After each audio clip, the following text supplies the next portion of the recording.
知り抜いたわけじゃない。あれが本当に生きてるかどうか確かめに行くんだ。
Sometimes when you leave the theater, like with that feeling, like fuck, I missed it already, and you want to like watch it again. Wish I was in it. Yeah, it's kind of like that.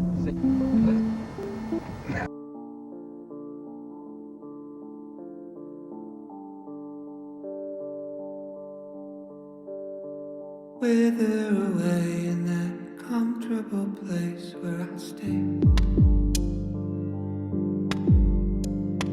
Barely awake as I sleepwalk my way through the day.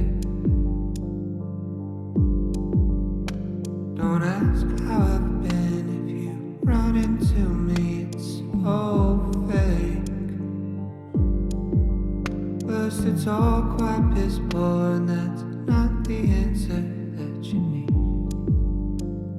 I've lost my appetite for the bait.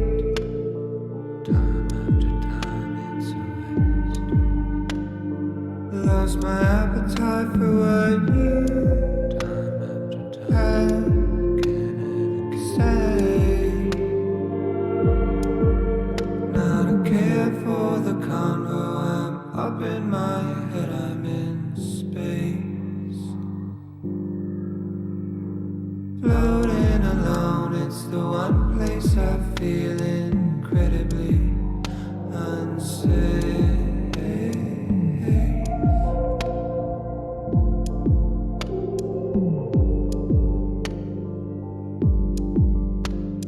This heavy heart that beats in me will weigh me down a full 6 feet.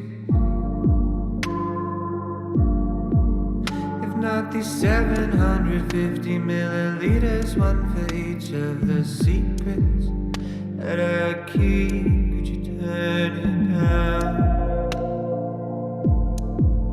Turn it down. It's all too loud.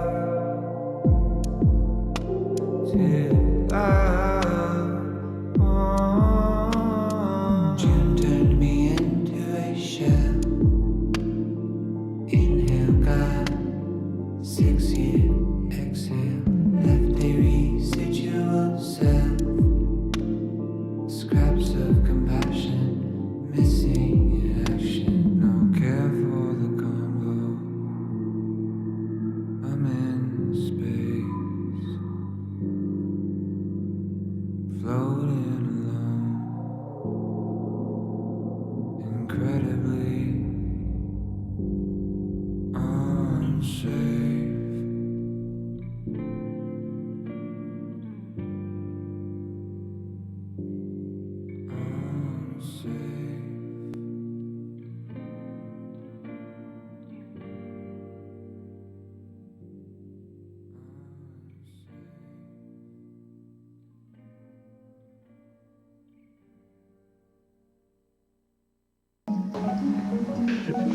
Anyway, I truly feel that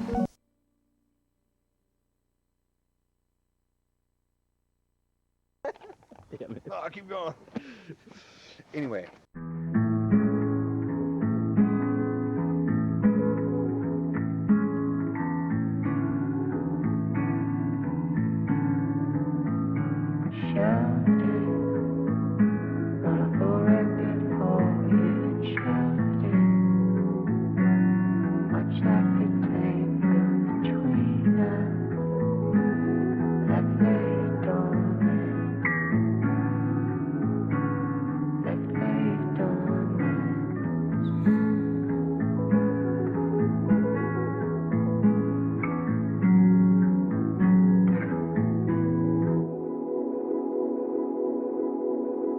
Do I miss you or a memory?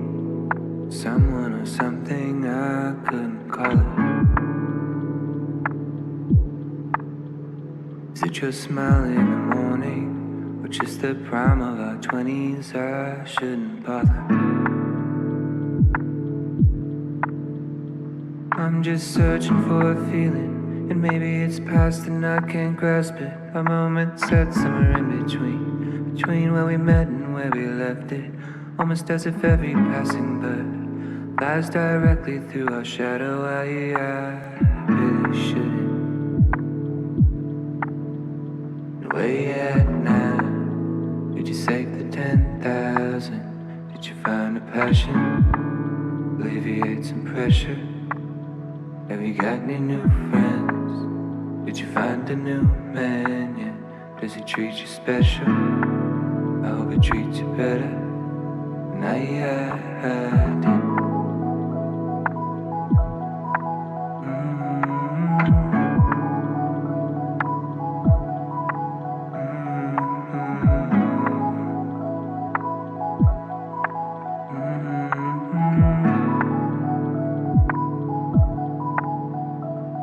In a hoodie, in a backyard somewhere, we were talking.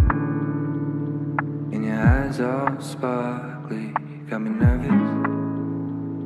Not a clue as to what it would be. Now you're leaving. Few years flew past you, and you worry. Didn't quite work out just like you wanted. Now packing your things in your car. And I'm still searching for that feeling. And maybe it's past and I can't grasp it. A moment set somewhere in between two moments I described it. And now that another bird has passed, I'm stuck thinking not of her but of you. I couldn't help it.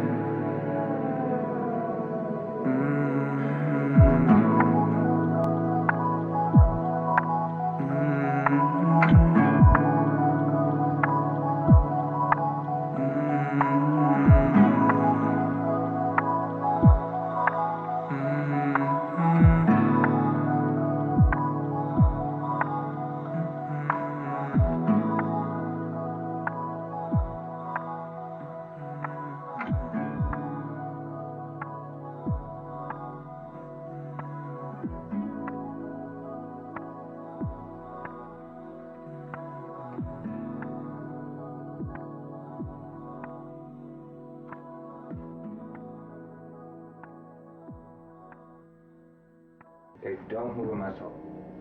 Back. Oh.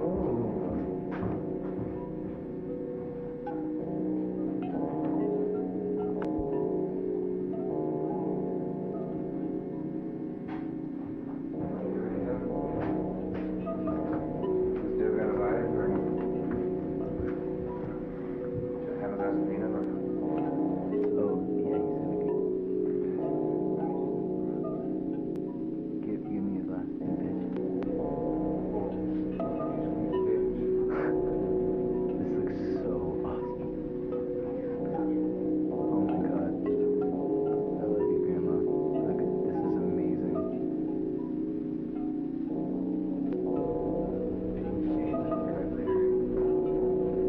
Look at your fucking hands. Okay.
Meeting low, hanging low.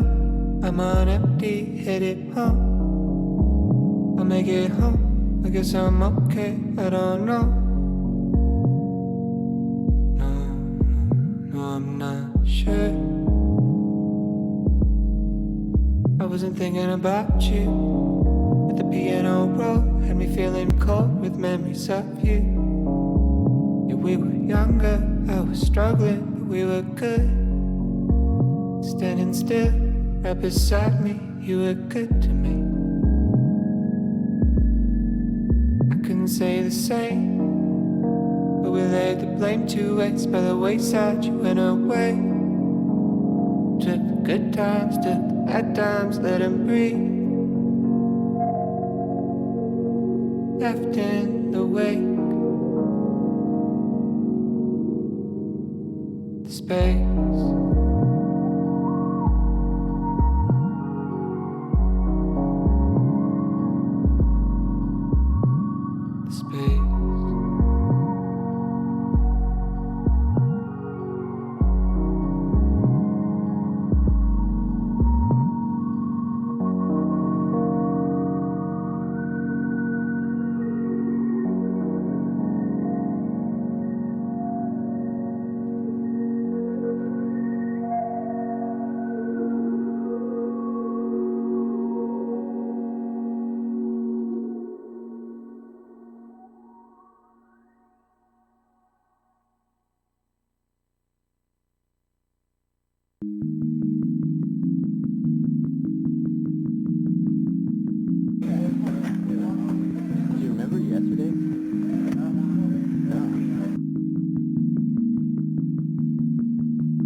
There's a question and an answer and a worry in the middle.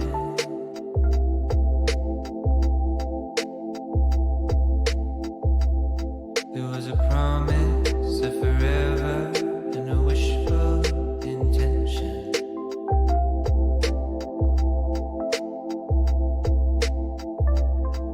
What a world it would be if we all made out the books we read, all the films we see. It's a travesty.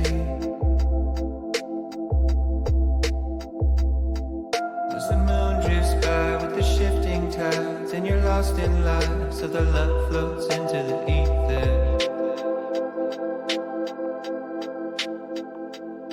And there was something that you heard and heard, and despite your parents, you placed your bet on love.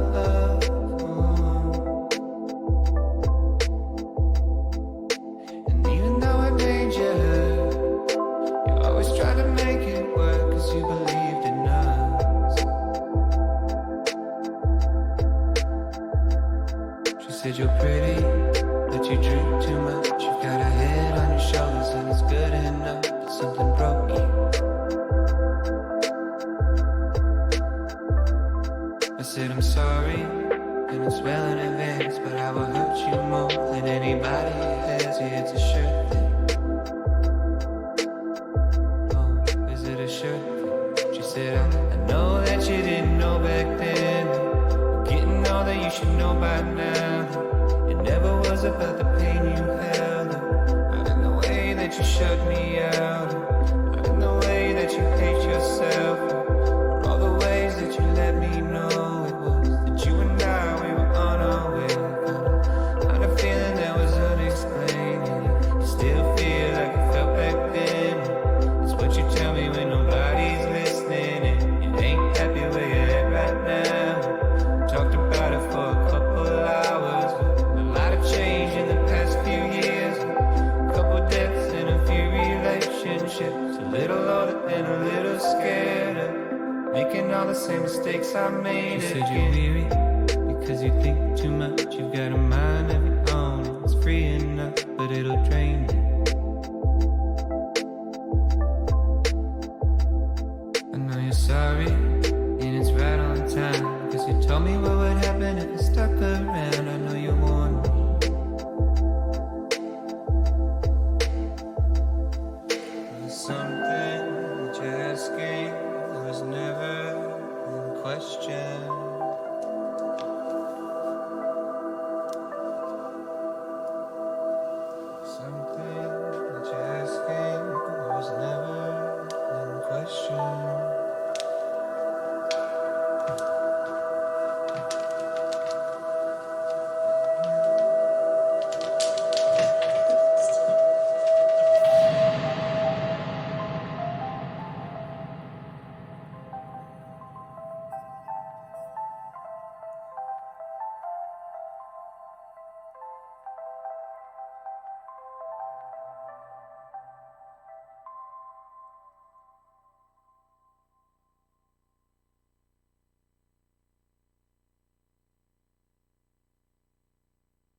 Hello.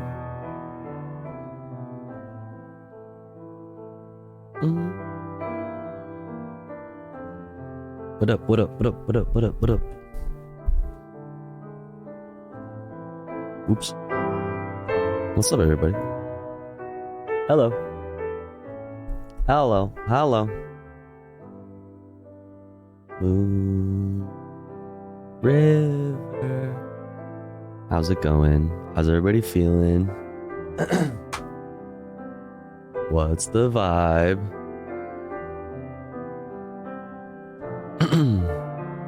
What's going on? How are we feeling?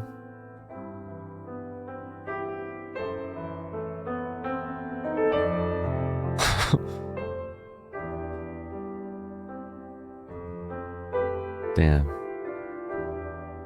That's real. I'm feeling doomer today, to be honest. That's okay. It's understandable to feel that way. That's okay. But you know, just know that there's a whole lot of fucking people out there that feel you, and that you're not alone in feeling that way. You dig? You dig? It's good to have you, Noxel. Good to have you. Hope you're able to, you know, feel better. Welcome in, though. What's up, everyone? Oh, fuck, I forgot to put the fucking music. Oh, goodness. Hold.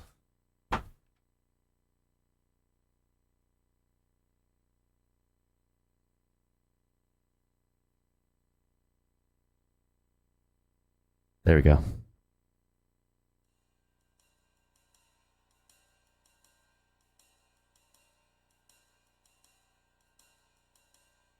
Anyways, what's up? What's going on? Hello, Tofu. Hope you had a good day. I did have a good day.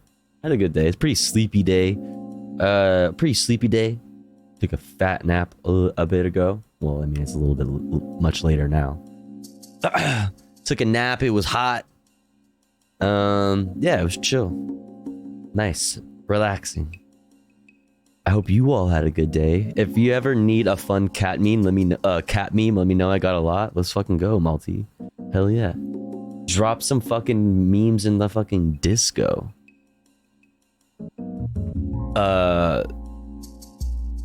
You and Mari should get some rest. I mean, I'm sure Mari's chilling. But not for me. I'm ready to go. It's time to fucking blast off, baby. We have lots of news, lots of politics, lots of stuff to check out and look at tonight. Of course. Dun dun dun dun dun. But what's the vibe? How are you all feeling? If you had to describe the way you're feeling right now with one word, not like today in general, not like in life in general, but like right now at this very second, one word, what would it be? Gay? Based. You know what? I'm gonna go ahead and copy you on that. I'm also feeling gay. Cramped? Word. Limbo? Word. Old? Word. Felt that. High? Word. I'm about to roll a joint. So I'll meet you. Excited? Word. Love that. Love you, Tofu. I'm tired. Word. What's up, Ligmanite? Morose. What does morose mean? I've heard this word. I know this word. But I need a refresher on the definition. Yo, Frankenstein. What's up? My sleep schedule is getting late. Thank goodness Tofu is back. Gremla 1 Jam J Maria 2K Comrade J Maria 2 Swooner Tofu L. Let's go, dude. So true. We're back, baby. Good to see you, Frankenstein. Thank you so much for 10 months. I really appreciate that. Thank you so much. Welcome in. Sullen and ill-tempered. She was morose and silent when she got home. Okay. Sad. What's up, Adrian? Summary. Word. The emote TTS. Yeah. Bars. I'm gonna smoke a joint with you. Let's go. My word is cromulent 2. Energized. Word. Okay. Word. Underappreciated. We appreciate you. Cromulent 2, as opposed to cromulent 1. It's different. It's different. It's not June. Is that your word? Like Cromulent, but the sequel, right? Right. Of course. Of course. Of course. Quietly vicious. Is that 2 words? EP? Word. Word. My word is do not think, just go and be happy. Let's go. I love that. My favorite word. It's July. Oy. What's up, Frankenstein? Thank you again for the resub. What's up, Adrian? What's up, Malty? What's up, Catalepsy? What's up, Tech Tink? What's up, Rain Beastie? What's up, Ink Frog? What's up, Turtle Logic? What's up, Malty again? I think I said Malty. Hello, Malty again. What's up, Cryptopedia? What's up, Allison Epic Land? What's up, Anarchist Tech Support? Anticipation, I'm finally building a desktop and I had that got struck. Wait, what? Wait, your desktop got struck by lightning? Okay, I'm gonna need some more information on that. But what's up, Bipedal Humanoid? What's up, Classic Banana Milk? What's up, Nori? What's up, Stoutman? What's up, High Def? What's up, Ligma Nut? What's up, Noxel? What's up, Robert the Gamer? What's up, Hapsley? What's up, Midnight Time? What's up, GrizzCon? Who else? Who did I miss? What's up, Riot Vision? What's up, Ashtray? What's up, Undead Logic? What's up, Jack Zinder? Who else? I probably missed somebody. What's up, Majin Blue Dream? But what's up, J Rocket? What's up, Sleepy Cat Plays? Dun, dun, dun, dun, dun, dun. Oh, fuck my HRT. Don't forget your hormones, folks. Med check. Dun, dun, dun. I take mine when I go to sleep, so I never forget. What's up, Storm Cold Bison? What's going on? Lekukali? The fuck is a Lekukali? The fuck is that? A state of feeling that accompanies preoccupation with trivial and insipid diversions.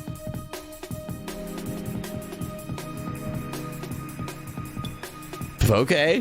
Whoa. Wait, did I say it right? Lukaku Holly.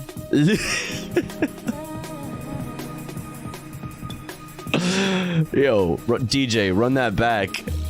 What? Lukaku Holly. Lukaku.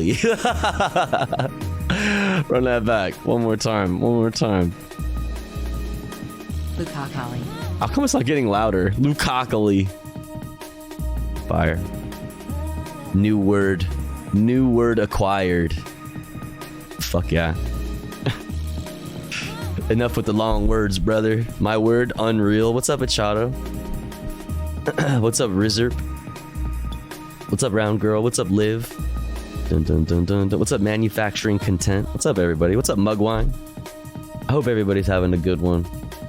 I'm having a good one. We have lots of news, lots of politics. Actually, it's kind of a light news day, actually. So we have news to look at. But it's kind of like the biggest news story is obviously like SAG-AFTRA. We have a couple other things that we're going to look at, some general headlines. Then I have a couple essays I wanted to check out, a new Liege of Miller video. I wanted to check out that Our Changing Climate video we still haven't watched. And then we could just do fun shit because, yeah, we kind of have a light day. I don't have any fucking like articles that really caught my eye that I wanted to share with anybody today. So yeah, maybe we'll get to, you know, some more fun content than normal. Maybe some gaming. Who knows? Who fucking knows? Bum bum bum bum bum. Who fucking knows, dude? I don't. Good news too, but Matt Gaetz is back to being investigated for sexual misconduct by the House Ethics Committee. I did not know that. Really? Damn. Womp womp. What's up, Papa John Pig? Dun dun dun dun dun. Tofu Gaming. We could get into some gaming. Oh, I still need to download what's it called? Forklift Simulator. Maybe we'll do that like a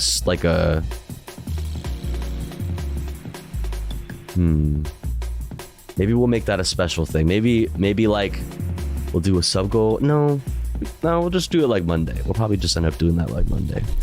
Yeah, lightning struck the cable transformer, fried a modem, a router, and the desktop that was plugged into it about a month ago. What the fuck? The GPU, hard drives, monitors, and keyboard/mouse were the only thing salvageable from it. But the Mobo/RAM/CPU, even the power supply had subtle burn marks on the circuitry when the shock visibly came through the network card. That's fucking insane. That's fucking crazy. Tofu, you can't play it until you have a hard hat. It's OSHA unsafe. The fuck? When I was a fucking, listen, back in my day, working on the dock for FedEx, all right? I ain't wear no damn helmet. Just a seatbelt. Just a seatbelt.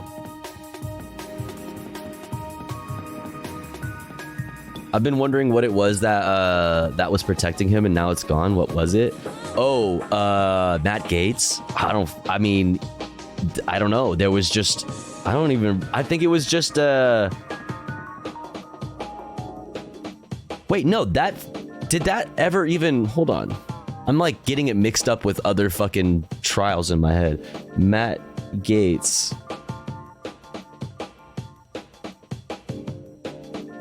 Do. All of this is old. Where is the newest stuff?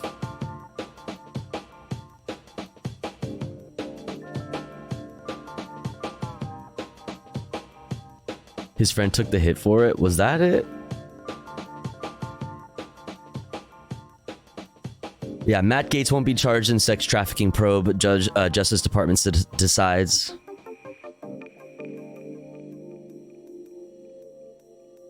Yeah. Yep. But I'm not seeing anything as of recent for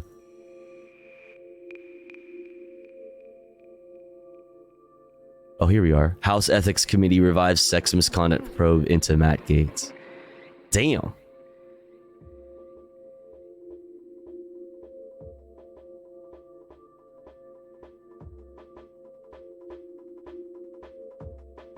All right, well, we'll check that out then.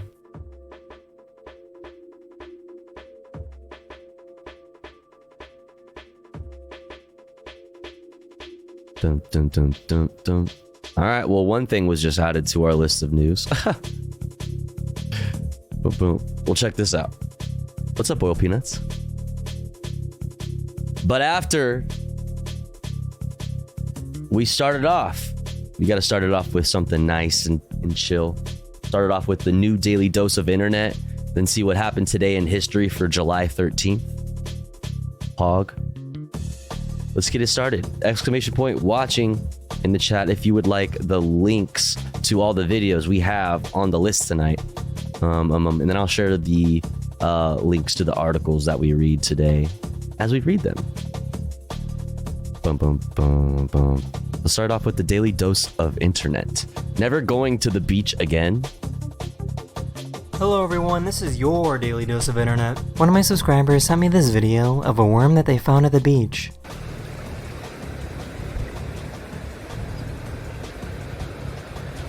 What? Drive back, Philly. What?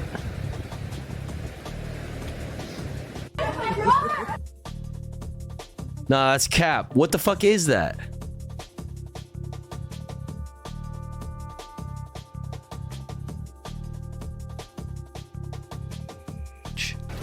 What the fuck is that? Bro, you can't just be pulling out your worm at the beach, bro. Ah! Drive back, Philly.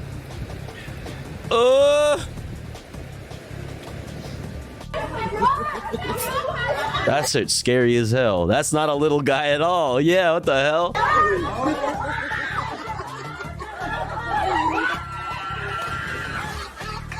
Ha, easy. Oh, Burger King? Wait, what? What exactly happened? I mean, I get what happened here. Haha.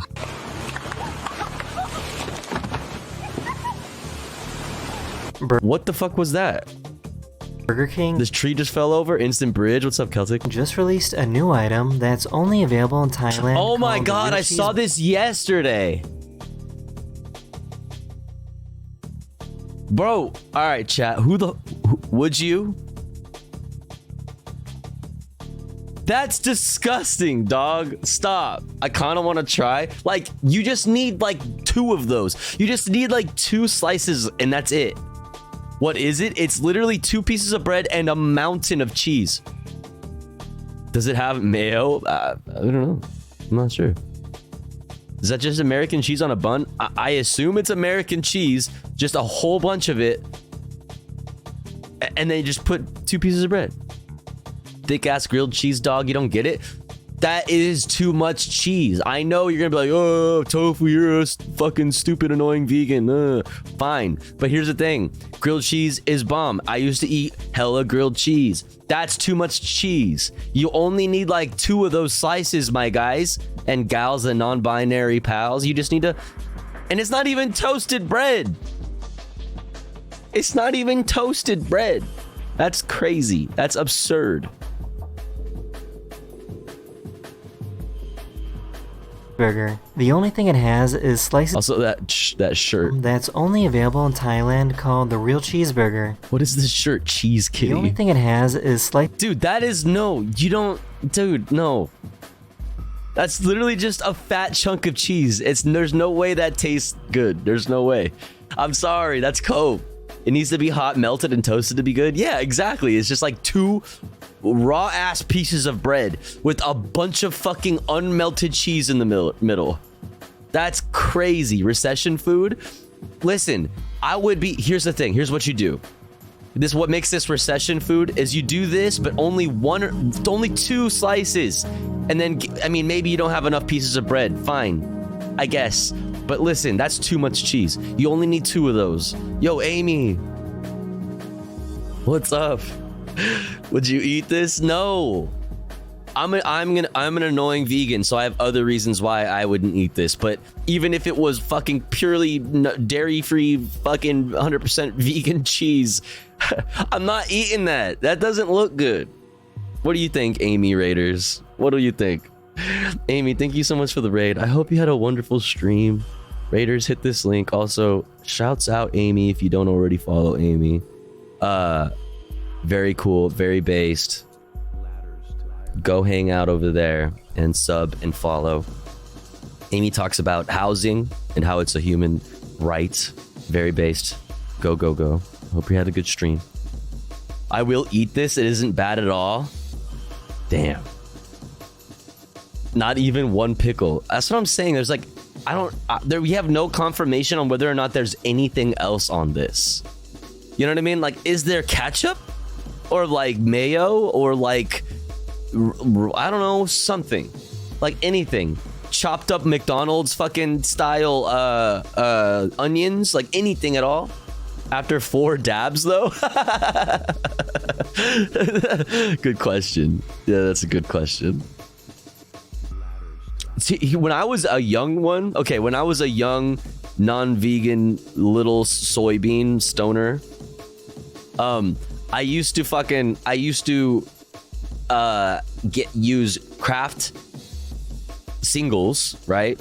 Kraft singles, just like whatever bread you have available, whether that's a fucking hamburger bun like this or like I don't know, fucking like white bread, any other kind of bread, whatever bread you have available, toast that shit up, right? Get 2 Kraft singles, and then we would have in my house growing up, we would have like this is so cursed, but like cooked bacon, and it was just like you could just microwave it if you wanted to, or you could throw it in a pan and like like fry it back up like a little bit, but it's already cooked. So I would literally just like 2 pieces of bread, 2 fucking things of cheese, Kraft singles, my pre-cooked bacon on that shit, throw 2 of those in the microwave and eat that with ketchup. Yeah, Kirkland. Yes. Yeah, the Kirkland shit. Yep. Costco. That's right. You can just nuke raw bacon though. Wait, can you really? Actually, no, wait. That's right. You can. It's just been so long since I've eaten fucking bacon. Are you kidding me? What's up, Coffee Spire? Cheese sandwich? Nah.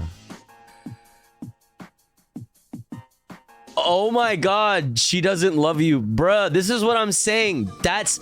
No! No, you don't eat this. Don't eat this. That's too much. Dude, you just need this much. You only need this little, like, centimeter layer. That's... The ratio is off. It's raw. It's fucking raw.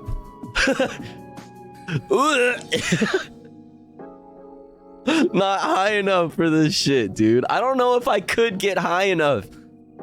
I'm too old to get high enough to be able to be down to eat this shit now. You know, maybe if I was like 14, 15, my dumbass would be like, yeah. No. I have too much to live for now. Like,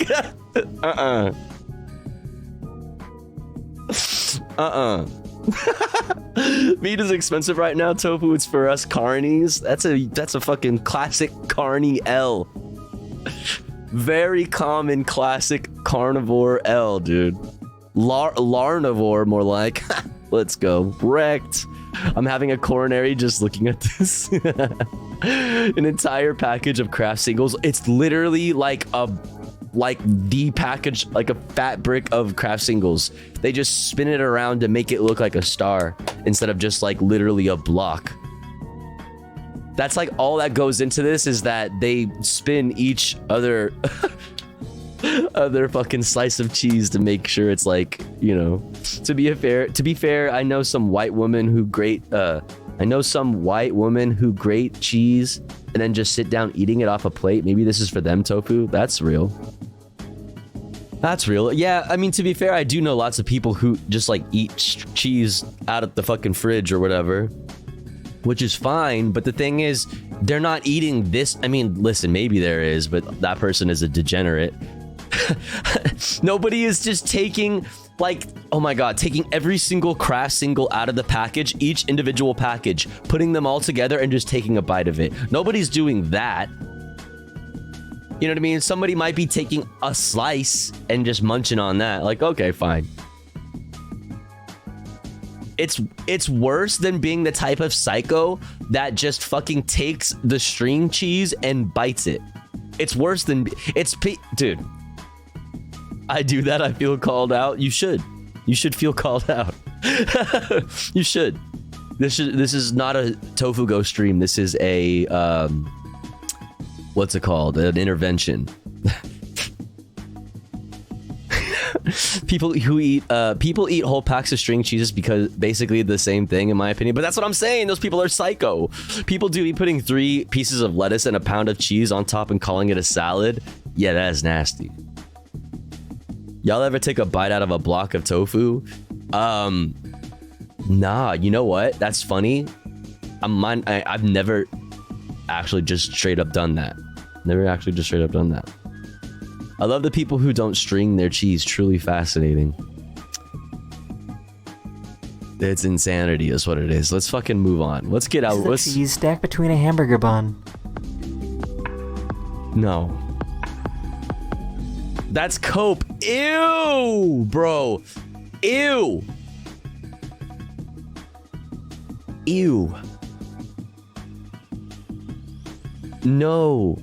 She's not coping. She is absolutely coping. That is the eyes of somebody who regrets every second of what they just did. Imagine chewing that. It's just like you're chewing Play-Doh, but it's like tastes like fucking cheese. It's gross.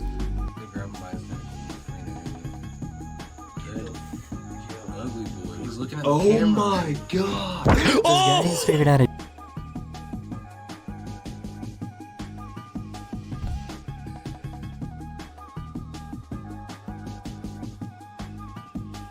Yo, not me jumping in real life. That scared the fuck out of me, dog. No. No. No.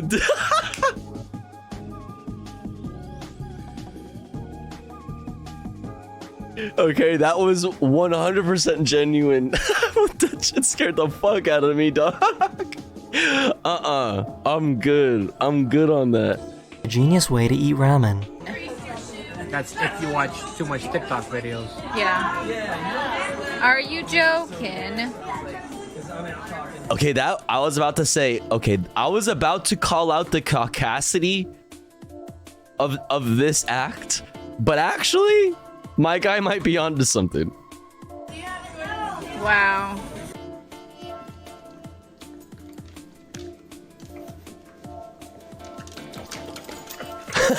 Yo. Yo, how I be eating the fucking... Yo, that's how I be eating that fucking cheese sandwich, that Thai cheese sandwich. Oh my god, dog.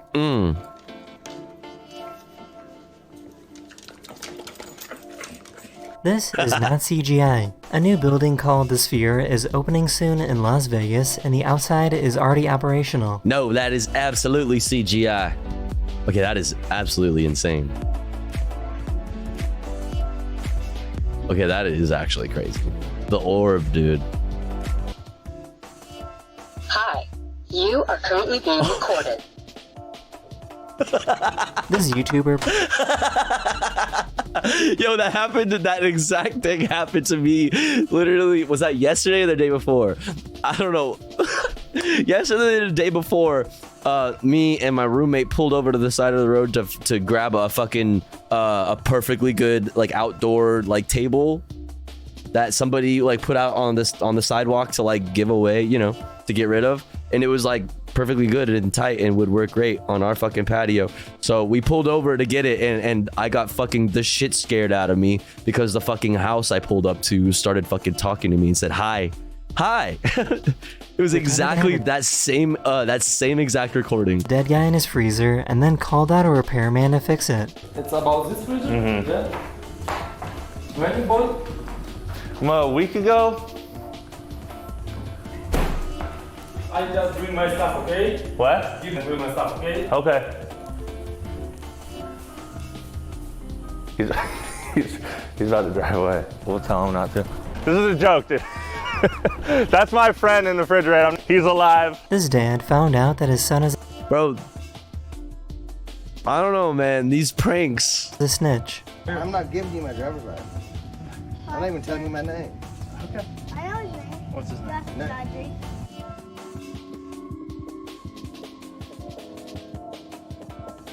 You bitch ass little...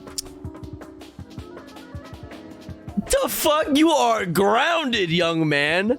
The fuck? Oh, not my kid. Oh, hell no. You are grounded. No internet for fucking ever. You are never playing a video game or playing with your friends. You are so grounded. Yeah, no fucking son of mine is gonna be a goddamn class traitor. The fuck?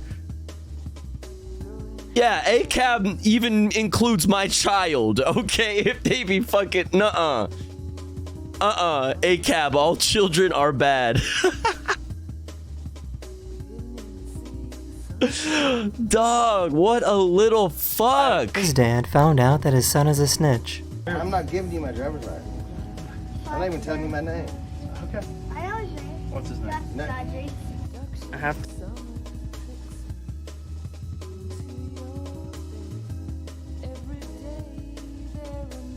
That's what too much Paw Patrol does to a motherfucker. You fucking hate to see it, man. That's what too much motherfucking Paw Patrol does to a fucking kid. What the f- To go get crickets, and I just realized what shirt I'm wearing right now. This dramatic fish jumps out, and then she... Realize what shirt Bro, I'm wearing. this is my mortal fucking enemy right here. This dramatic fish jumps out whenever she tries to clean their aquarium. Whenever I put my fish back into it, the yellow one always tries to himself. And okay, oh see? I don't know if you can see. Ah!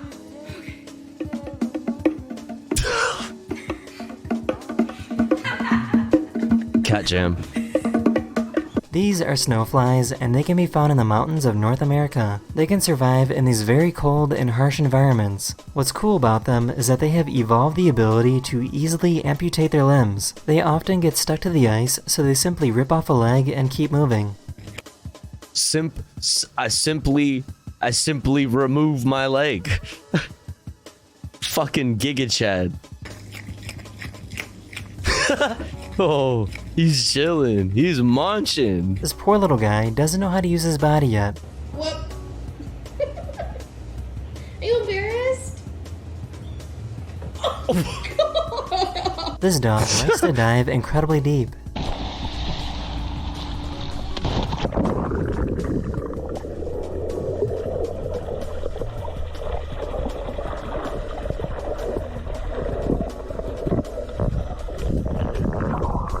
Holy fucking good boy! What the fuck? Damn! That's deep as hell.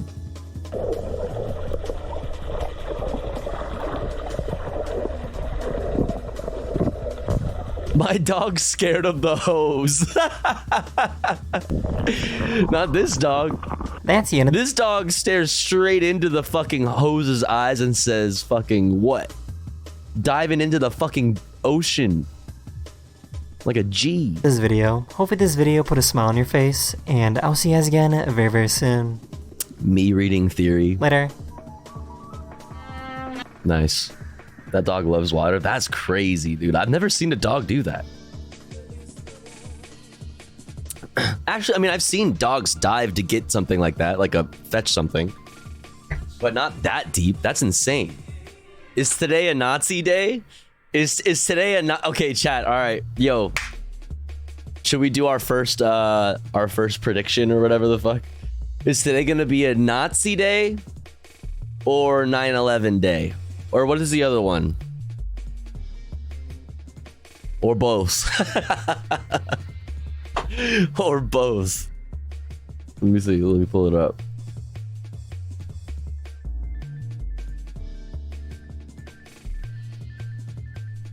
We don't have to do it. You don't have to actually do a fucking actual. I have a feeling there's gonna be some yeah, my money's on Nazi news.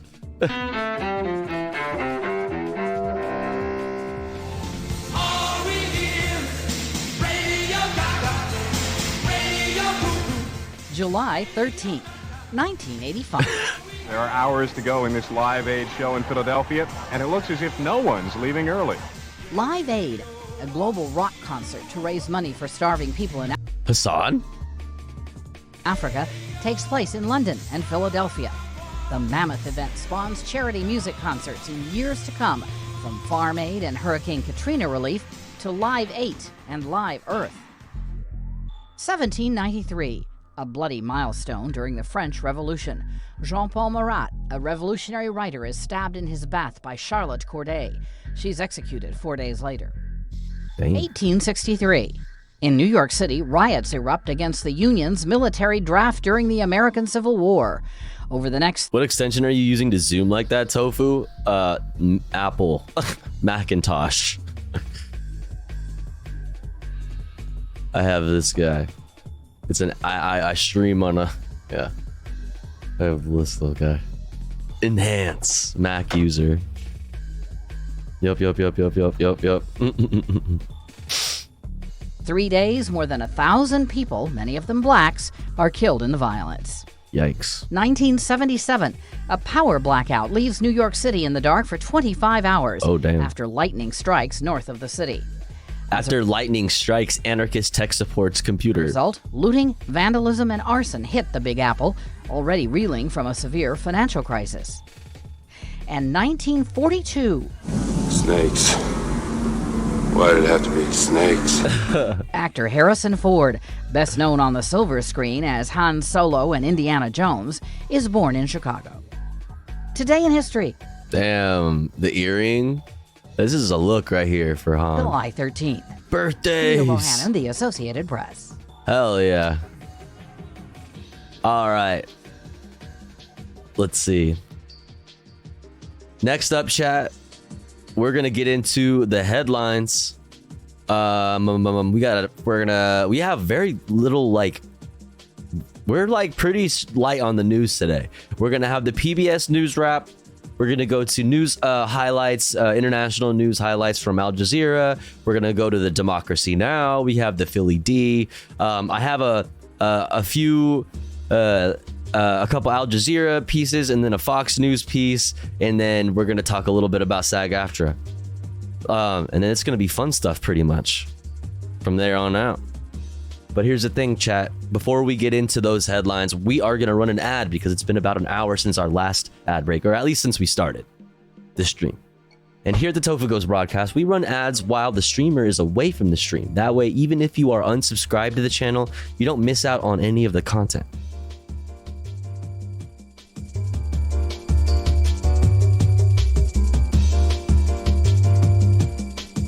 However, if you would like to support the channel, support me, the streamer, and get access to cool Tofu Ghost emotes as well as an ad-free viewing experience, all you gotta do is subscribe for $5 or for free with a Twitch Prime by connecting your Amazon Prime account to your Twitch account. Or let's say you're already subscribed to the channel and you're feeling generous and you have the means to. Maybe consider gifting a sub to one of our friends in the chat, one of our comrades in the community that may not be able to afford a sub this month. That way they may also be able to enjoy the Tofu Ghost emotes and an ad-free viewing experience. If you're unsubscribed to the channel, make yourself known in the chat. Maybe somebody will feel generous and shoot you a gifty. We are just starting off the day. I still have my sub goal at the temporary raised amount of 30 to try to make up for the sub count that dropped off while I was away. Every little piece of support goes a long way and is very, very much appreciated. I'll be back in 3 minutes. Don't you go anywhere. BRB.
my goodness.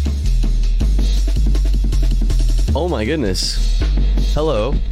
What's up, Caroline? Thank you so much for the raid. What's up, Quantarage? How's it going? Wanna go on with me?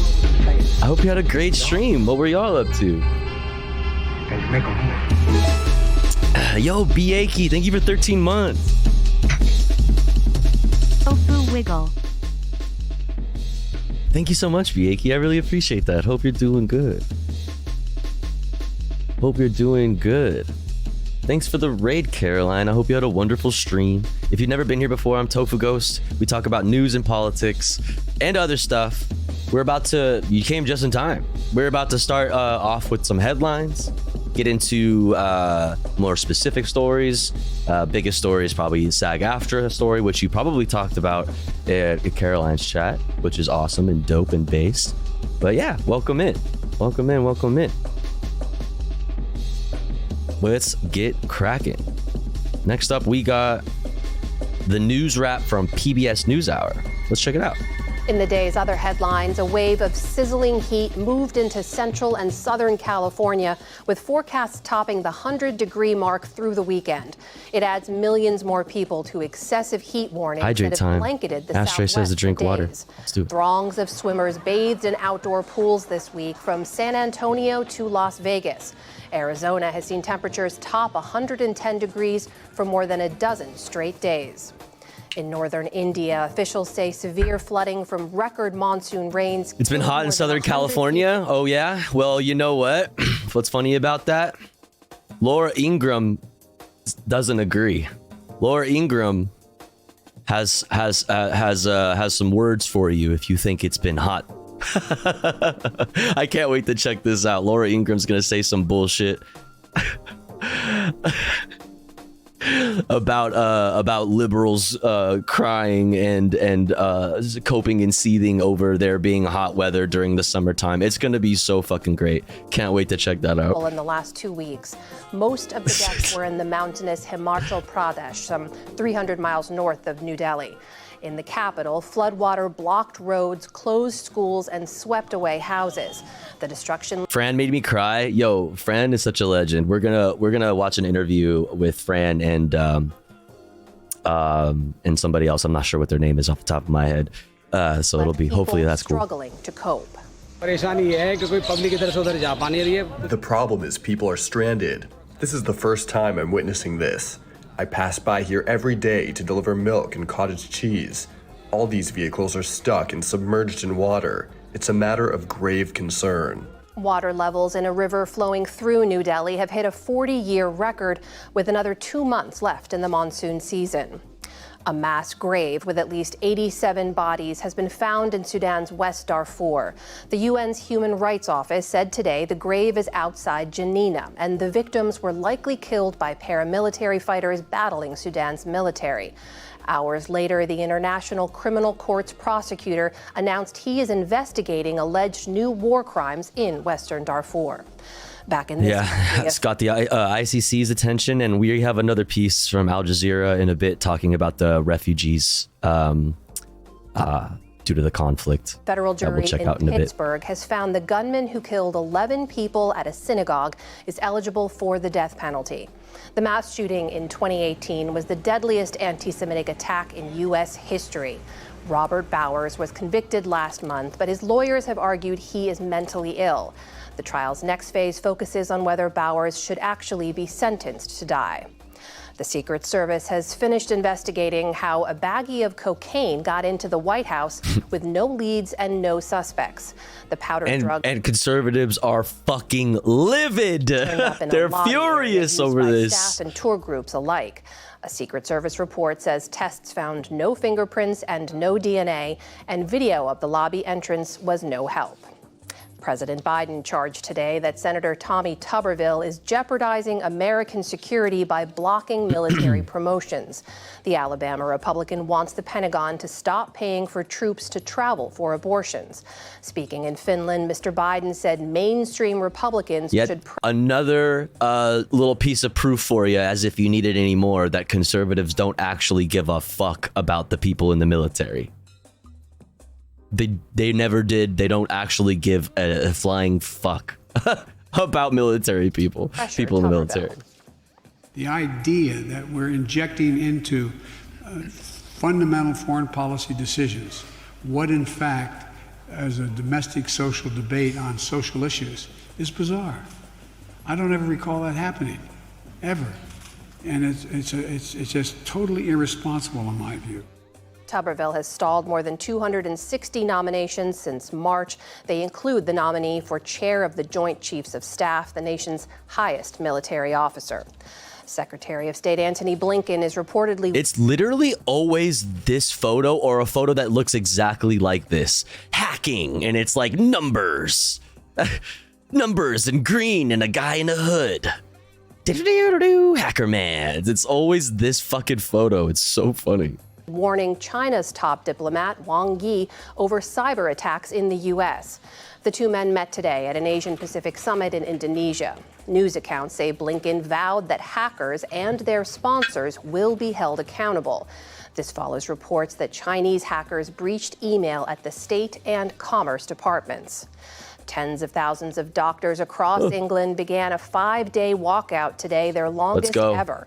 Many are junior doctors at the start of their careers. Let's go. A 35% pay increase to bring salaries back to 2008 levels once inflation is factored in. Solidarity. On Wall Street, stocks rallied for a fourth day after encouraging numbers on inflation at the wholesale level.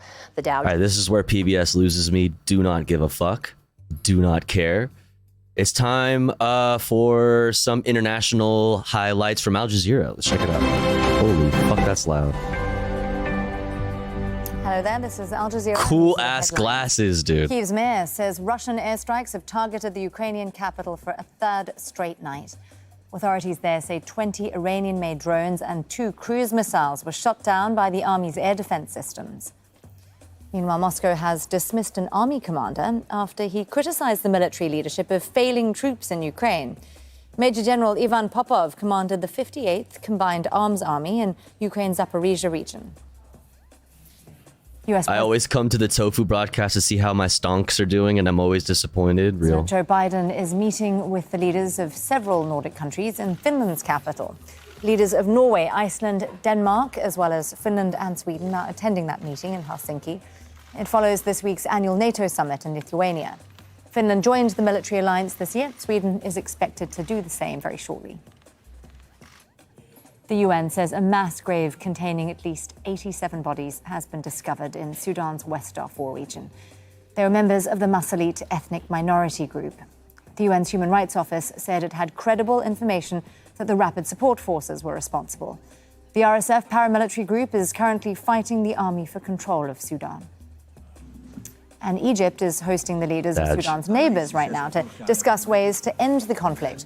But the warring Sudanese factions themselves have not been invited. Egyptian President Abdel Fattah el-Sisi is hosting the leaders of Ethiopia, South Sudan, Chad, Eritrea, Libya, and the Central African Republic.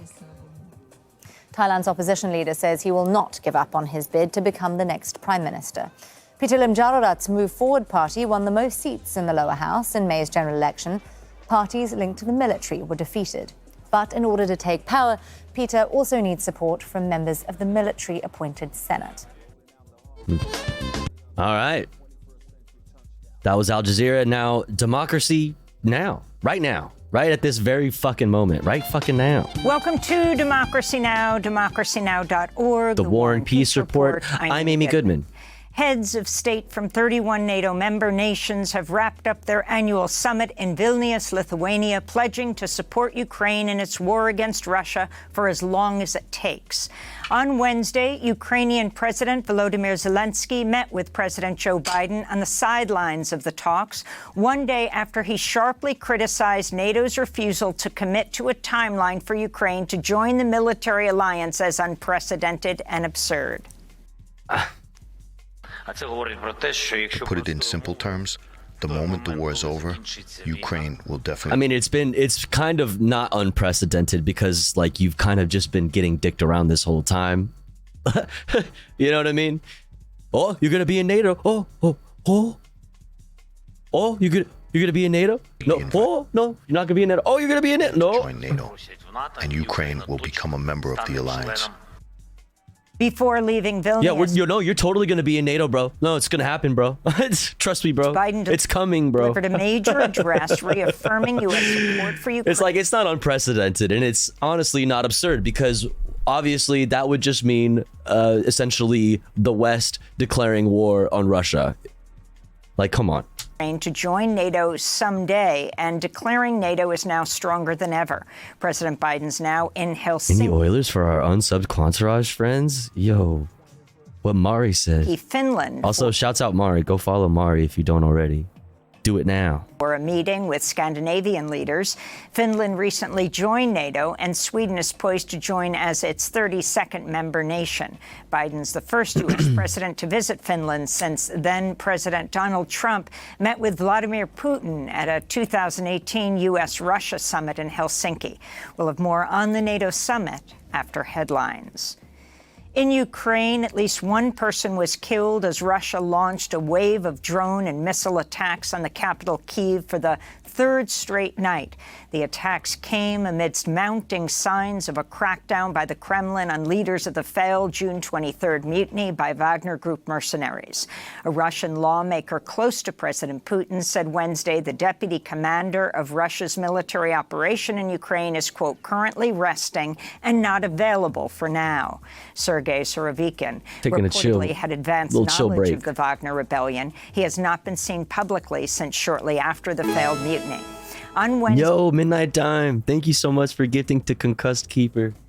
Thank you so much. And holy shit, Midnight Dime, thank you so much for the total of 372 gifties in the channel, you legend.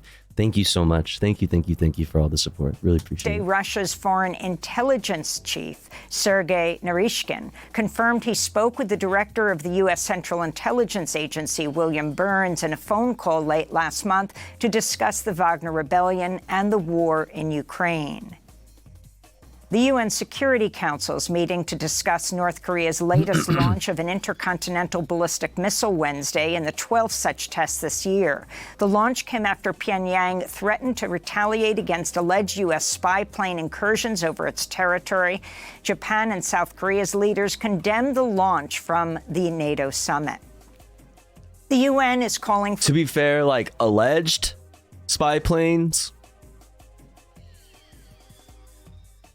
an investigation over a mass grave in Sudan. But still, though, that's fucking terrifying to see how close that test actually got to Japan, which is obviously the point. It's just like to push the fucking envelope further and to, you know, to continue to the dick swinging contest. But, you know. West Darfur region, which contained at least 87 bodies, including members of the ethnic Masalit community. The UN's human rights chief said there's credible information that the paramilitary rapid support forces are responsible. This comes as peace talks appear to have hit a wall, and as the UN warns Sudan is on the brink of a full-scale civil war after 3 months of deadly fighting. To see our discussion about Sudan, go to democracy. The Darfur Sudan situation has been going on for so many decades. Yeah, I still have a shirt that I could probably find somewhere from when I was in high school, when I was a freshman in high school, which would have been 2005, 2006. And that from my school, that like for a fundraiser, like awareness campaign that we did at the school for the like genocides. Yeah, middle of Bush administration was another peak of it. Yeah, it's just crazy. democracynow.org. Guatemala is facing deepening political turmoil as the Attorney General's office suspended the Progressive Semilla Party Wednesday. Just minutes later, Guatemala's top electoral tribunal certified the results of the first round of the presidential election, sending conservative former First Lady Sandra Torres and Semilla's Bernardo Arevalo to the August runoff. Following Semilla's surprise second-place position in June's first round, Torres and her allies challenged the results, leading to a review of the votes. Arevalo is running on an anti-corruption platform. He is the son of Guatemala's first democratically elected president, Juan José Arevalo. In Thailand, the reformist... The all cheeseburger has just dropped at Burger King. Oh, never mind. Okay. Fuck. Lost the parliamentary vote to become the next prime minister. His opposition Move Forward party received wide support from voters in Oh, prime minister, not the cheeseburger. Okay. May election, but he was thwarted in today's vote by the Senate that was appointed after a military coup in 2014. Move Forward has vowed to reform Thailand's lèse-majesté laws. That's not vegan? Which True. saw people around. This is, though. Oh, well, you can't see it because he's green. This is vegan, though. Arrested and jailed for insulting the monarchy following mass youth-led protests in 2020 calling for reforms to the royal system. Further votes will now be scheduled to select a leader. Move Forward could decide to advance Pita Limjaroenrat as their candidate again. Pink sauce burger gonna be bussin'. The authorities in the capital need Yo, I eat my fucking Thai Burger King all cheese fucking sandwich with pink sauce like a boss. Delhi are warning of shortages of drinking water after the city of 20 million people was inundated by torrential rains, forcing the evacuation of thousands of people in low-lying neighborhoods. Recent flooding in India has left at least 22 people dead. Southern Europe is baking under an unrelenting heat wave, with parts of Spain forecast to top 45 degrees Celsius or 113 degrees Fahrenheit. This week, a report in the journal Nature Medicine found Europe's historically hot summer last year resulted in more than 61,000 premature deaths. Here in the United States... I didn't know eating plastic wasn't vegan.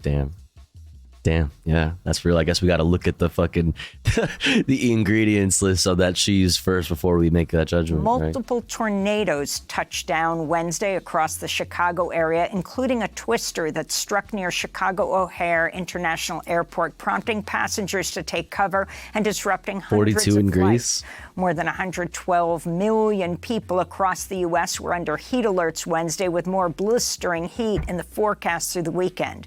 This is meteorologist Tom Frieders of the National Weather Service.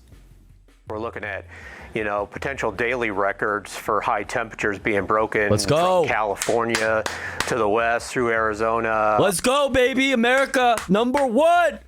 Breaking all the way records. into West Texas. Meanwhile, Vermont, which has suffered from major flooding, is expecting major rainfall this weekend. In the Caribbean, marine biologists are warning unprecedented ocean new high score. heat is further stressing a coral reef system that's already on the brink of collapse. This week, the Farmers Insurance Company said it would no longer cover properties in Florida, citing increasingly frequent extreme weather and flooding events caused by the climate crisis. Colombian officials... Driving cars is also not vegan. There's also no ethical consumption under capitalism as well. Said Wednesday, as well. Race to the bottom, in baby. Colombia's Amazon rainforest dropped by 26% last year as the government worked with former rebels to protect the environment. Bro, I got cheese on the brain. The first thing I thought when I fucking saw this was, that's a lump of cheese. No, that's a tree. This follows the release of new figures showing deforestation in the Brazilian Amazon fell by 1/3 in the first half of 2023. Amidst a government crackdown on illegal miners and loggers, the Brazilian president, Luiz Inácio Lula da Silva, and his Colombian counterpart, Colombian President Gustavo Petro, met at a regional summit over the weekend. They met at a rainforest cafe. Where they pledged to work together to safeguard the Amazon. President Petro said indigenous communities deserve an economy that doesn't rely on extractive industry. Yo, this place is a vibe, man. The fuck? The northern people wiped out the forests and killed the indigenous people. Is that development? Do we have to do the same? Or is there an entirely different perspective opening up?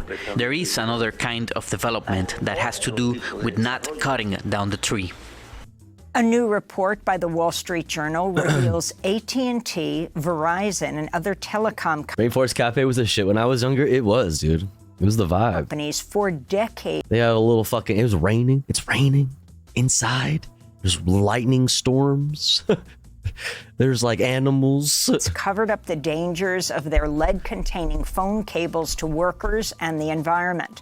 But the companies failed to take action to mitigate or monitor the risk posed by sprawling networks of cables, despite internal reports showing dangerously high levels of lead found in the blood of workers. At least 2,000, though likely many more, lead-covered cables remain underwater in soil and in overhead poles throughout the United States. Jesus Christ, man. In related news, Jesus fucking Christ. We're never gonna update our infrastructure, dog.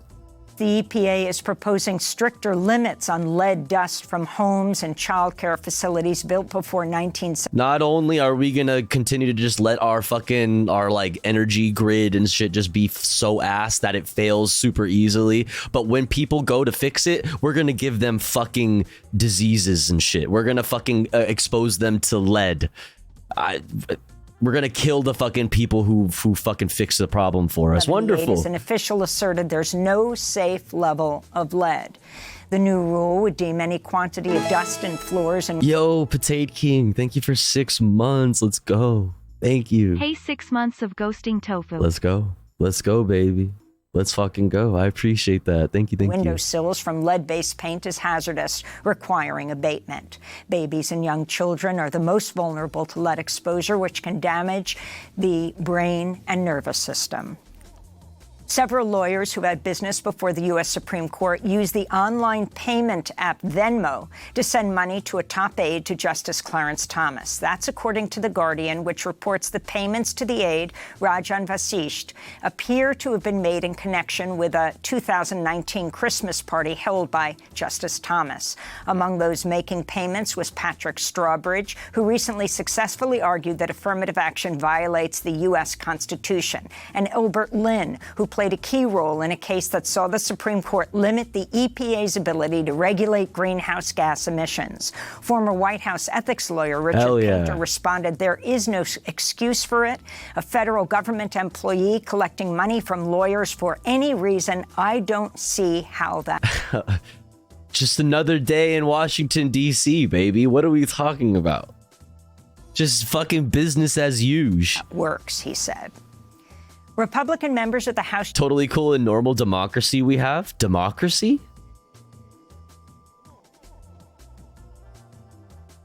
Mod check. Judiciary Committee grilled FBI Director Christopher Wray Wednesday, accusing his agency of politicization as they took issue with Wray's response to Judiciary Committee grilled FBI Director Christopher Wray Wednesday, accusing his agency of politicization. I was thinking, I thought it was something, I heard something different. With Wray's response to the Capitol insurrection, investigations into Donald Trump, President Biden and his family, and the agency's use of the Foreign Intelligence Surveillance Act, FISA, among other things. This is FBI Director Christopher Wray during a heated exchange with Wyoming Congressmember Harriet Hageman, who accused Wray of, quote, weaponizing the FBI against conservatives.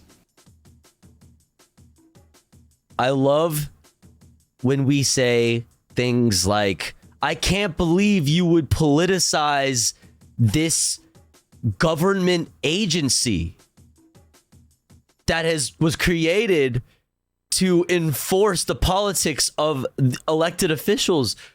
I can't believe you would weaponize law enforcement agencies. Law enforcement agencies, the agencies that are charged with enforcing the laws of the government. I can't believe you would weaponize that and politicize that. Famously, never political agencies and institutions, famously never been weaponized against certain groups for political reasons. Like, it's such a fucking, we live in a stupid world of fucking dumb bullshit. This is ridiculous. Oh, it's awkward when conservatives point at each other. Yeah, we're literally looking at the fucking Spider-Man meme. Oh. The idea that I'm biased against conservatives seems somewhat insane to me. He seems somewhat insane because he himself is most fucking likely a conservative, one, and two, I don't know, completely disregarding the entire history of intelligence agencies in the United States and their history with fucking infiltrating and fucking destroying leftist movements. Yeah, I don't know. He's like, that's kind of crazy. With the history that the FBI has, you're calling me a fucking, you know, saying that I'm coming after, we're targeting conservatives. That's weird. That's crazy. Me, given my own personal background. Christopher Wray is a registered Republican. I didn't even know that. Wait, I didn't actually even know that, but fucking I called it. I didn't even actually know that, but I fucking called it. Appointed by Trump. The union... It's so stupid. It's so stupid. It's so stupid. Representing more than 160,000 Hollywood actors and performers is on the cusp of a strike. This morning, a negotiating committee with the Screen Actors Guild voted unanimously to recommend a walkout after talks with a federal mediator aimed at hammering out a new labor contract failed at the 11th hour. Guild President Fran Drescher said in a statement, quote, the Alliance of Motion Picture and Television Producers' responses to the union's most important proposals have been insulting and disrespectful of our massive contributions to this industry, she said. Hollywood writers have been on strike since May 2nd. Joelle Selner, a writer who joined picket lines in Burbank, California Wednesday, says a walkout by actors will turn up pressure on big studios. If SAG goes on strike, they lose their reality and game shows. Let's go, baby. They're going to really start to feel it, because right now they've stockpiled scripts and they have things in the pipeline, things they think they can do without writers. And you really can't do anything without actors. Democracy Now! Employees are represented by... that's going to be... we also have more on SAG-AFTRA later to come. By SAG-AFTRA, but are covered by a different union contract than Hollywood actors. And Good to know that. Time political prisoner Mutulu Shakur has died from cancer at the age of 72, just 7 months after his release on parole after nearly 37 years in prison. The stepfather of the late hip-hop icon Tupac Shakur was convicted in 1988 of conspiracy in several armed robberies and for aiding the 1979 prison escape of Assata Shakur, who fled to Cuba. In the 1970s, Mutulu Shakur was part of the black nationalist group Republic of New Africa that worked with the Black Panther Party and Young Lords to start the first acupuncture detoxification program in the United States as drugs flooded their communities. Come up to the Bronx. Legend.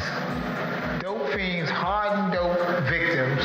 We would massage their ears and massage their hands and their legs, and we would stand there with our fingers in their ears or in the different points, and we do deep breathing, and they'd fall right out to sleep and just relax, and then the next day they'd be back for that treatment. And we were detoxifying people off of heroin and cocaine and methadone with acupressure, a lot of love, a lot of commitment to it. Mutulu Shakur speaking in the Vice documentary Dope is Death, directed by Mia Donovan. And those are some of the headlines. This is Democracy Now!, democracynow.org. The War and Peace Report. I'm Tofu Ghost Goodman, joined by our co-host, Juan Gonzalez. Hello, Juan. Hi, Amy. All right, next up, we got the Philly D. Let's get filled in.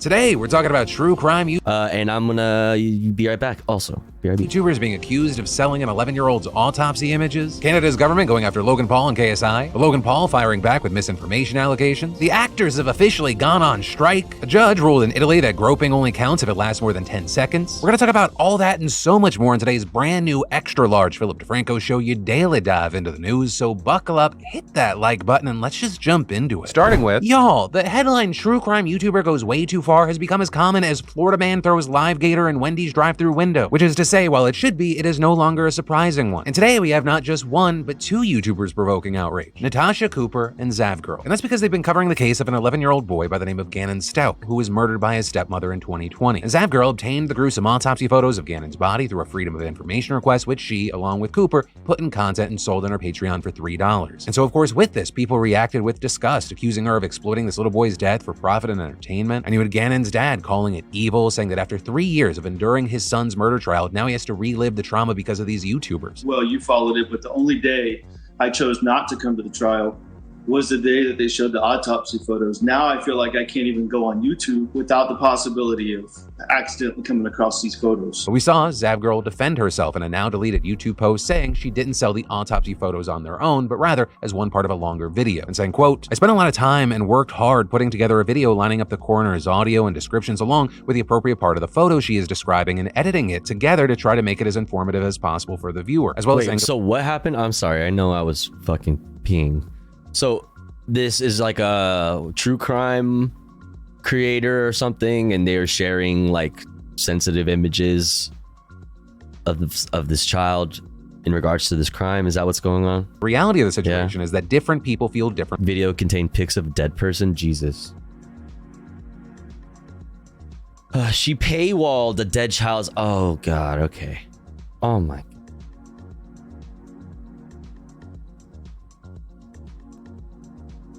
About this. Some people genuinely think making a video including the autopsy photos is bad, and they did a FOIA to get pics and then paywalled it. Okay, that's fucking... Okay, that's garbage. Respect their opinion and feelings. Other people, like myself, think of autopsy photos in the coroner discussing / explaining them as interesting and informative, and are able to view it all in a more scientific, detached way. Now, reportedly, detached. Certainly detached. Has taken down both the video and her account for showing violent content. You can still see angry comments on our most recent YouTube videos. People saying things like, "Zavgirl, my God, how could you be so disgustingly insensitive and unprofessional? I'm honestly stunned beyond words at your cruel insensitivity." As well as, "A person with a good moral compass wouldn't have to think for a second before refusing to stoop so low. Was it really worth the money you made from it?" This isn't hate, by the way. It's disappointment mixed with disgust and confusion. What were you thinking? And others saying she should be ashamed for how she re-victimized Gannon's family and those who love him. Which is why with this story, whether you're a true crime fan or you're just looking at this shit show from the outside. True crime has a fucking... True crime stands have a way of taking it way too far, man. I'd really love to know your thoughts on this. Right, what are your thoughts on it's like, you know, hey, listen, not all true crime, obviously, true crime fans, but like there's just like this special fucking... there's just people with too much time on their hands and that are on the internet, obviously. You know, we're all isolated under capitalism and we need to feel something. People want to feel like they have some kind of control over the world that they live in. I get it, but it's just like, it's so dark, man. Especially adding in the content creator thing, the content side of it. And then the paywalls, and then it's just like, man, dude, we when they said detached, yeah, they really meant that. Maybe not as much as, you know, I really mean it when I say it, but in this specific situation in very general, detached. and then how does that connect to your view of kind of true crime content in general? And then Tofu just take the easy explanation and blame white women. Women just seem to not be fans of Logan Paul and KSI right now. And the latest, if you need real footage and photos, you're in too deep. Yeah, like there's ways to do this. You know what I mean? That aren't just like completely fucking insensitive. Like, goddamn, bro.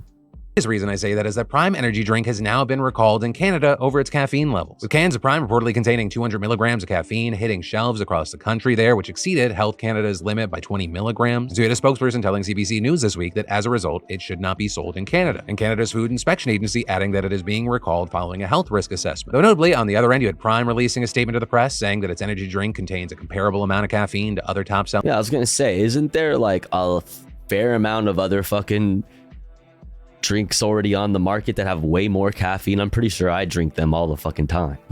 So it seems weird. It seems like highly targeted. Not that I'm like trying to defend like these Logan Paul and stuff. Like I don't, you know, I'm just saying it seems like more of a clout thing, which is interesting. Bang equals 300 milligrams of caffeine. Yeah, not necessarily more, but there are similar ones. Yes, but it's not being marketed to kids. That's why it has such a controversy. Yeah.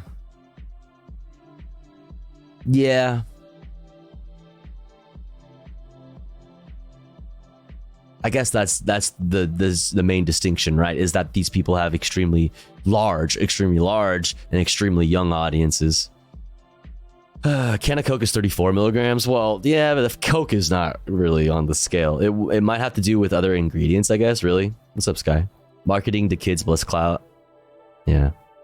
Energy drinks, all falling within the legal limit of the countries it's sold in, and adding that the packaging specifically says it's not for anyone under the age of 18. But then you had the biggest update coming from Logan Paul himself this morning when he posted a TikTok saying, yeah, you need an ID to buy drinks, energy drinks in the EU. Topher goes, most people are anti giving kids that much caffeine. And I mean, honestly, they should be. And I'm not mad at it. You needing to be 18 and showing an ID to buy them. I'm not mad at that. Like past a certain amount of caffeine, yeah, that's super terrible. If I would have had, as a young one, had access to the fucking high amount of fucking caffeine, you know, the insane caffeinated drinks that I have now, like all the Reigns and stuff that I'd be drinking, yeah, I probably would have had a heart attack in high school, like easily. Deadass, when I was in high school, a 17-year-old got a heart attack from a pack of energy drinks a day. Jesus, yeah. Yeah. That Prime Energy isn't even offered in Canada. We don't even distribute Prime Energy in Canada. So how could it be recalled? Well, the answer is illegal or unauthorized imports of the beverage. But of course, traditional media doesn't care about that because they just want a headline. They want clicks. Oh yeah, it's just the media. The level of misinformation currently being spread around Prime is actually insane. Right, and you did have some reports noting that the 200 milligram cans are for the US and saying that there are 140 milligram cans for Canada. But per the BBC, those cans are actually not yet available, with that report appearing to echo Logan's claims that Prime Energy hasn't even launched in the country yet. And now many other reports also saying that the product likely made its way via unauthorized imports or manufacturers who are unaware of the rules. Right, so that, and even though products are supposed to be regulated at the border, some things just get missed. And notably, while Prime Energy's in the news because you have big names attached to it, it wasn't the only product recalled, with that including other beverages, including energy drinks, which were also taken off the shelves alongside it. But also, it's important. Okay, wait, what are those other drinks? Product recall, with that including 3D Alpha Land. What in the hell is a 3D Alpha Land energy drink? Dude, 3D Alpha Land. 5-hour energy, the classic. Celsius dietary supplement, I know as well. G Fuel and Sting. I see the case for G Fuel for sure. For sure. Other beverages, including energy drinks, which were all in a similar way, right? Like it's like G Fuel's the classic fucking gamer fuel, you know, on every streamer's fucking background for the longest time. And yeah. Tofu don't hate 3D Alpha Land is my nickname at the club. You know 3D Alpha Land tastes like Bitcoin. It tastes like sucking on a Bitcoin. You know, that weird taste, you know. That's also taken off the shelves alongside. But also, it's important to note the timing here, because this is coming just a few days after Chuck Schumer asked the FDA here in America to investigate the drink, claiming that it's engaged in a vast advertising campaign aimed at kids. And even though Prime Energy has that warning against consumers under 18 drinking it, Schumer argued that Prime Energy is marketed in near identical form as Prime Hydration, which is their caffeine-free sports drink. And then, internet and writing icon John... I mean, see, here's the thing. It's like, well, here's my thing. It's fuck Logan Paul and shit all the way, right? There you go. Disclaimer. But like, here's my thing. I hate this stuff like this because I cannot ever help but feel like it's just goofy ass virtue signaling and the classic continuation of just normalizing, like just people begging CEOs and the owners of companies and spokespeople to like be more ethical. Please, giant corporations, why won't you be more ethical? Please, like when it's like you are literally the government, you could regulate how these types of drinks are sold in stores across the United States. Why don't you do that instead of like asking the leaders of corporations to fucking hold themselves accountable and to be fucking ethical? It's like, how about you fucking make them? How about we pass some fucking laws, which I would not be mad at, some regulation around these types of drinks, maybe make it 18 plus, just nationalize Canada, consider it. Yeah. Just regulate the goddamn industry. Exactly. It's like, it's just do something. You are the government. No, we would rather do press conferences calling out fucking Logan Paul about the way that they market to kids, which, yeah, that is bad. But how about this? Regulate them. Make it illegal for them to do that. You dumb fucking bitches. John Green just helped end a move by Johnson & Johnson that would have led to the deaths of hundreds of thousands of people. Or because on Tuesday, John Green posted a video titled Barely Contained Rage, an open letter to Johnson & Johnson, which, side note, I had the pleasure of watching, meeting, getting to know John Green, though we haven't talked in a while. And do you know how egregious your actions have to be to make this man angry enough to say some shit on the internet about how you suck? It's a lot, unless it's about football, in which case it could be very minimal and he'll talk. But in this video, he discussed tuberculosis and the troubling number of people that still die every year to this usually curable disease. We're actually talking about millions of people every year. But in the early 2000s, after decades of very little development in TB drugs, Johnson & Johnson developed bedaquiline. Now, as John tells it, I thought this was just an ad psyop to make it seem like the energy drinks were dangerous. Cool.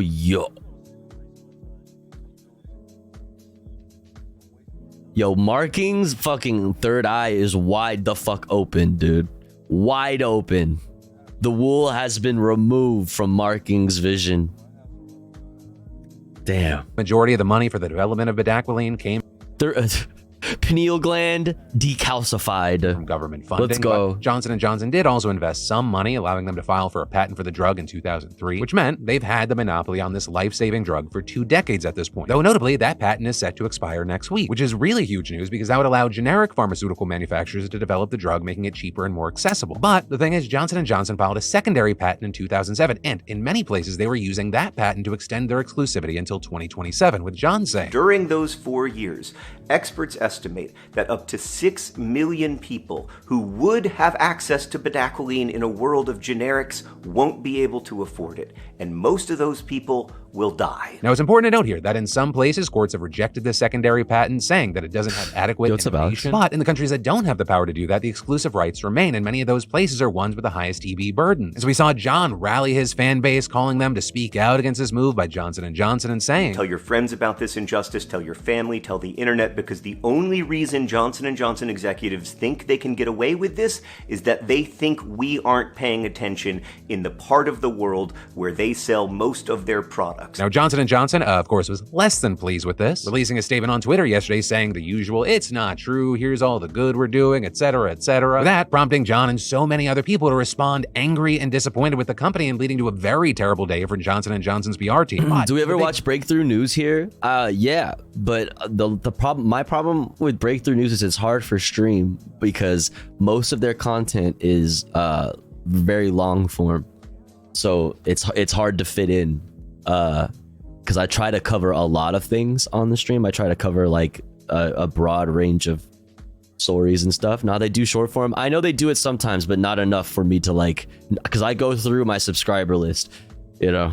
But yeah, I fuck with Breakthrough. News that something Breakthrough News seems to have gotten through to them, because this morning you had the organization Stop TB share a statement with some good news, saying that Johnson & Johnson has agreed to allow Stop TB's partner, Global Drug Facility, to supply generic versions of the drug in middle and low income countries where the patents remain in effect, which I do not want to undersell. This is such a cause for celebration. I mean, hundreds of thousands of lives are going to be saved because of this decision, which, side note, the celebratory memes have been absolutely fantastic, but important. Yeah, it's very podcasty. No, this is not the end of the line. There are still steps to be taken, with John also saying in a tweet this morning addressing Johnson & Which is cool, which is fine, but yeah, I don't know. When I always check Breakthrough News to see if there's something there, but you know.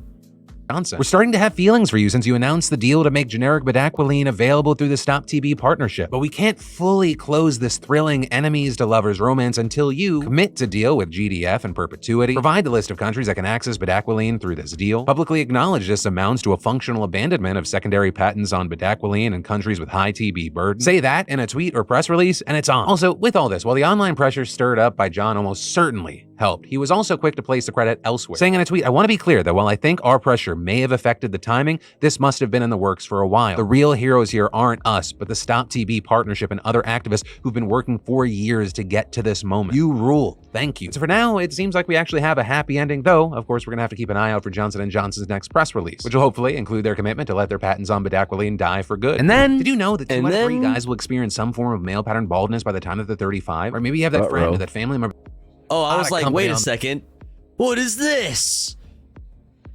those picket lines. That's because the negotiating committee for the Screen Actors Guild just unanimously voted to recommend a strike to the union's national board, saying in a statement that after more than 4 weeks of bargaining, the Alliance of Motion Picture and Television Producers, the entity that represents major studios and streamers, remains unwilling to offer a fair deal on the key issues that are essential to SAG-AFTRA members. But the Guild's president, Fran Drescher, saying that SAG negotiated in good faith and was eager to reach a deal, but the AMPTP's response to the union's most important proposals have been insulting. Barbie supports the SAG strike. I saw that. Full of our massive contributions to this industry. The companies have refused to meaningfully engage on some topics, and on others completely stonewalled us. We have no choice but to move forward in unity. You know, this is incredibly significant, if not historic, because SAG hasn't gone on strike against film and TV studios since 1980. And the last time both writers and actors were on strike together was in 1960. So a dual strike would be absolutely monumental. And actually, let's fucking go. As I was finishing up today's show, it became official. SAG leadership did a press conference saying that they have voted to move forward with a strike. It'll officially start at midnight, and Fran Drescher getting absolutely fired up during the conference, calling studios out and saying, I cannot believe it,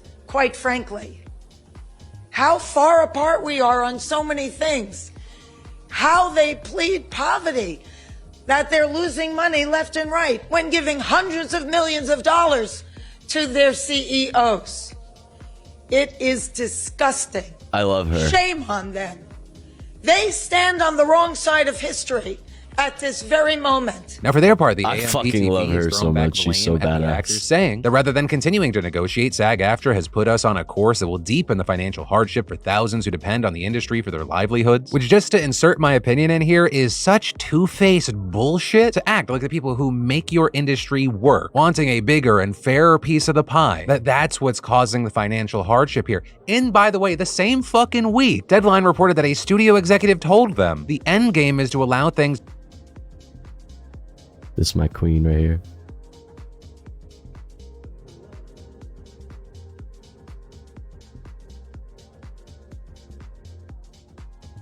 That's my queen right there. Let's fucking go. Let's fucking go, dude.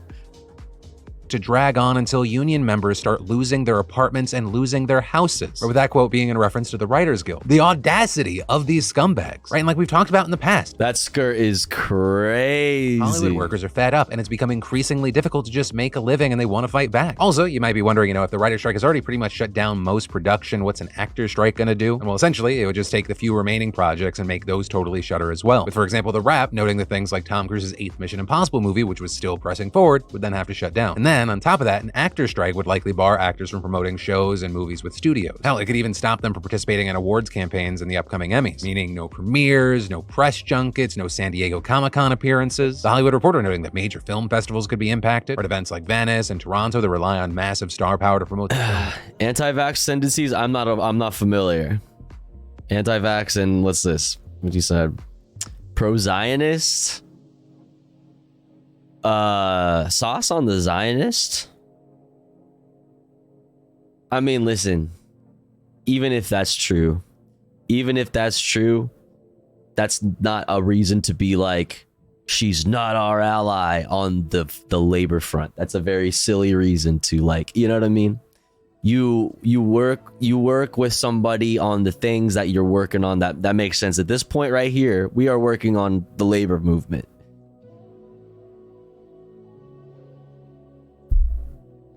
Separate issues. That's a criticism that you can have of them, and that's a criticism that, if it's true, I will have, because I'm fucking free Palestine from the river to the sea. You know what I'm saying? I'm with you. And I'm also fucking very pro-vax, obviously, too, because I'm not a fucking idiot. But, like, you have to understand that as leftists, we need to take our W's wherever we fucking can. And there are certain things that you can like work on together. Okay. In this case, we are working on the labor movement, which in my little humble opinion, the labor movement is the most important thing that we have as leftists right now. We have an immense amount of global momentum. So if we are going to make any ground on any of these other issues, we need to lead with our best foot forward. And like I said, that is the labor movement. That is where we are literally winning everywhere. We are just fucking W after W. They're showering upon us. So you fucking lean into that. You lean into that. Fran Drescher is incredibly famous, okay? You work on those other, you come to those, you fight those battles when you come to them, whatever the fuck, cross those fucking bridges, whatever the fucking thing is. You know what the fuck I'm saying?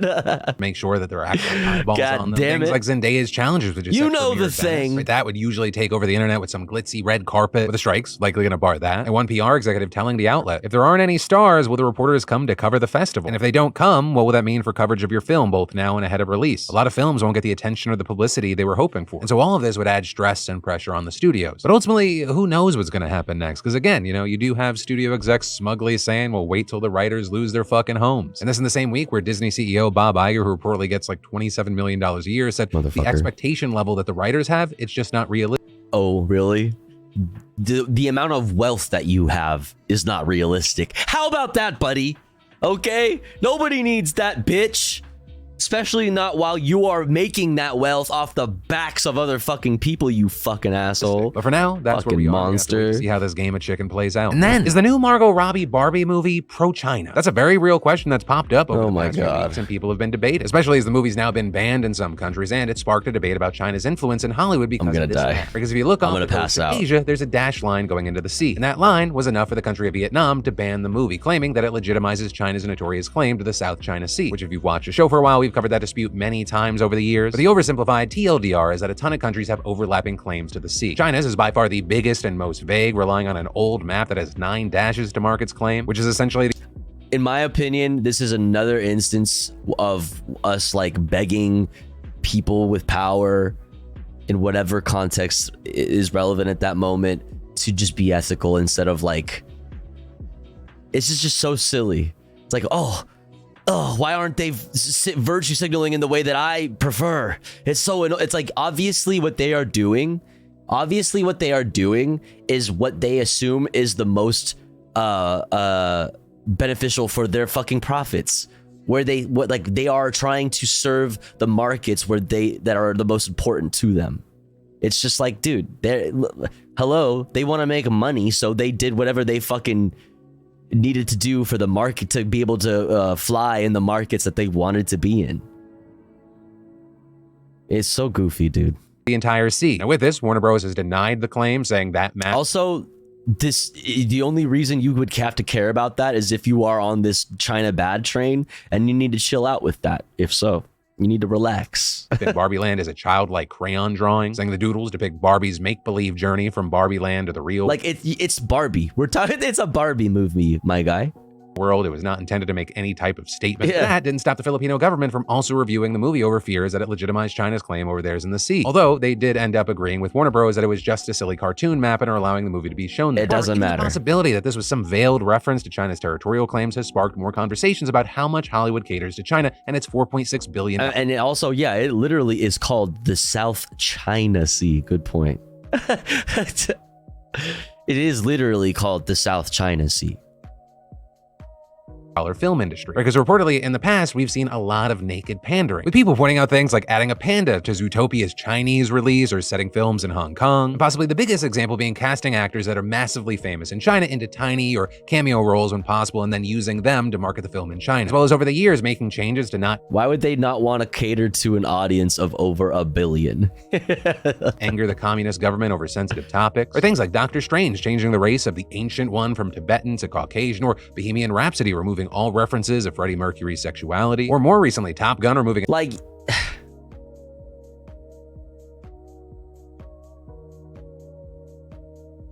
the amount of power that over so much of your so much other media that we consume and love in the United States over the years or currently, whatever, that is like obvious, that is like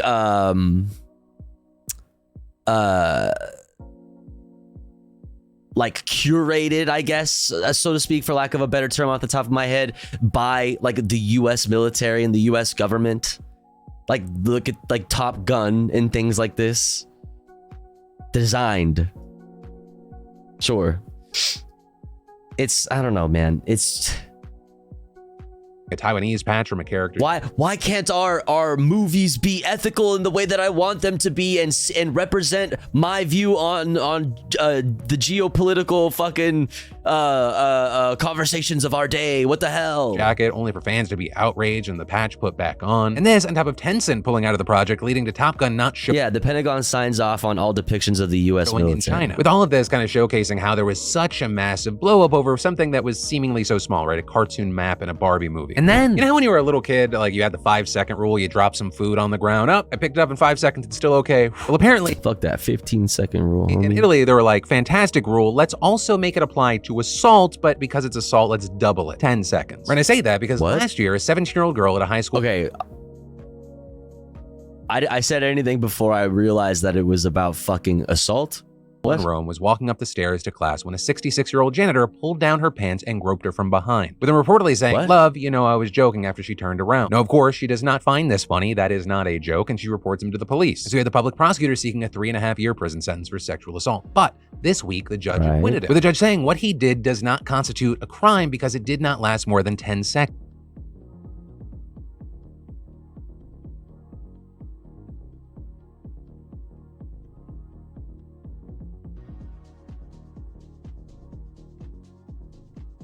Huh?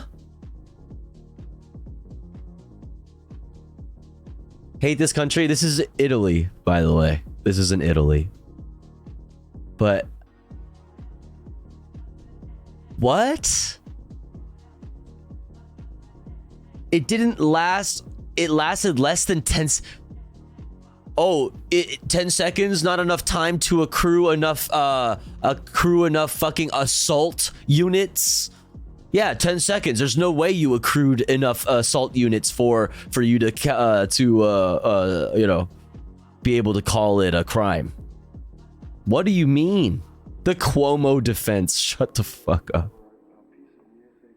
Which, yes, let's all collectively say it. What the fuck? 10 seconds sounds like nothing, but it's an eternity when it is a crime being committed. And the list of criminal violations of personal boundaries you could commit in that time begins way below groping and climbs way above it. Which is why naturally when that ruling broke, you had Italians pissed off. With the likes of White Lotus actor Paolo Camilli kicking off a trend on TikTok and Instagram under the hashtags brief groping and 10 seconds. So you got thousands of people now posting videos where they stare into the camera and grope themselves for 10 seconds to show just how long that actually is. And arguing, and not really even arguing, pointing out that assault is assault no matter how long it lasts. And yeah, do those videos feel painful to you? Yeah, because that's fucking, and they're making a very fucking point. They're making a point, I guess. Honestly, yeah. Any judge this stupid or psychotic to pass a ruling like this needs to be looked into, because you really have to question what is the basis for that reason. I don't know why this got flagged 18 plus. Skeletons in the closet. And then the FDA just approved the first ever over-the-counter birth control pill, which is massive news because it'll drastically expand access to birth.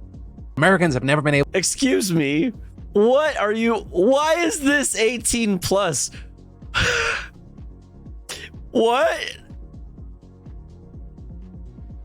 What are you trying to say?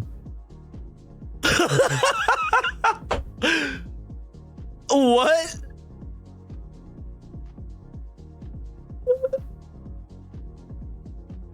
The fuck? What do you mean, bro? Say it to my face, bitch. What is obscene about this? Do they think I'm fucking jerking it? The fuck? I'm taking a shit. This is me taking a dump on stream. The fuck, man?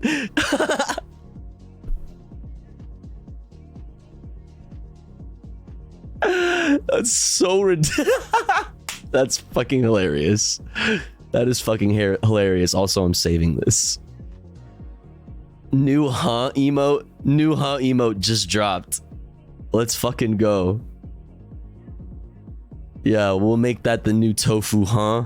Able to get birth control without prescriptions before. This despite the fact that it's been in the US for 6 whole ass decades, around 100 other countries already offer it over the counter. Now with this news, experts say that this will significantly increase access to the 19 million women who live in rural areas that don't have health centers or places that offer a full array of contraceptives. And this being especially helpful for teenagers and people who have a hard time overcoming the financial and logistical barriers to getting a birth control prescription from a doctor. And importantly, the pill will also be the most effective contraceptive people can buy without a prescription. Right? It's more effective at preventing preventing pregnancy than condoms, spermicides, and other non-prescription options. And this is more important than ever because so many abortion protections are being rolled back now. And we see that the groups that currently struggle to access birth control are often the same ones that are most impacted by abortion bans. Now, as far as the specific product the FDA approved, it's called Opill, and it's manufactured by the Dublin-based consumer health giant Perrigo, with Perrigo saying it expects Opill to be available to Americans in early 2024, but very notably here, they have not announced how much it will cost. Right? Under Obamacare, most group health and insurance plans are required to cover prescription birth control at no cost. And while about a dozen states do require insurers to cover over-the-counter contraceptives, Dublin mentioned federal law. Now that said, the federal government could move to require insurers to cover non-prescription birth control under an executive order Biden recently signed, and Democrats in the Senate have also introduced legislation that would effectively do the same. But in a statement, Perrigo's global vice president for women's health said the company is committed to making Opill accessible and affordable to women and people of all ages, and adding that it'll have a program to provide the pill at no cost to certain qualifying people. So yes, very, very big stuff. Obviously, we need to see some more details, but it'll be very interesting to see how it affects the people that it's meant to help, as well as how the approval of Opill changes the landscape, and if it causes a spillover effect where we see the FDA approving more over-the-counter birth control data off the market. And then we've got to talk about double agents. Right, but when we gotta. Thank God for fucking you're thinking sponsor about double block. agents, you're probably thinking about some elaborate spy film, not lobbyists in your state's government. But that's exactly what's happening here. Throughout the US, we're seeing the same state-level lobbyists being employed by companies and groups both within the fossil fuel industry and those dedicated to fighting the climate crisis. My dude. It doesn't get old saying that. Yo, what's up, my dude? I hope you had a good stream, my dude. What's up, my duders? Oh, thank you, Celtic legend. Go follow my dude. Hope you had a good stream. What were y'all up to? Welcome in. If you've never been here before, I'm Tofu Ghost. We talk about news and politics. Right now, we're going over finishing up the headlines generally, but and also finishing up this Philly D video. Welcome in. Hope you're good. Right? Each state has their own definition of what lobbying and a lobbyist actually is and the rules and laws that come along with it. But the generalized definition of lobbying is an attempt to influence government action through written or oral arguments. That is not a hard and fast rule, though, and there are some exceptions, and then there are exceptions to the exceptions. And then not everyone that lobbies is a lobbyist. Typically, only those lobbying on someone else's behalf for compensation gets that title. And then in some states, there's even a threshold to meet first. But a key thing here is that political lobbying has been growing substantially since the 1970s, and leading that growth has been the fossil fuel industry. With a recent study finding that not only does the fossil fuel industry lobby more often, they also spend more money doing it, with a study specifically highlighting between 2009 and 2018 when fossil fuel firms spent more on lobbying in light of the push for more climate-friendly practices. However, it was recently revealed that more than 1,500 lobbyists working for the companies within the fossil fuel industry are also being employed by groups, governments, and companies fighting against the climate crisis. And a new project called F- recently unveiling their database of these state-level lobbyists who are working both sides, with this database being developed to shed light on just how deeply entrenched the fossil fuel industry is in state governments. With Timmons Roberts, an environmental sociologist at Brown University, saying, this database really makes it apparent that when you hire these insider lobbyists, you are basically working with double agents. They are guns for hire. The information you share with them is probably going to the opposition. I mean, we're talking universities, massive tech companies, and even environmental groups, all of which have publicly shared their dedication to action on climate change and also employ lobbyists that also work for massive fossil fuel corporations. For example, the Environmental Defense Fund shares lobbyists with 3 major gas producers, including Exxon, Mobil, and Duke Energy. A lobbyist outfit used by Syracuse University, who has made promises of carbon neutrality in the next 20 years. They also have contracts with 14 different fossil fuel clients, including Koch Industries companies. And Koch reportedly has a history of climate change denial, and they have active efforts to block any moves towards cutting emissions. I mean, even the city of Baltimore, which is suing big oil companies for their role in climate-related damages, has shared a lobbyist with ExxonMobil. That's one of the defendants in their case. But Soros. Now, almost every state has laws requiring lobbyists to submit disclosure reports, and it's very rare for a lobbyist to advocate for both sides of a piece of legislation. But beyond that, there are no rules preventing lobbyists from representing 2 separate organizations that are diametrically opposed. And there are very few regulations preventing sensitive information being shared between sides. And then there's also the page. Finding Coke in the White House again. With Sarah Briner, research at Open Secrets, saying the money thing matters too. These environmental groups and even cities can't pay lobbyists as much as huge multinational fossil fuel companies can. So there's an imbalance there. Loyalties would be split. And with all this, you have companies and groups with green initiatives arguing that working with these lobbyists doesn't conflict with their climate goals, arguing that it can even be beneficial, with a spokesperson from the Environmental Defense Fund saying that lobbyists working with big oil is, quote, not in itself an automatic disqualification, and saying in some cases it can actually help us find productive alignment in unexpected places. Meanwhile, other groups say that these connections allow them to access Texas Republican lawmakers who otherwise wouldn't give them the time of day. With Dennis Dyson, Director of Communications for the National Resources Defense Council Action Fund, saying, "At times, we retain vendors that specialize in engagement that can help build support for climate and equity progress across both sides of the aisle." However, you have many saying these relationships are actually detrimental to the success of the climate movement. With James Browning, a former lobbyist who worked on the F- database, saying, "The worst thing about hiring these lobbyists is that it legitimizes the fossil fuel industry. They can cloak their radical agenda in respectability when their lobbyists also have clients in the arts or city government or with conservation groups. It normalizes something that is very dangerous." And adding, "We got into this mess on climate by groups seeking short-term wins but empowering the fossil fuel industry and giving them credibility." And so with all this, the release of the F- database has spurred activists and advocates into action, calling on these companies and groups to fire the Maverick, thank you so much for the 5 bomb. Let's go. Fuck yeah. Thank you. I really appreciate that. Thank you so much. Thank you, thank you, thank you. If you got a gifty from Maverick, please make sure to thank them. That's very kind. Really appreciate that. Hope you're doing good. What's up? What's up? Welcome in. Lobbyists that also represent big oil. With Megan Sally Wells, a former mayor in California who led a movement to ban oil drilling near homes and schools, saying, "I hope that many people just don't know they share lobbyists with fossil fuel companies and that this database will bring transparency and allow leaders to better vet these companies. You shouldn't be funding the person who's poisoning you." And Browning adding, "People just assume there's no alternative to the status quo, but it takes time to take a side. It's all about who is in the room when decisions are made, and the only way to force change is to get these fossil fuel companies and their lobbyists out of the room. And I'll wait to see what comes from all of this. I gotta ask you, what are your thoughts?" Fucking abolish Citizens United. Get money out of politics 100%. Make every single position in the government accountable to elections that are funded publicly. No lifetime appointed positions. No appointed positions.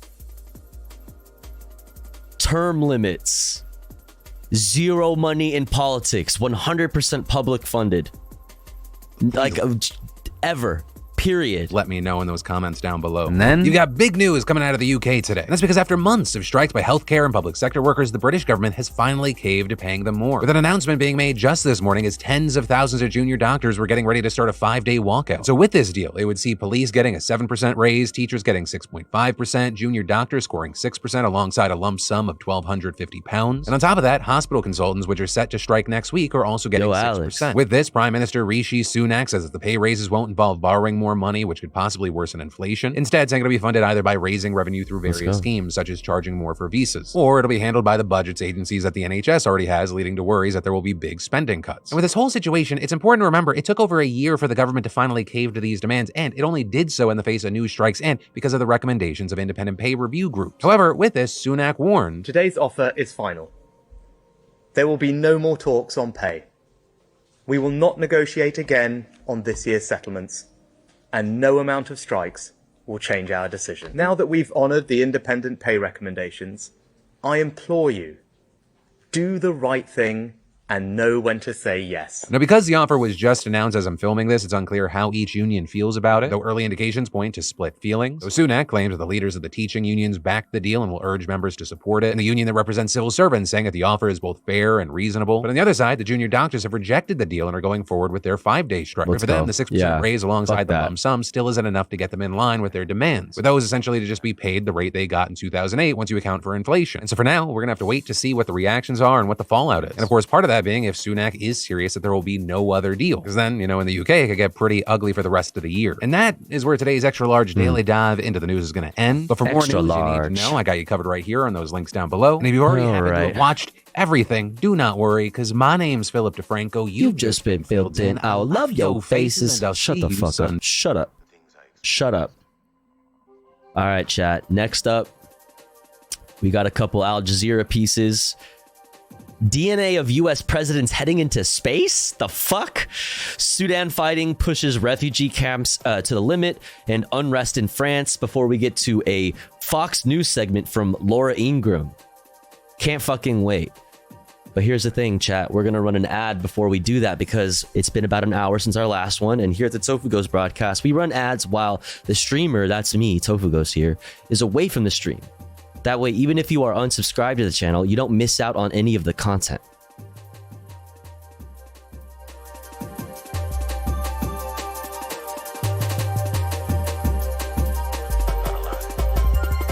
However, if you would like to support the stream, support me, the streamer, and get access to cool Tofu Ghost emotes as well as an ad-free viewing experience, all you gotta do is subscribe for $4.99 or for free with a Twitch Prime by connecting your Amazon Prime account if you have one to your Twitch account. Or let's say you're already subscribed to the channel and you're feeling generous and you have the means to. Maybe consider gifting a sub to one of our friends in the chat, one of our comrades in the community that may not be able to afford a sub this month. That way they may also be able to enjoy the Tofu Ghost emotes and an ad-free viewing experience. If you're unsubbed to the channel, make yourself known in the chat, say hi, and maybe somebody will feel nice and shoot you a subby. We're currently at 6 out of 30 for our daily sub goal. Scratch that, because of Midnight Dime, we are at 7 out of 30 for the daily sub goal, temporarily raised to 30 to make up for the subs that I lost while I was away for a bit. Thank you so much, Midnight Dime. I really appreciate that. Thank you for gifting to Sipping on Some Rizzard. Thank you, thank you, thank you, thank you, thank you. Really, really appreciate it. I'll be back in 3 minutes. Don't you go anywhere. BRB.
The things that I feel.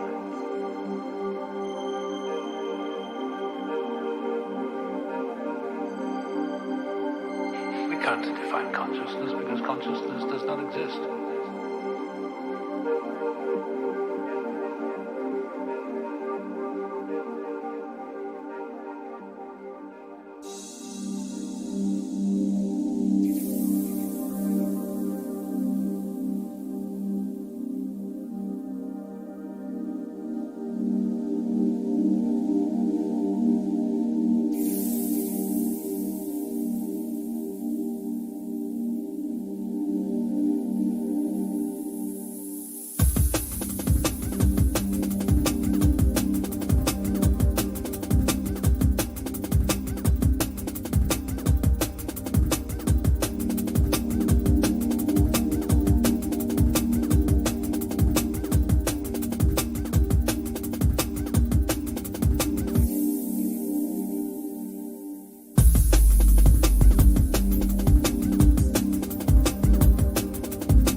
Tofu L, Tofu L, Tofu L, Tofu L.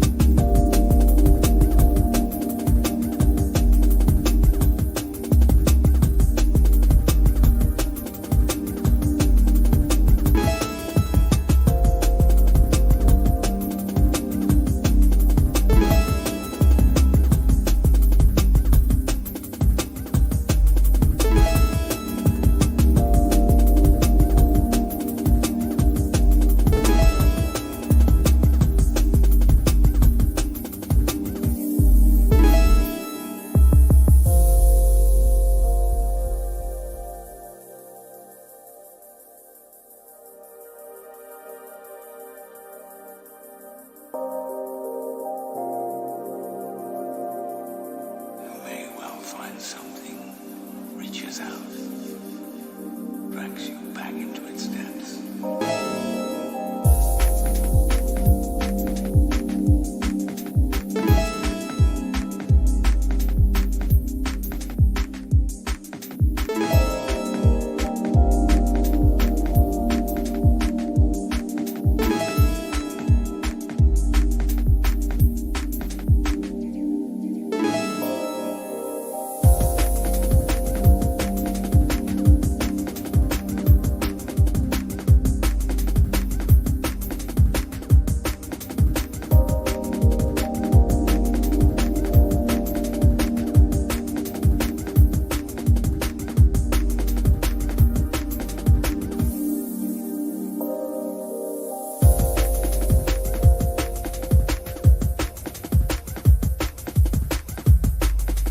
Oh shit.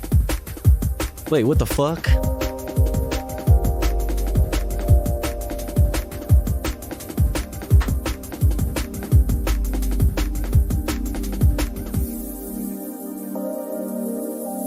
We in a fucking... You guys running a piss train? What the heck? Time to play a song. Yo, Anonymous, thank you for the 5 bomb. Holy shit. Yo, Classic Banana Milk, thank you for the 5 bomb. What the fuck? And Red Hots, thank you for the 4 months. Let's fucking go. Thank you so much. Thank you, Anonymous. I really appreciate that. Whoever you are, I really appreciate it. Thank you so much. And Classic Banana Milk, thank you for the 5 bomb as well. Thank you so much. If you got a gifty, please thank the person that gifted you. And Red Hots, yo, thank you again for the 4 months resub. Fuck yeah, let's go. You know what? Before we get into the next little bit of news, I think we need a little Seal.mp4 to shake off them bad vibes. I think so. Yep. Yeah, I think so. Yep. Yeah.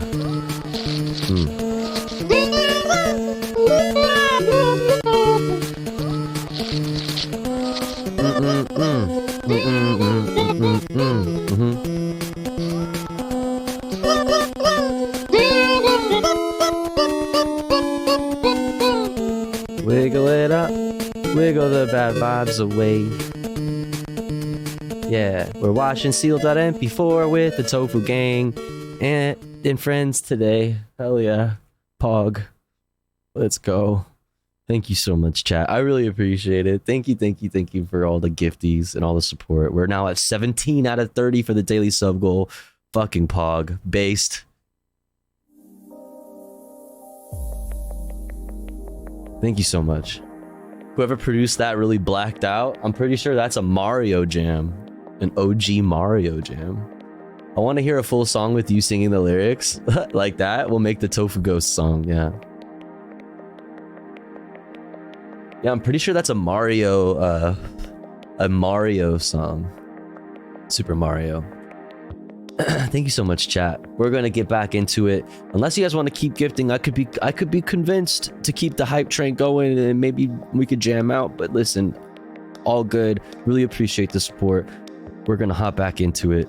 Start off with this weird little piece of news that is usually the kind of weird news that I would start the stream off with, like a really a funny or a peculiar piece of news. But this is interesting. DNA of US presidents heading into space? What the fuck? Yo, Midnight Dime, thank you for gifting to High Def. Listen, all right. The people have spoken. I said I could be convinced, and I have been convinced. And now I need you to show me some funny monkeys. I need you to. Where the fuck are they at, huh? Funny monkey, lovable, I love funny monkey. Funny monkey, funny monkey. Funny monkey Jeff, funny monkey Jeff. Funny monkey Jeff, funny monkey Jeff. Look at the monkey. It's a monkey. Yo, Red Hots, thank you for gifting to Matterman. Thank you so much. Yo, holy Midnight Dime, thank you for the 5 bomb. Thank you. Let's fucking go. The funny monkey.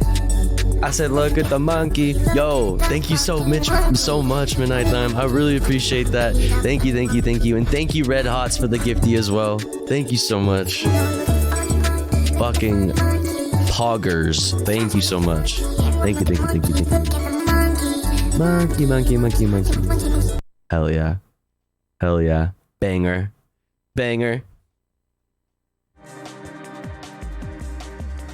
Fucking banger. Big poggies. Thank you so much, chat. 24 out of 30 now. Already almost to the fucking sub goal. Only 6 away. Thank you so much, chat. Thank you. Let's fucking go. I really appreciate it. Thank you so much. Thank you. So here's my question. Is there like all of the presidents? I mean, not all of them, right? Do we have DNA samples from fucking George Washington? Like, I don't think so, right? Who? Which presidents? And where do we get this DNA from? Is it like fucking sperm samples that we're just shooting off on a fucking SpaceX flight, or like what's the deal? Let's check it out. Oh, there they go. A special memorial flight is preparing to take human DNA where none has gone before. 330 million kilometers into space. It will carry samples from 4 US presidents, including JFK and some Star Trek personalities. Yo, Picard's come off into the Milky Way. We have about 196 capsules on board that flight, along with Gene Roddenberry and his wife Majel's ashes. Gene Roddenberry's ashes. A couple other Star Trek celebrities like Jimmy Doohan, who played Scotty, Michelle Nichols, who played Lieutenant. You can shoot Picard's cum into my bussy. Hey, yo. Hey, yo. And DeForest Kelley, who played Bones. The flight will be launched by space memorial company Celestis, which bills this as a off-planet DNA storage and preservation. It's going to be the first, as it should be. What's up, Anthony? And only repository of our civilization out in the universe. So no, like literally, it's like jizz samples and blood samples, literally just floating in space. No one's done that before. Damn. We all want to be immortal in some way, and this was an opportunity for us to be able to do something that no one else has done, to go where no one else has gone before. Damn. Our DNA, the final frontier, if you will. It will be the furthest human genome from the planet. The capsules are designed to orbit indefinitely around the sun. So this is the DNA Memorial Kit, and dude, what a shame if the human race is wiped out and some distant civilization finds the frozen cum floating in space because the sun is blown up long time ago. They find this floating frozen cum. That was really hard to say. And they clone the first humans, and it's just like a bunch of goofy ass millionaires and JFK. What the fuck, man? Yeah, basically it takes the DNA, it creates a... So if humanity dies out, aliens can know what a glory shot tasted like. Yeah. Yo, Midnight Time. What the fuck? Thank you. Thank you for the 5 bomb again. Let's go.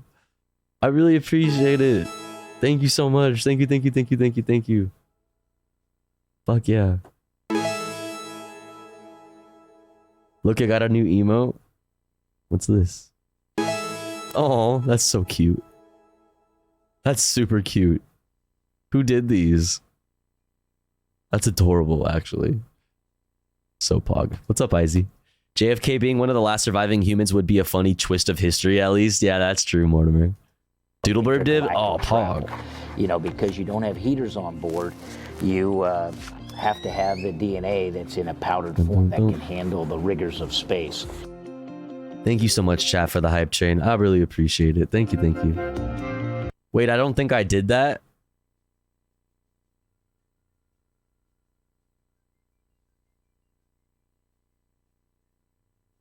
That's weird. Yeah, my sub count didn't go up actually now that I'm looking at it. Well, wait, it showed me in here though. That wasn't just that's weird. Huh. That's super weird. Well, thanks anyway, Midnight Dime. I appreciate it. We're not going to be there physically. We're going to be a little part of it in some way, and that really does make me smile.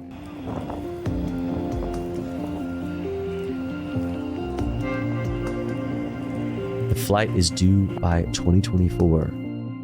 I mean, I don't know how I feel about these things. It's like, yeah, okay, I guess. Also, is there like a weird feeling around it maybe to anybody else because of like the vanity required and like the money required too? Like the combination of like having ridiculous amounts of money plus the enough vanity to be like, yeah, it's my cum that needs to survive after the earth explodes or whatever. Like, you know, I want my cum to make it past the inevitable heat death of the universe. It's vain and expensive. Surely this is not the point of the mission. Yeah, you're probably right. You're probably right. Maybe there's some sciencey shit. All right, Sudan fighting pushes refugee camps to the limit. Not Pog. Let's check it out. For weeks, this refugee camp hasn't stopped growing. People are still coming to escape violence in Sudan that they say is ethnic cleansing. Most here are women and children. This pregnant mother of two says militiamen killed her husband in front of her. Wow. The children keep asking, when will their father return home? Jesus Christ. I tell them he will soon join us. Fuck. The majority of refugees are ethnic black Africans from West Darfur, who accuse Arab militia groups and their allies of a campaign of killing. As for my brother, they knocked him down with a car, beat him, and took him back to El Geneina. I was told he was killed. Conditions at the camp are poor with little shelter or food. Every day we receive an average 3,000 to 4,000 people who cross the border into Chad. I can tell you we don't have enough resources to cope with the influx. And that is going to be the case everywhere, globally. Nobody has the resources, the infrastructure, or even the will, the political will to accept or treat refugees humanely. You are going to continue to see this due to continued conflicts, continued climate catastrophe, the combination of the two, the lack of resources everywhere, the water wars that we always joke about are unironically starting. Like, man, this is going to be a very big problem for us as human beings on this planet. As battles continue between Sudan's army and paramilitary fighters, people there have no idea when it will ever be safe to return home.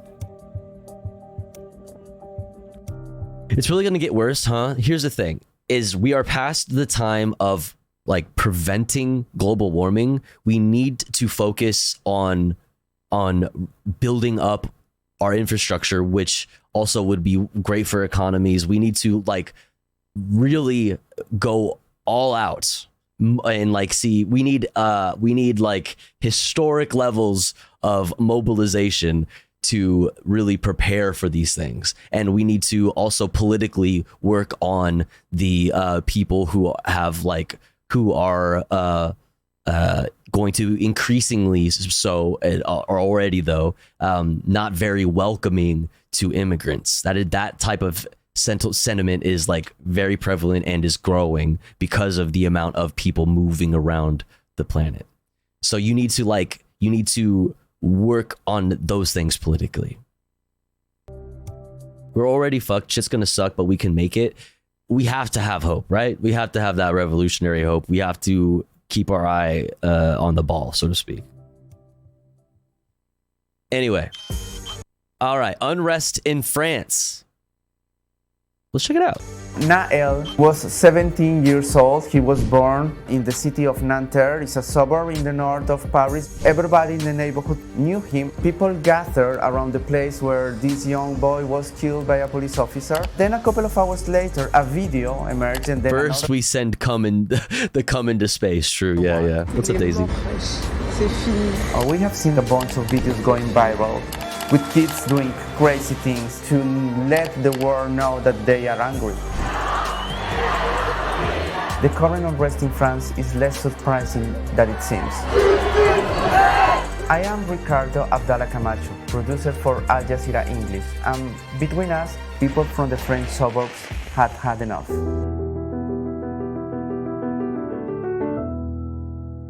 As a producer, I need to find out French police update, still racist. exactly Yeah. happened where, and I have to try to anticipate what's going to happen next. I try to establish the facts, try to establish if the videos we are seeing are accurate, and then we try to go where the action is happening.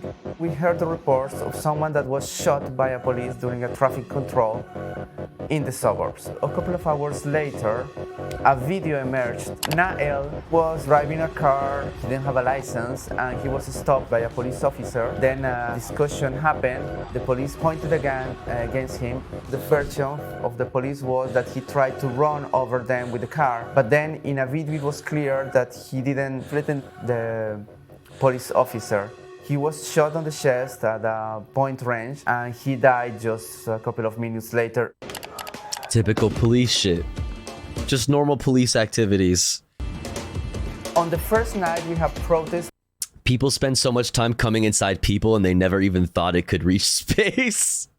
Yo, the cum shot heard around the world. Yo, oh my god, new records for cum shot. Would that be the world record, the universe record for longest cum shot? Maybe half a dozen cities. From the second night on, it was happening in hundreds of towns around France. 45,000 officers were deployed. Once things start to heat up in one of the suburbs, people will see on social media what's going on, and then they will replicate. In the suburbs, we have two things. So we have the racism and we have the police violence. They mix together and they create this explosion.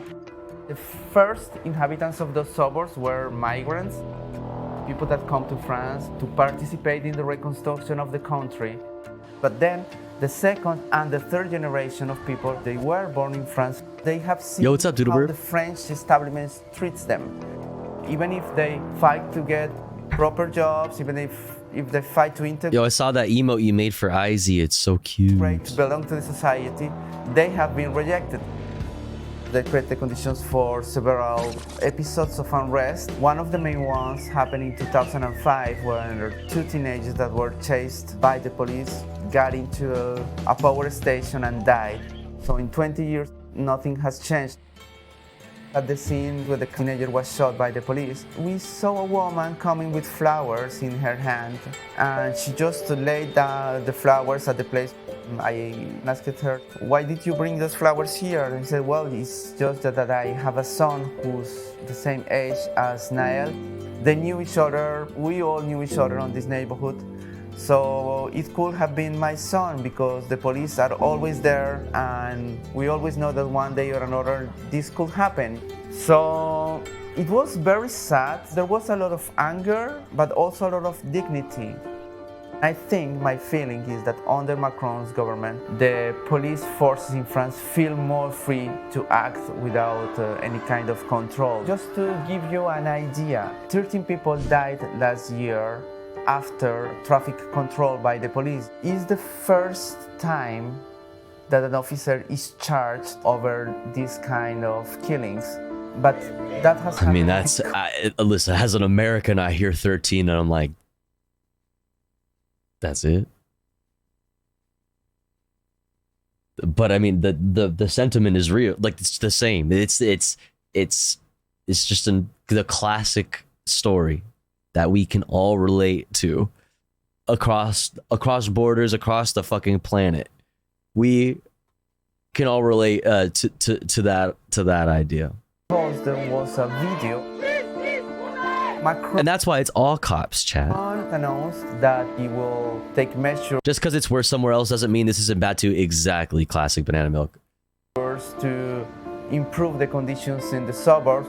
But that has been done before. You know, every time we have this kind of unrest in the suburbs, we have the president and the prime minister visiting saying, this time we will take more care.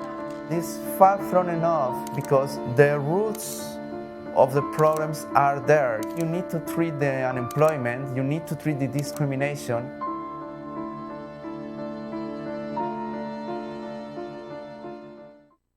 Real shit. Real shit. All right. Oh my goodness. Time. It's time, chat. It's fucking time. It's fucking time. Ingram. This is certifiably insane.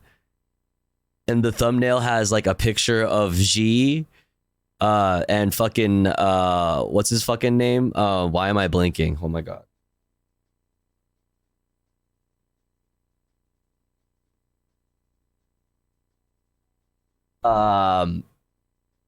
Fucking not Al Gore. John Kerry, thank you. John Kerry, thank you. Mother Nature's laughing, it says. Mother Nature's laughing. All right. Let's check it out. Mother Nature's laughing. That's the focus of tonight's angle. Oh, God. Oh, God.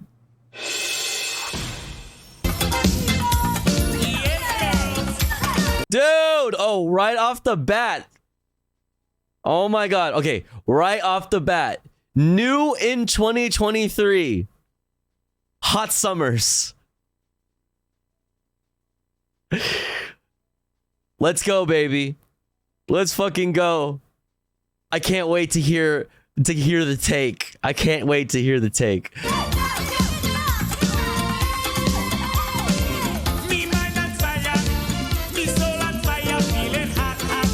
Last month was the hottest June on record. That heat then carried through into July as a new record high global average temperature was set on Monday and then broken the very next day. This is a true thing that happened. That is true. We are number one, breaking records, can't stop fucking raising the bar. Can't stop fucking winning. I can't wait to hear Laura Ingraham say this is all just a bunch of fucking hooey and that it's just weather and that there's always been hot summers. I can't fucking wait. Triple-digit heat index through the end of the week. It's hot, hot, hot, all right. After all, we're in the middle of a season called summer.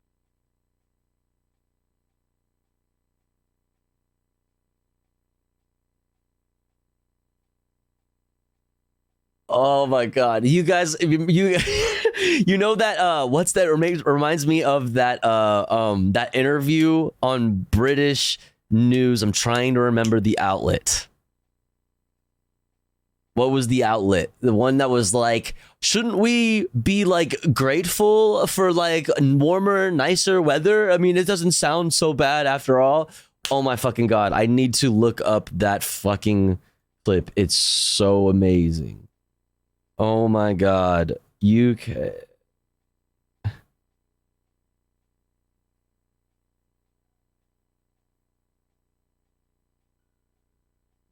Yeah, this video. Oh my fucking god, I already found it, dude.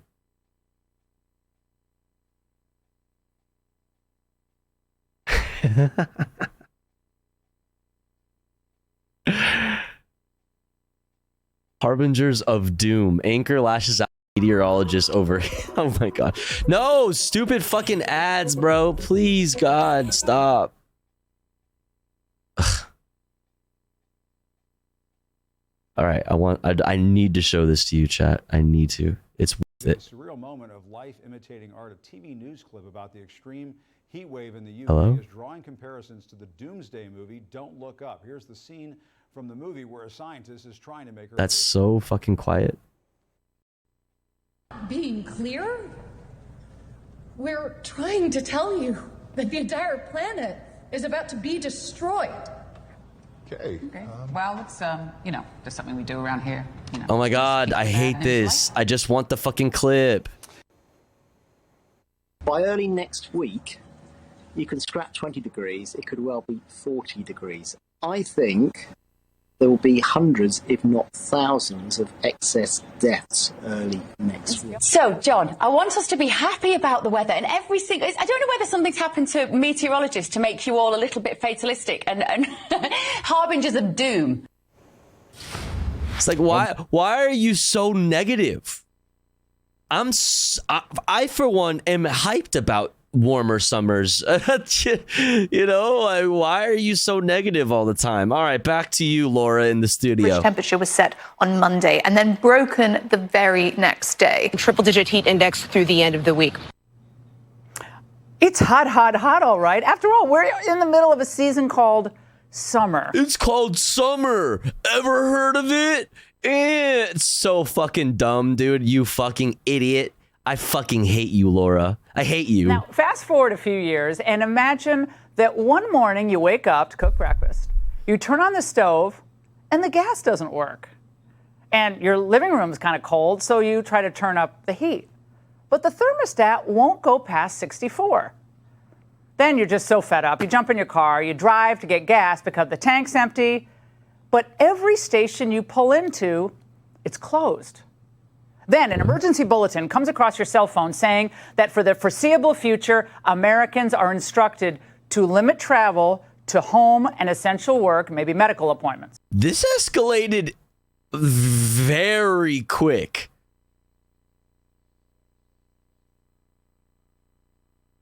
We went from it's just summer to emergency broadcast system, martial fucking law, tanks on the streets of your local fucking town.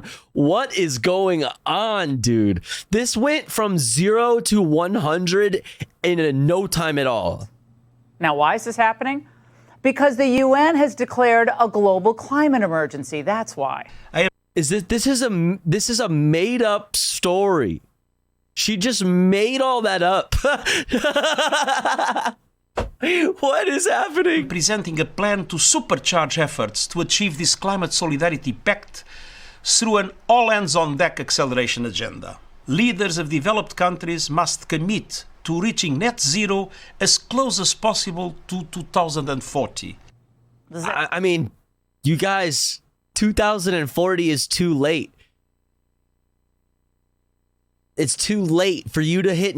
If we all hit net zero by 2040, the damage has been done.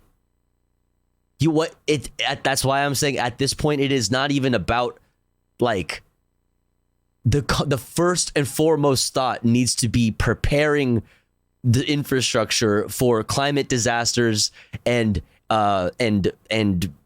yeah, that essentially, and the mass migration of humans that you are going to see. That is like the number one thing that you need to be worried about at this point, because 2040, it's like it's GG's. It's GG's. Guys, Tony Fauci of the climate issues. Net zero by 2040. Wait, what's that I hear?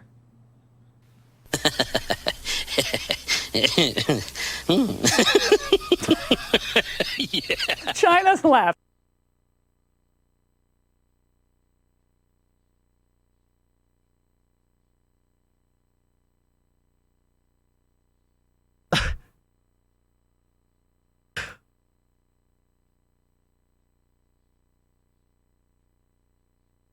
What?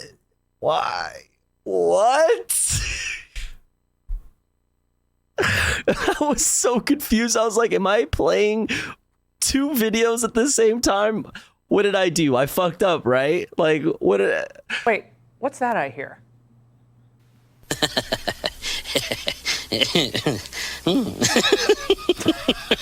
Yeah. China's was laughing, yeah.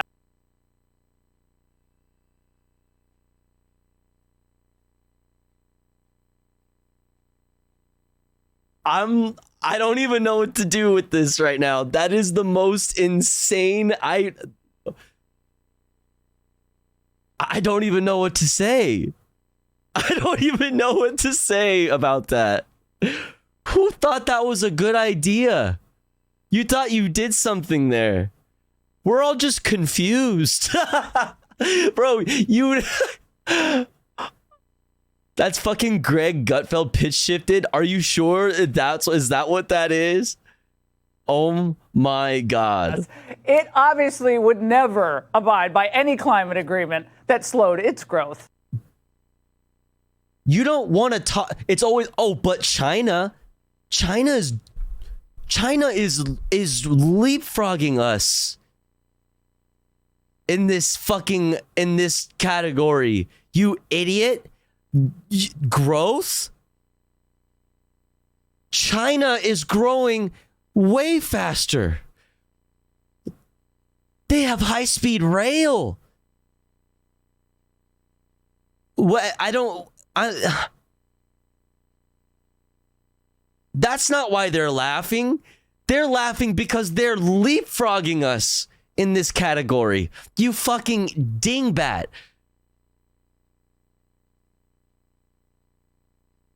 That's crazy. But regardless, but China's killing it. This is immense levels of cope. But what we got here, you know what we got in the United States? We got Laura Ingraham playing a video of China with a fucking laugh track edited over it. Tofu, have you considered China bad? You know what? I haven't considered that. I might have to look into this. We have freedom. That's true. What's up with this over 18 shit? Why you keep sending me porn, bro?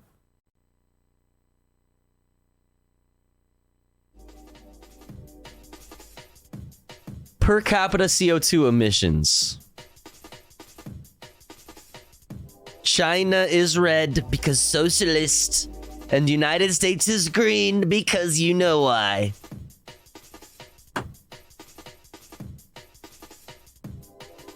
So we got tons. I'm assuming of carbon dioxide. And over time. Interesting. Now check food waste. Oh, God. Interesting. UN Secretary General Antonio Guterres is undeterred in his plans to set up a global climate body to force us into compliance. Now, much like we saw... To force us into compliance. Like, why wouldn't you be... Here's... Why isn't this used on these dumbasses? Hey, you hate China, right? You want to compete with China? You're worried about China overtaking the US as the global economic superpower? Why don't we beat them in this whole green energy thing? Why don't we do a Cold War, but over like green energy fucking it's shit? Why don't we do that?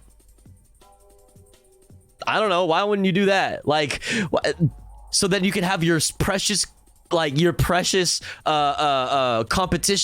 and you have your precious fucking fuck China. Like, why don't we do that then?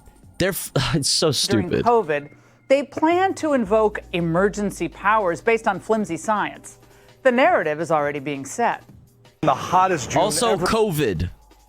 Somehow COVID.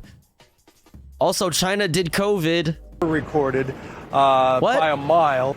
We are walking on the hottest planet ever walked. The Southwest and Florida are braced. That's just literally true. For more dangerous, record-breaking temperatures today. There were record-breaking temperatures everywhere from China to Mexico. But scientists warn this is only the beginning as we see the growing impacts of climate change. And just as during the pandemic, we're supposed to believe the science, it's all settled. Climate change is fucking bullshit. Source? COVID happened. Checkmate, liberals. The climate crisis is growing by the day. This will be the hottest June and July. It'll be the hottest summer. It'll be the hottest year. And we all know that because the science is telling it to us and because Mother Earth is responding by telling us exactly what's going on. Now he's nature's mind reader? It's my sweet creamy butter. Nope, that's chiffon margarine.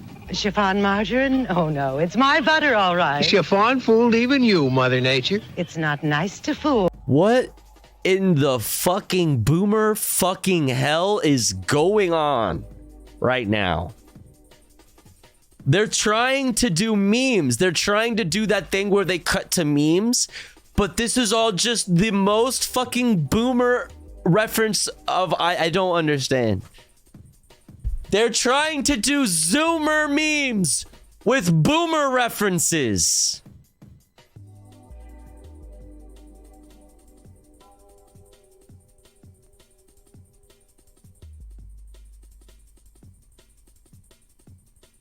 Mother Nature.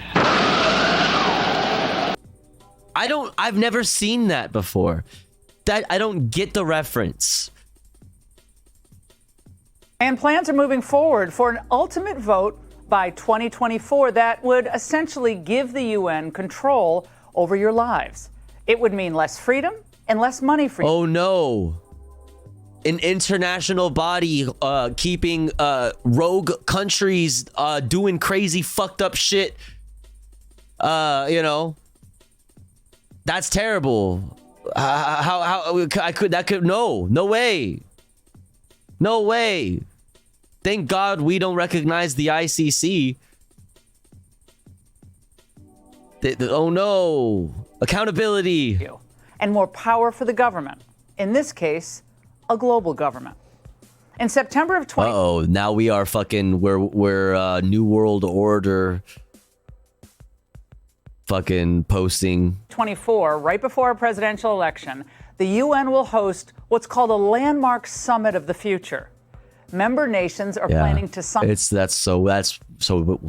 it all comes down to the thing, the classic thing, the thing it's just the old school fucking thing. Great replacement theory to the fucking global government, to the fucking shadow, dark, deep state, fucking New World Order, fucking leads you all the way to you talk about Soros, and then leads you all the way to JQing. It leads you all the way to JQ town. Sign on to an agreement that will give the Secretary General of the UN standing authority to convene and operationalize automatically an emergency platform in the event of a future complex global shock of sufficient scale, sufficient severity, and reach. Now, our friends over at The Federalist are very smart to raise the red flag here. The so-called emergency platform would give the UN the green light to actively promote and drive an international response that places the principles of equity and solidarity at the center of its work. Notice how she said those things like that, those like they're bad things. Notice how she's like, equity and solidarity. At the center, ew. Woke. Well, gay. You know what that means. Watch your wallet and hide your children. What? America will be footing the bill once again as China skates along doing its own thing. Now, China's killing it. Again, China on this front doing much better than the United States. So I don't know, especially given the amount of fucking people they have there. Given the difference in population, they're fucking doing pretty well on that front. And whose fault is it for like excluding countries like China from a lot of these like international conversations. Who's doing that? Oh, I don't know. Is it the fucking West? Is it the fucking United States of America, Laura? Yes, it is. Yes. Angle 2 years ago tried to warn you that COVID lockdowns set the predicate for more to come. Their so-called public health experts were wrong on everything from lockdowns to masks to social distancing. Yet now we see the usual suspects. Source on that? No, they weren't. Lining up to exploit another hyped crisis. Of course, I'm talking about climate change. That was their kind of dry run for climate lockdowns or whatever they're going to do here. She's the Angle warned you about this years ago. Basically, she's saying, look at me. You should give me mad props. I've been talking about how fucking COVID-19 and climate change and all this shit is just some globalist fucking agenda. You know what I mean? It's just the globalists, bro. It's Soros and shit. Soros and co. I've been saying this. Yeah, Laura. Now, in a few moments, we're going to explain today's climate alarmism is based on a mountain of lies and bad science. Again, remember what the scientists told us about COVID and how they ended up censoring opposing voices. Same deal here. So you should expect new waves of... So many Fox News viewers died. Thinking about like how many genuinely like how many Fox News viewers like died. Like, it's crazy to me. Like, it's so wild. Propaganda to wash over our schools, our news, and our entertainment. All trying to convince you that if you don't sacrifice your standard of living now, you're all going to burn up. Whose side are you on, Eddie? What? What sides are there? Mine or the ozone? I'm gonna put a little of this aloe on your back, okay? Should make you feel better. Ah! Or not.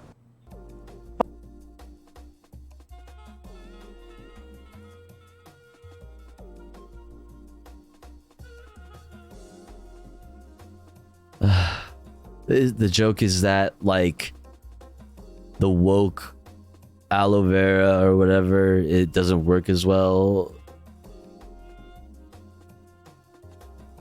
But the only thing on fire here is their pants.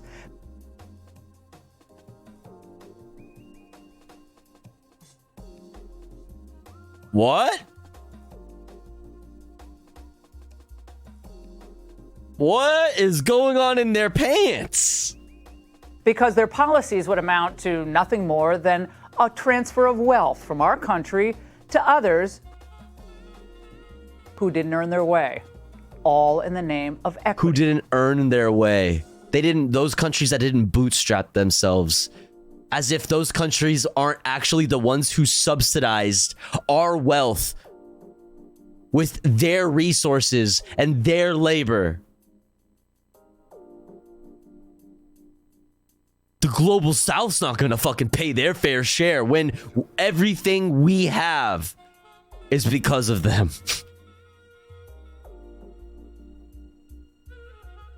It's our fault. We did this. Of course we're footing the bill. Of course the largest economies on earth, one, are footing the bill because they have the money, and two, because they're to blame.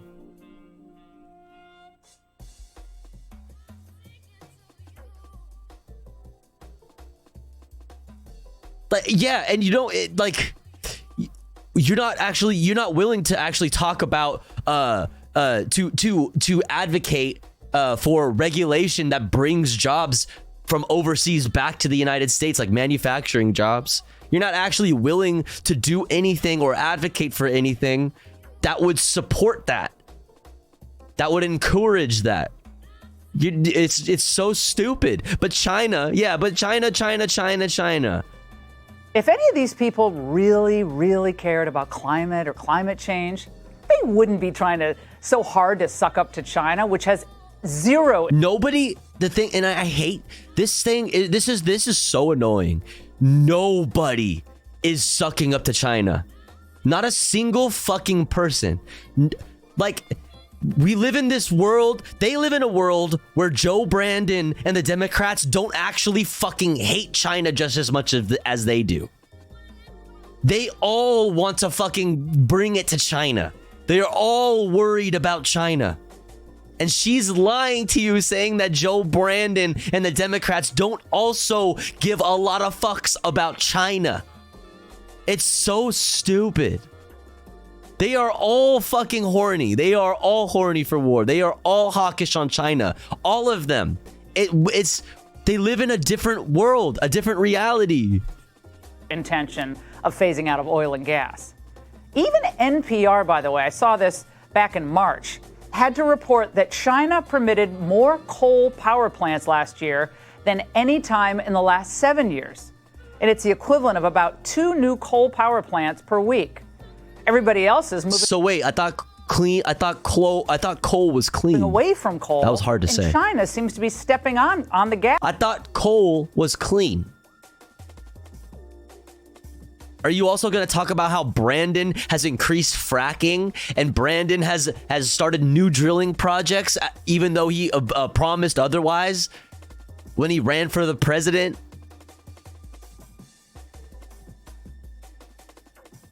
Willow projects, like, hello?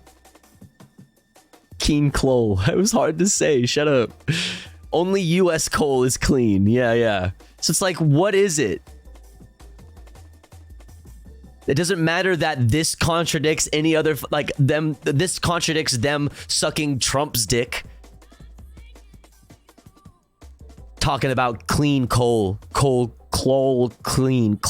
keen. As one analyst noted. We saw that China has 6 times as many plants starting construction Transition as to the greatness. rest of the world combined. So look, everyone. Also, a really large population. Also, an extremely large population. And you're also not going to bring up all of the other things that they are doing as far as green energy goes, as far as things that are also good for climate change, dealing with climate change, like public transportation. It's so fucking dumb, dude. The amount of cope is crazy. Should understand by now, if any Democrat wins in 2024, these UN Yeah, they won't talk about India, right, Rinny? Yeah. global emergency powers will be invoked as soon as feasible.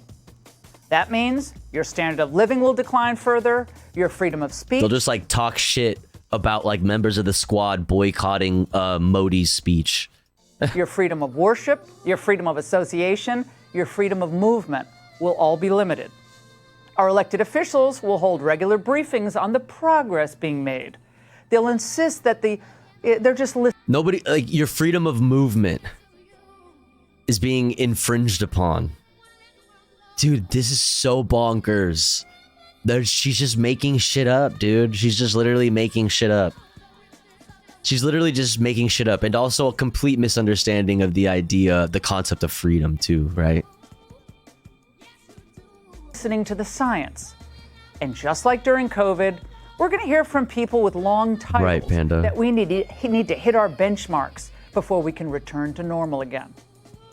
But of course, it won't be the old normal. It'll be the new normal that Obama hinted at years ago. We can't drive our SUVs and, eat as much as we want and keep our homes on, 72 degrees at all times, and then just expect that every other country is going to say, okay, you guys go ahead and keep on using 25% of the world's energy, even though you only account for 3% of the population, and we'll be fine. Don't worry about us. It was 2008. Yeah, that was 2008, Laura, and it is currently 2023. Yeah, what did you do about that, Barry? Yeah. Now Barry's doing fucking interviews with Mehdi Hassan, fucking talking about how he tried to cheer up his fucking daughter when she couldn't explain to her homies why we should be hopeful about climate change. He said, well, hey, listen, we may not be able to stop it, but we could maybe possibly create a situation where maybe a few less people will die. You know, so not all hope is lost. Thank you, Obama. I appreciate that. Thank you so much. Also, Fox News, get the fuck over it. Obama hasn't been the fucking president since 2016. Need some work, 6 out of 10 impression. I can't do Obama. It's bad. It's bad. I can only do Bernie and Trump. Now, of course, none of their climate rules will ever apply to Obama living the high life at his mansions in Martha's Vineyard in Hawaii. Or they're certainly not going to apply to billionaire activists like Bill Gates, who probably runs that. What about Obama? What about Bill Gates? I bet they're going to say something about George Soros, or they're going to mention, I don't know. Look at all these people. AC pretty cool in Palm Desert. Certainly not going to stop Leonardo DiCaprio from flying private to Saint-Tropez. Oh, what do you want to do, Laura? You want to maybe regulate that? Maybe make it illegal for people to take private flights on such short private flights? You want to maybe regulate that out of existence, or are you going to also call that infringing upon your freedom of movement? Because if we did that, you would just go on that other fucking front and say, oh, there's our freedoms to... Leo has the right to. Leo has the freedom to do that. But also, I'll use you in this case, you know what I mean, as a reason. Oh, well, you're not going to do that to Leo.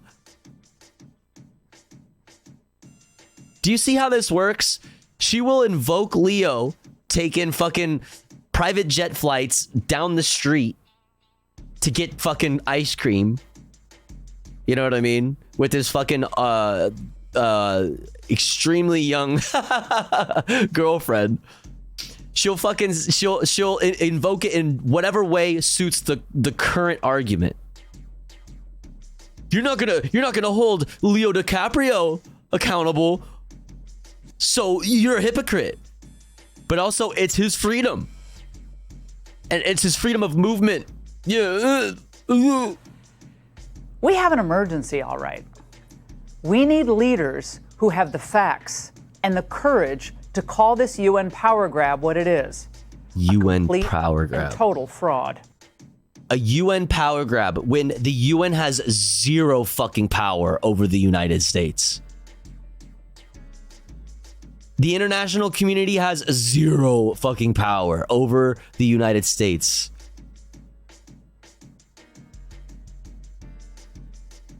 So fucking dumb. And that's the angle. And that's the angle. Hannity. That's the angle. And that's the angle, chat. That's the angle. Jesus fucking Christ, man. The angle is obtuse as fuck, yeah. Yeah. All right, chat. Next up, we're going to talk about SAG-AFTRA, the biggest story of the day. We're going to go over to PBS to hear why Hollywood actors are on strike and what it means for the entertainment industry. PBS is kind of libs, so we'll see how they cover it. Then we're going to go to the Associated Press to hear the full AP interview with Fran Drescher and this guy. I don't know their name off the top of my head. And then after that, we're going to go over to the Majority Report with Sam Seder and friends to talk about the strike. And then we'll stick with them to talk about communist spies that are invading the United States that are vampires on Fox News.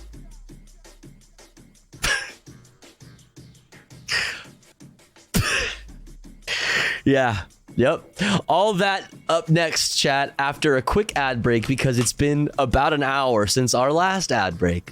And here at the Tofu Ghost broadcast, when we run ads, we run them while the streamer, that's me, Tofu Ghost here, is away from the stream. That way, even if you are unsubscribed to the channel, you don't miss out on any of the content.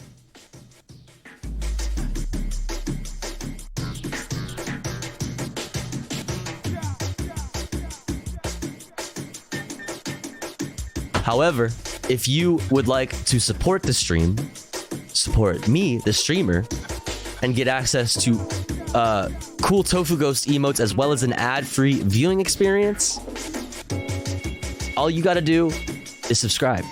for $5 or for free with the Twitch Prime by connecting your Amazon Prime account if you have one to your Twitch account. Or let's say you're already subscribed to the channel and you're feeling generous and you have the means to. Maybe consider gifting a sub to one of our friends in the chat, one of our comrades in the community that may not be able to afford a sub this month.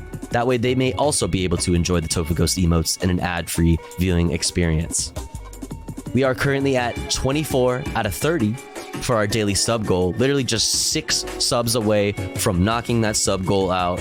Thank you so much for all the support, chat. It really means a lot. Thank you, thank you, thank you. If you are unsubbed, say hi in the chat and maybe somebody will, feel nice and shoot a sub your way. I'll be back in 3 minutes. Don't you go anywhere. BRB.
Okie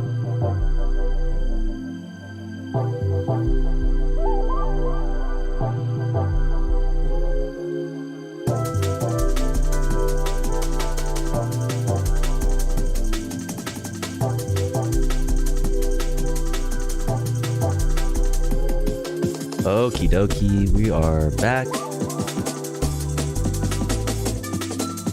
We are so back. Caroline sent her Twitch DNA chatters into space. Tofu stream. Yeah. Exactly. Yep. That's what happened. All right. Next up, chat. SAG-AFTRA. It's official, on strike. We've kind of gone over the headline, but we haven't looked deeper into it. So that's what we're going to do now. We're going to check out this PBS NewsHour piece on it. Then we're going to watch Associated Press interview with Fran Drescher. And then we're going to go to the Majority Report to hear their perspective on it. Right now, let's check it out. SAG-AFTRA, the union representing 160,000 television and film actors, will go on strike starting at midnight. Yo, Venus Bloodflow, thank you so much for the Prime. I really appreciate that. You can use that anywhere, and you used it here. I appreciate it. Thank you so much, Venus Bloodflow. Thank you, thank you. Oh, and now I'm just realizing as well that Round Girl gifted a sub to Mon Cheribi. Yo, thank you so much, Round Girl. Thank you for gifting that sub. I really appreciate it. Thank you so much. Thank you. And thank you again, Venus Bloodflow, for the Prime. Thank you so much. After 4 weeks of failed negotiations, Jeffrey Brown finds out what's behind the decision and how Hollywood will be affected. It's part of our arts and culture series, Canvas. You share the wealth because you cannot exist without us. Thank you. The announcement came this afternoon. Actors Union SAG-AFTRA will officially strike at midnight tonight. Already, actors are leaving sets and even premieres, and many more will be on picket lines starting tomorrow. Union President Fran Drescher.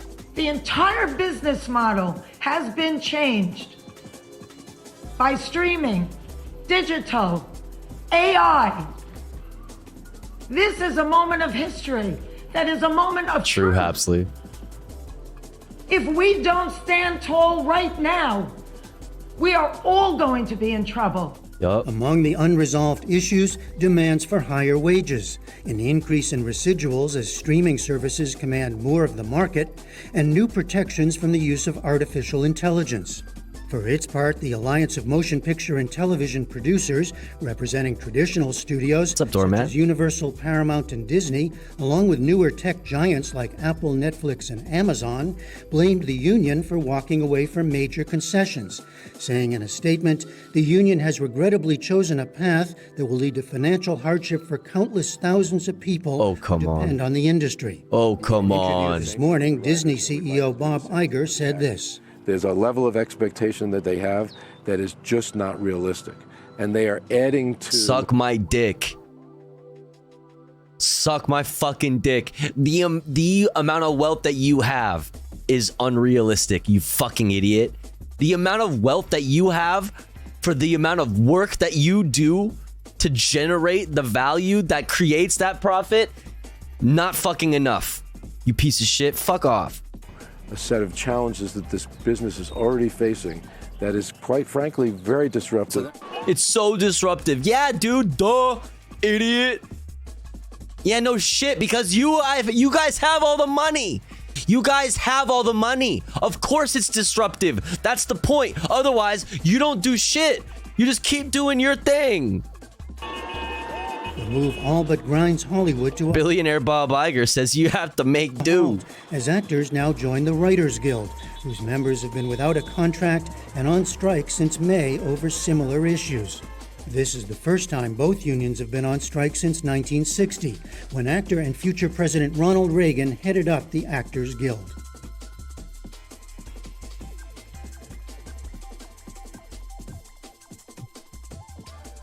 The class traitor. the class traitor. This man went from the head. Yo, his wife though, shut the fuck up.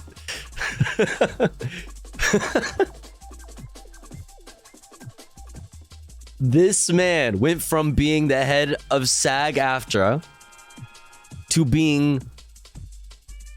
ruining, not even joking, not even a fucking joke, ruining the entire fucking world.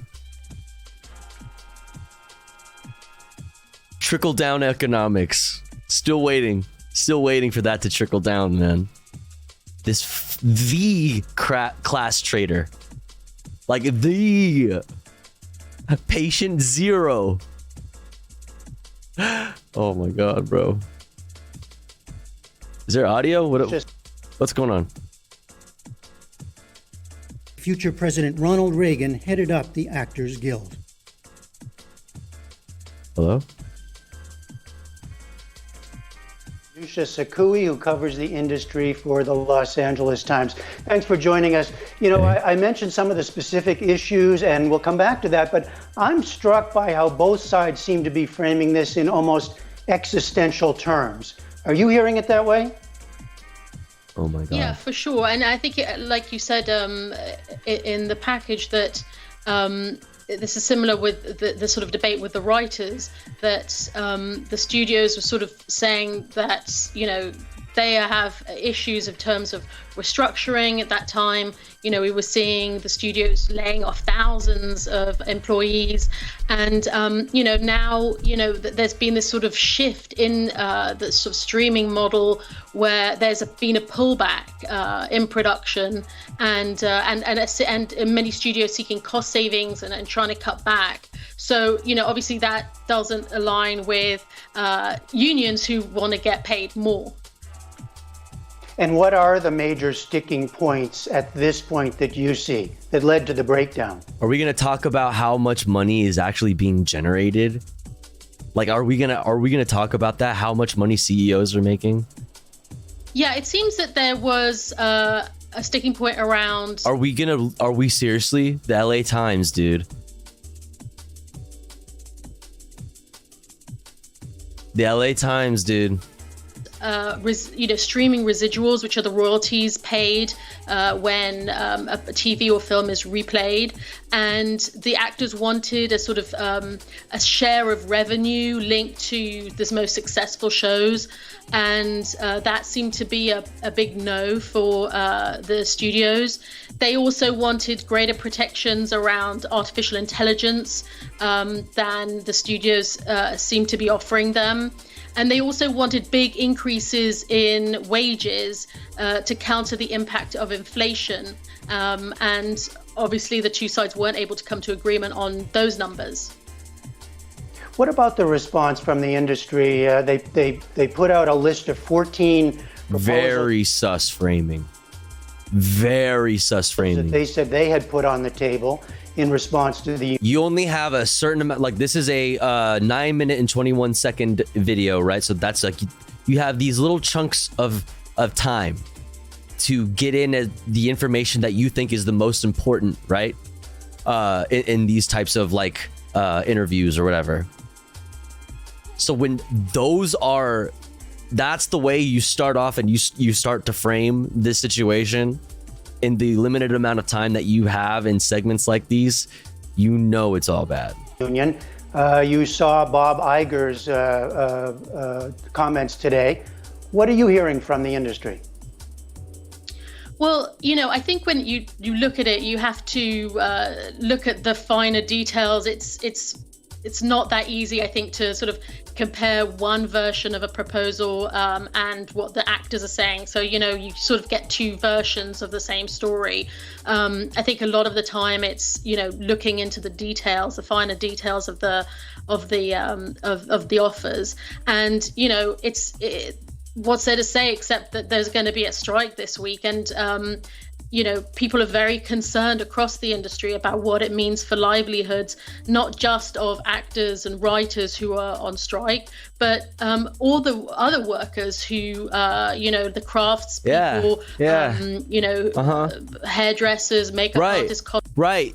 how could the writers and the actors do this to them? Why would they do this to those people? The caterers.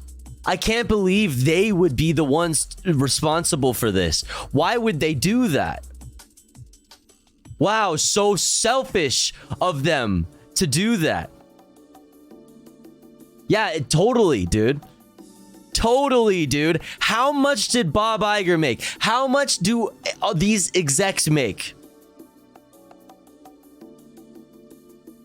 What the fuck are you talking about? Costumers, you know, thousands of people that work on film and TV that will have their work stopped and their pay stopped, and also the businesses that are dependent on these, you know, film and TV across, you know, many big filming hubs across the U.S. It's not just Southern California and Los Angeles, but New York, New Mexico. Are you ma'am, are you going to fucking mention how much money has been generated by these companies like Netflix and such? Are you going to talk about that? How much money they make? Are you going to talk about that? The reason why Fran Drescher, famous for The Nanny, has done well over the years with only really having done The Nanny is because of fucking all the residuals she's made over the years from The Nanny. Yeah, Alex. Oh God, though. Like, that's what everybody wants, to be able to make it when people are still watching The Nanny to this day. That's how she's able to fucking continue on, like, living and doing well for herself.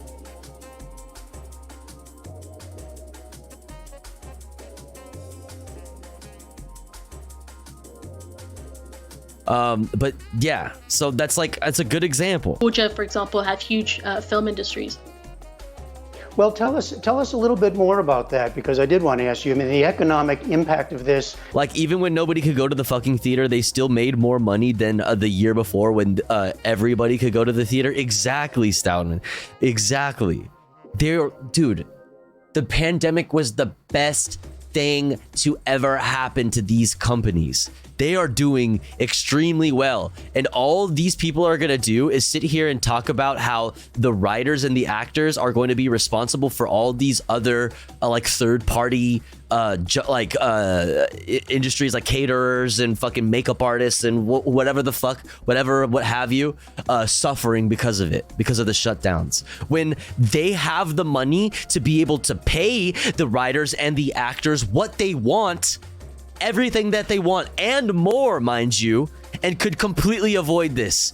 But no blame placed on the fucking greedy CEOs. Worst part about it is there's no shot like this person is really like doing that much, like doing that well, right? Like, come on. No solidarity. Like, how well are you really doing? Like, I don't know, man. I question it. It's so weird. It goes beyond. Like, you're not like getting paid by like Netflix to write this article. Like, where's your benefit in this? The union work. Let's check her bank statements. I mean, goes beyond the studios. I mean, shit, maybe she is. Goes beyond the Hollywood industry to LA and beyond, as you were saying. How big an impact will it have?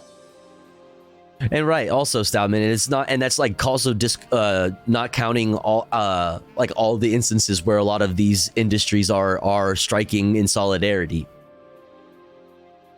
Like the truckers that are Teamsters, doing deliveries for Netflix and shit like that. Not doing deliveries, not crossing picket lines. I mean, one thing that the SAG-AFTRA strike will yeah, the sad part is they're probably doing the bootlicking for free, is the point I was saying. It will stretch the reach of these work stoppages to overseas. So far, really, it's been confined to the US. But now, because SAG-AFTRA has a sort of global reach and their membership, is across the world, productions that have been ongoing in the UK or Australia, might now have to come to an end. That was something that studios might have been able to sort of fall back on, to keep producing overseas. So that's one thing. And here at the LA Times, we've been reporting on. Yo, Chairman Rennie, that the GTA RP feature where you're able to pirate movies and shows through whatever and stuff. Totally cool. I love that part of that video game. You know what I mean? People have been estimating is will be the economic fallout. Back in 2007-8, it came to about $2.1 billion at the time. It was the estimated cost for Southern California and the local economy there. But experts have been estimating that this time the fallout could exceed $3 billion. What about the impact on production, of course, for films and TV, and of course.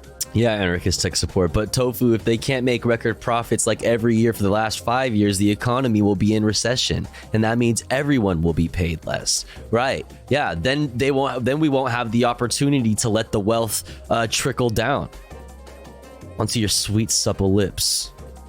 Of course, all of us in the audience want to know what will happen. What will we be seeing?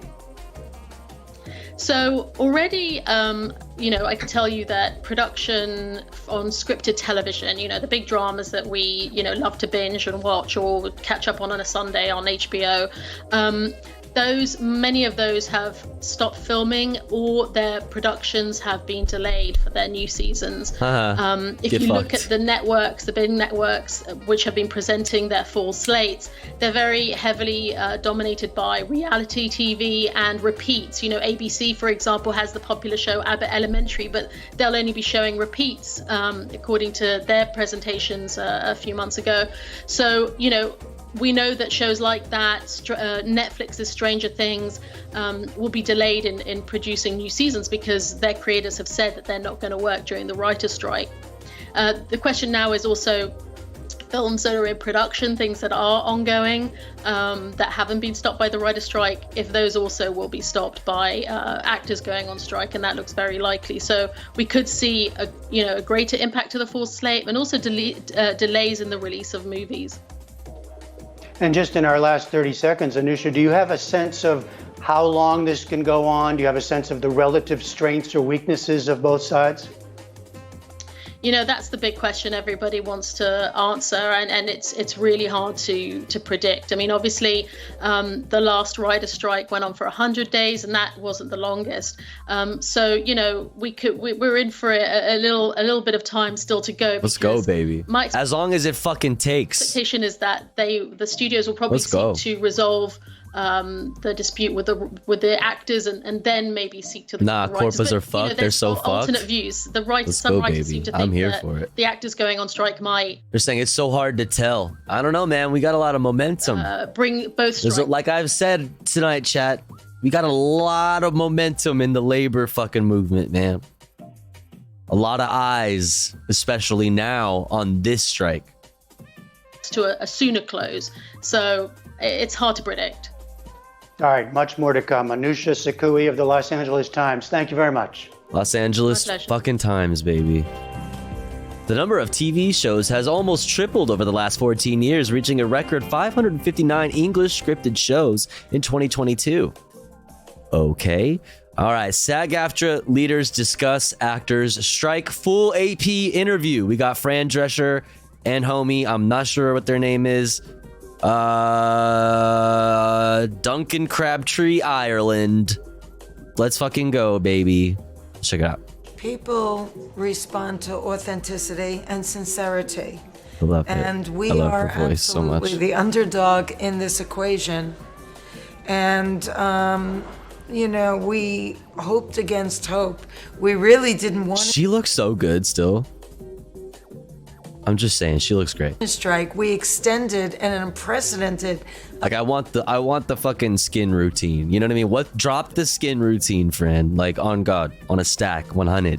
Amount of time to avert a strike, because it's not lost on us how this will impact not only our members, but people who service our industry, people who are in other unions that will be affected by this, millions of people all across the nation, people you don't even think of that will be impacted by this, And so in earnest, we extended, hoping that they would make deeper inroads, give us some meat on the bone so we can really have a meaningful conversation.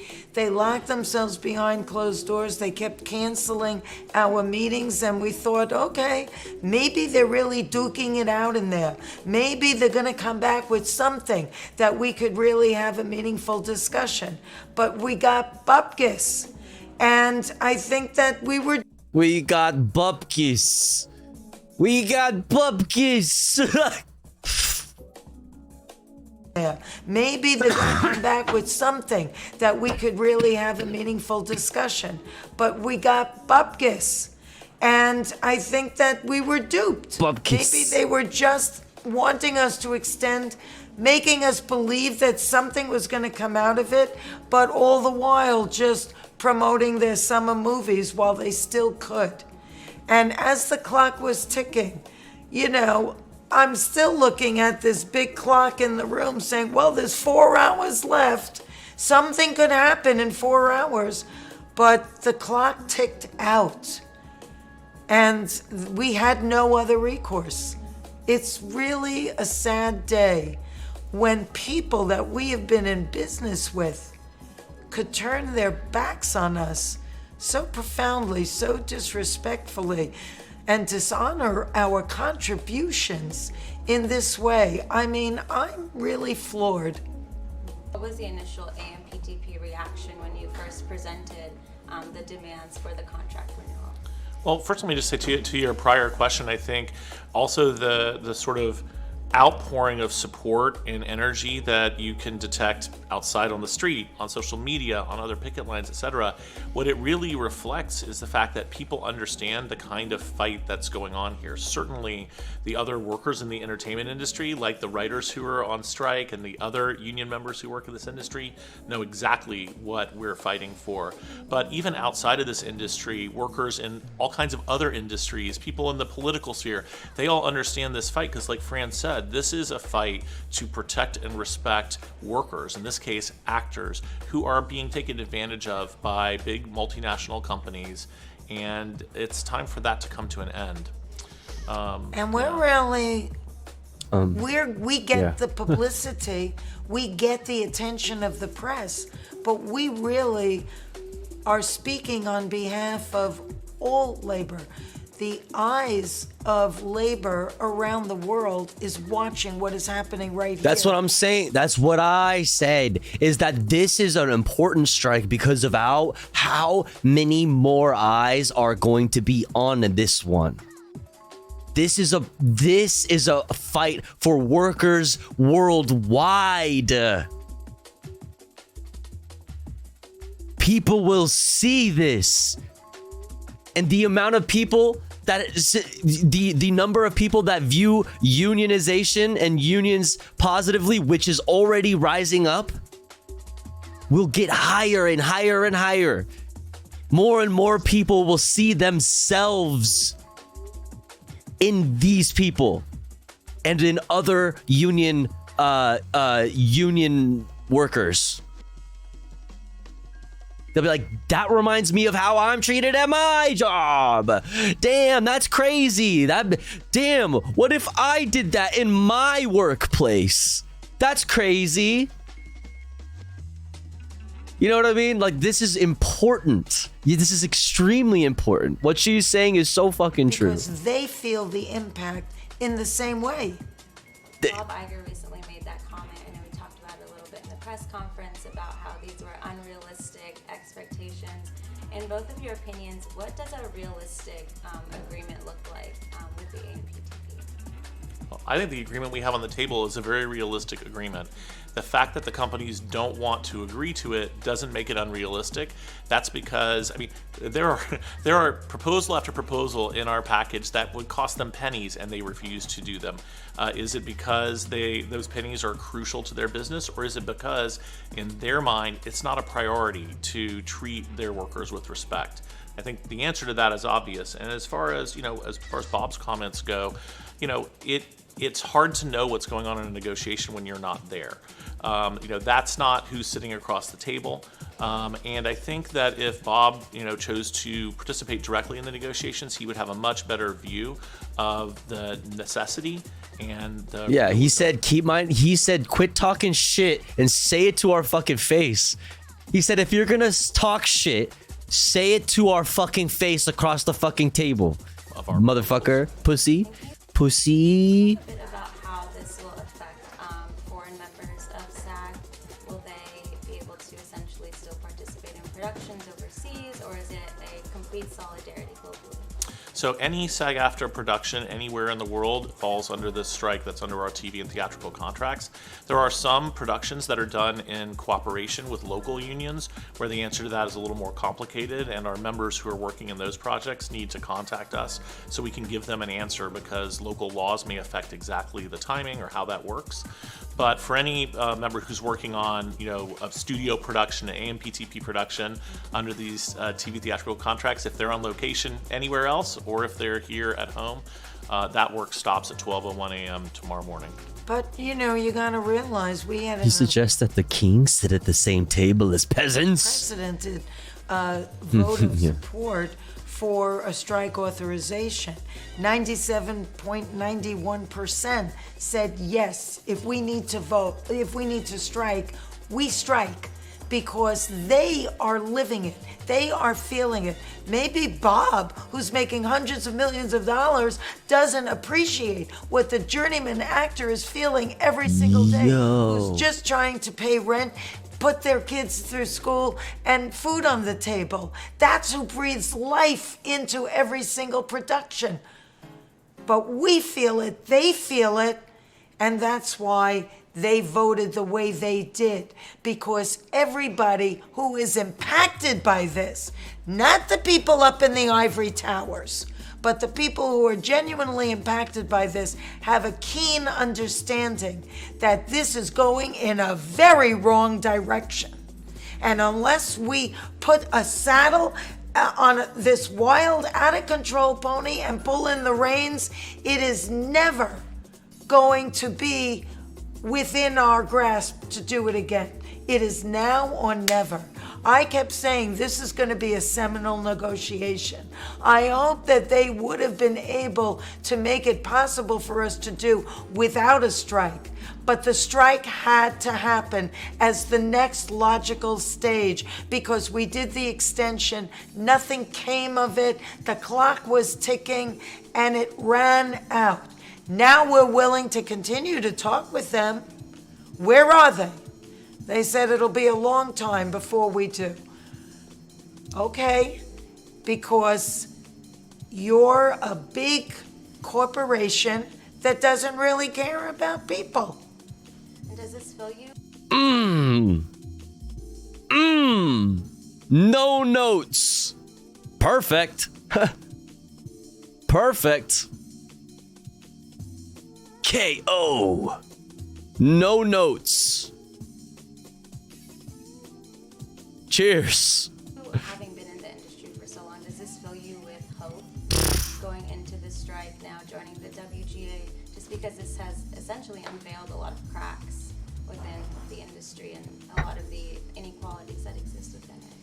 Well, I think in that regard, it's going to be I'm finna mount a protracted people's war. an important conversation that is long overdue. And listen, there's a reason why unions exist, because big business doesn't tend to do right by workers unless they're forced into it. I mean, power concedes nothing without demand. It never has, and it never will. But I thought it was disruptive. No, but it's disruptive and uncivilized. No.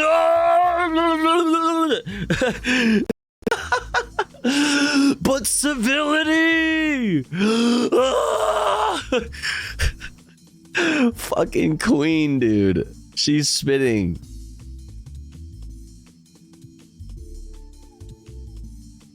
Three rules. It's fine. For you? Mr. Sheffield, I can't go in there. My mother had 3 rules. Never make contact with a public toilet. Never, ever, ever cross a picket line. What was the 3rd one?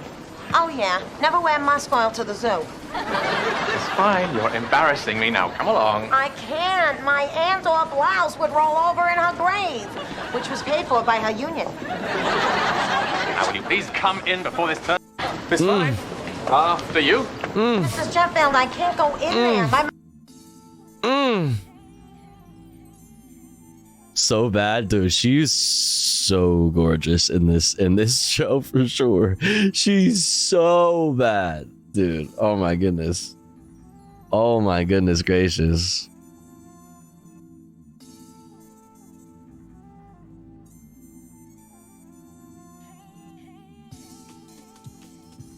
I gotta do something real quick. Hold up.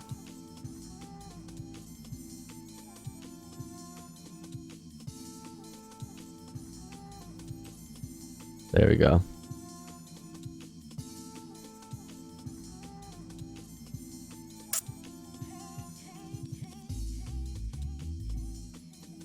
Let's fucking go.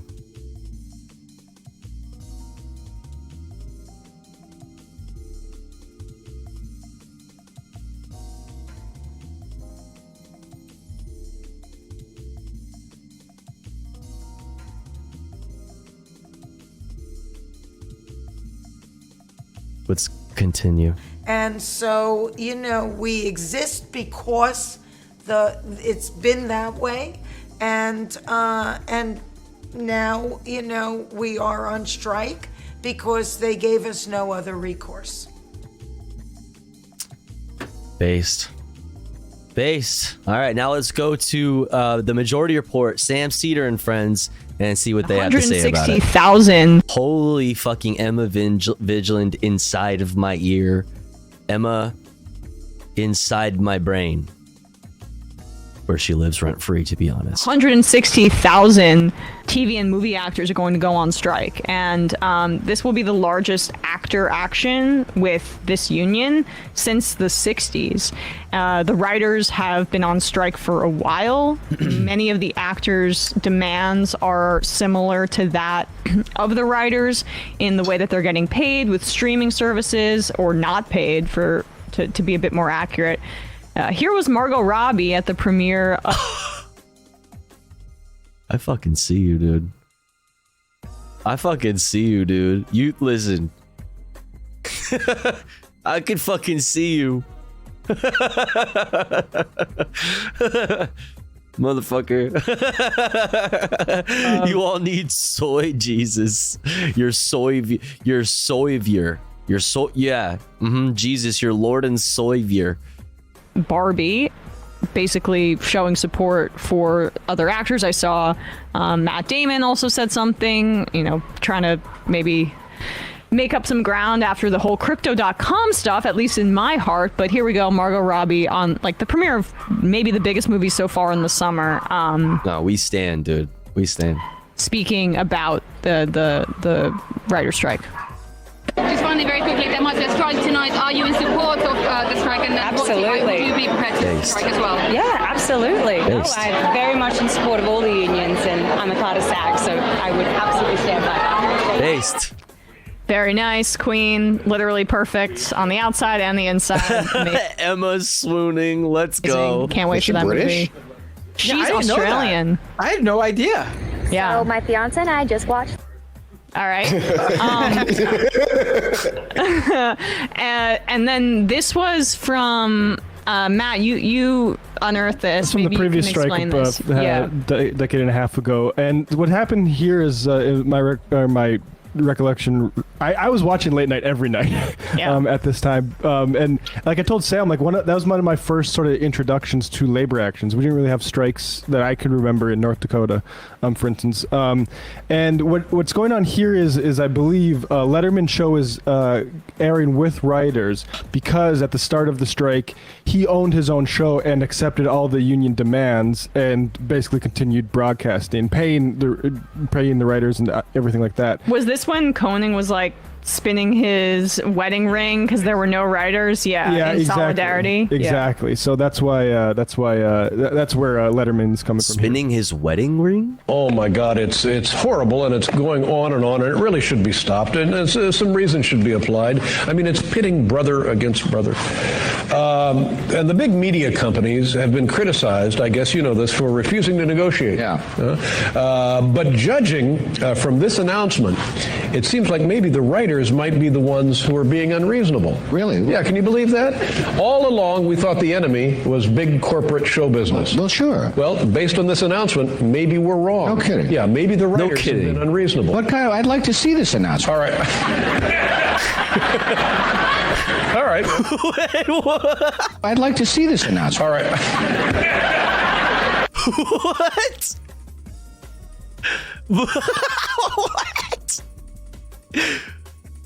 I'm sorry. I'm sorry.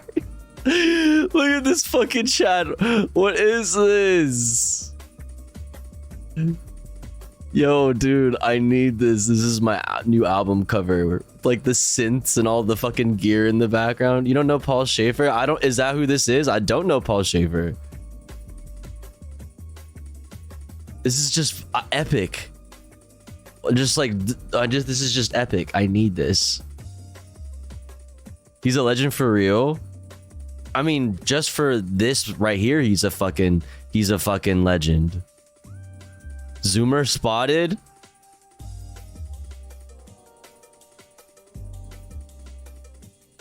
Pepe La. All right, well, we have it right here. Yeah. Go ahead and take a look. The Writers Guild of America is trying to portray the studios as greedy and unwilling to compromise, but consider the facts.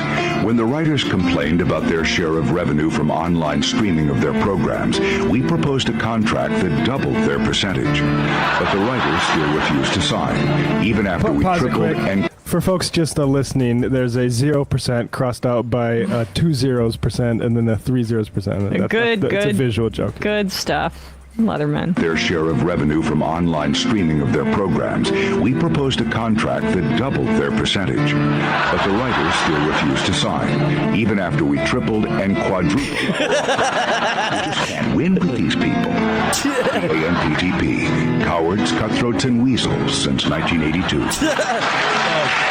Wrecked. That's a beautiful thing. Wrecked. Great bit. Wrecked. Good job, Letterman. Let's go, dude. Whoa. Media's abuse or ability to be useful and helpful as opposed to be negative and poisonous to society. The one way that it is good is when it is being unequivocally pro-labor. Perfect. And so that's what's good. You guys can jump in. I got someone that else I want to tag on to this though. Well, I'll just keep going. I've been seeing this stuff on Twitch of nurses, strike nurses, right? Showing stuff about them traveling around, being like, "Look at how great it is to go make all this money," and this conversation. That's us, chat. Oh, a conversation I had with Chris Leal, who I've had on the show, who ran for office in Texas, but also now works in teachers unions. Like, we teach kids that peer pressure is bad. It's typically bad in a lot of cases. It is good when it comes to getting people into solidarity with labor. To rights. not be scab freaks. Like Yeah. this, and what people need to know is that like this whole like individualistic, like, hey, don't criticize me. That stuff is out the window. Like this is actually a good use of sort of social censure, and it can be, is my opinion, as unkind as it needs to be. Yeah. Well, that stuff's awesome. No, it's good to bully people who are breaking strikes, obviously. Yeah. It is, but, yes. Ultimately, yes. I think Hollywood. Yo, Jaina, what's up? Thank you so much for 13 months. Didn't realize you were back. Nice to see you again, Hey, Tofu L. good to see you again. Thank you so much for 13 whole montherinos. Yeah, I'm back. Just got back this week. But it's good to see you. Hope you're doing good. Also, everybody go follow Jaina.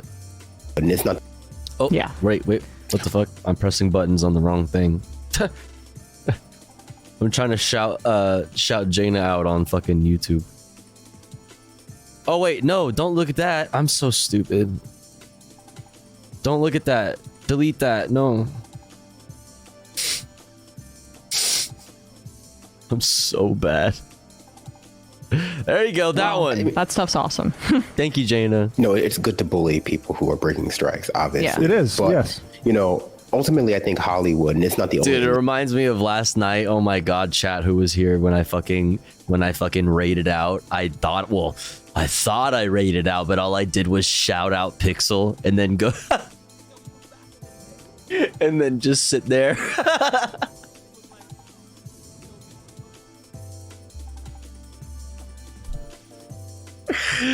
Oh my god, dude! I had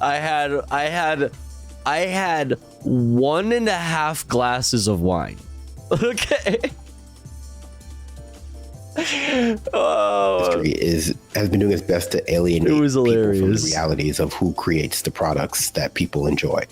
You know, people love the idea of the Marvel Cinematic Universe, but have no real sense of but for a handful of really, really prominent writers' names like Joss Whedon, who are really putting in the effort to make these things actually exist and not the production company, because they just treat labor like it's fungible. All labor is fungible. You can always get someone else to do it. You know, you don't want to get Matt Damon. Well, then you hire Ben Affleck. What if we had non-fungible labor, NFT labor?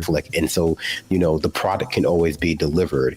And that's why I think a lot of people have a hard time getting on board with these strikes, because they still feel as though, striking shouldn't impact the product being delivered, because they've never considered that it actually takes individuals and individual labor to create these products. They just, they assume it's just capital. Just capital creates the Marvel movies. Capital is the one who, puts Spider-Man in the theaters, not the hundreds of thousands, millions maybe of animators who do the work. And, that's just how alienated we've come from, labor. And it's good that these strikes can remind us that it's not simply capital that's creating these things. It's the labor that produces them. Yep. Well said. True.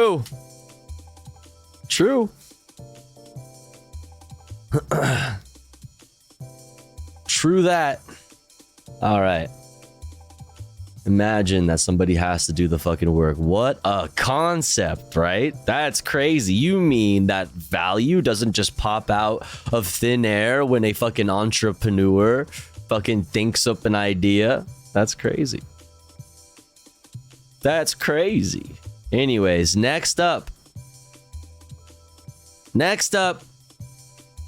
Fox guest warns blood-drinking communists spies are invading the United States.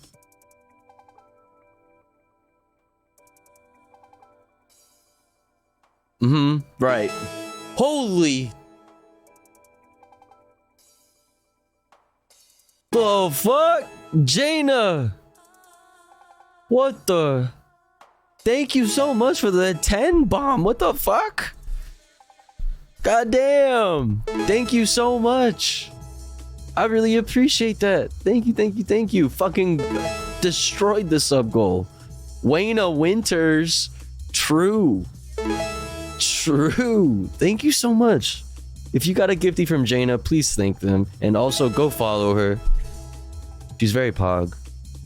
Go follow. Thank you so much. Very, very generous. Thank you. Hope you're doing good. Good to see ya.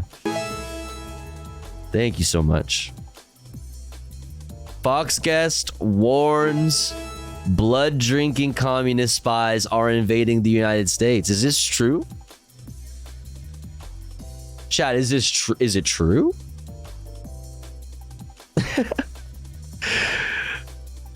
Well, we gotta go to Tofu Ghost. We gotta go to Tofu Ghost to find out. We gotta go to Fox News to find out. What the hell is wrong with me? Tofu, I'm gonna be an East Coast streamer? What? Are you moving? You're moving to the East Coast? Oh dang, that's cool. Where are you moving? If you don't have to answer that also obviously, but that's cool. That's awesome. For work or what? I mean, that's awesome. So many questions. That's cool. Minneapolis at the start of next year. Oh, okay, sweet. Okay. Minneapolis is cool. I've been there. Tofu goes to the ballot on these Dems. Chat, please link your blood types so I know what wine to pick.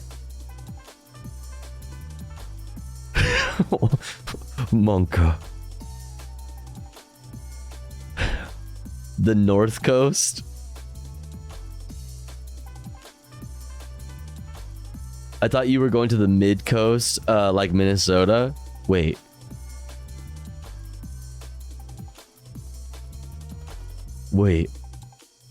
Also, that's a dog whistle? Yeah, that's absolutely. This is some unhinged shit. Mid Coast or whatever. Okay, yeah, I was like, wait. That's cool though. I'm going there because there's cute trans girls there and life is cheaper. Based. I like both of those things. I like the sound of both of those things. I guess technically it's Central Time. I don't know. It's not PST, so it's different. Blood libel, yeah. Classic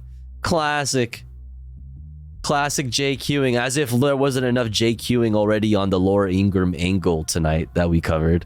Jesus Christ. Globalist fucking agenda, fucking JQ head ass motherfuckers. Alright, well, let's check it out. Fox guest warns blood drinking communist spies are invading the US.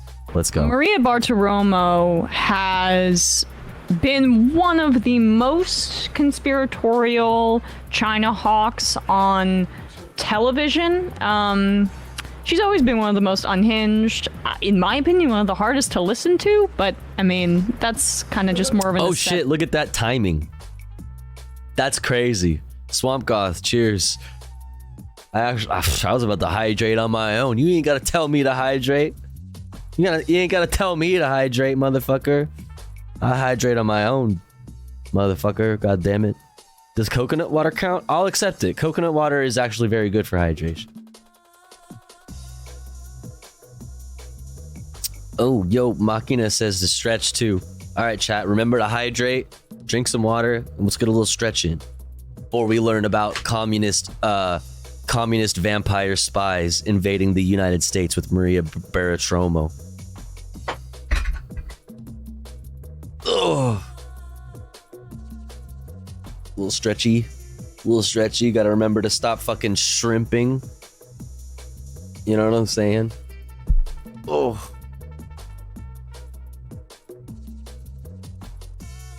A little bit.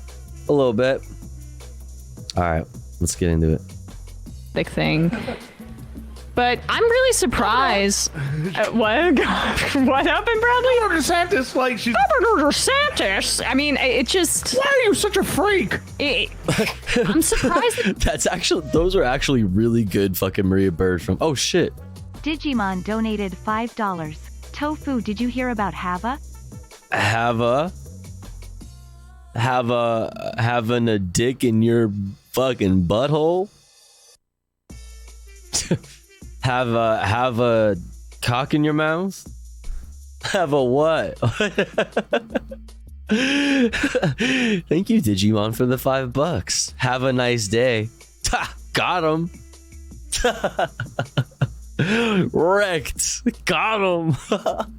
You know what? Have a nice day, idiot. She survived. Thank you, Digimon. Some of the also fuck you, Pokemon for life. Purge of like.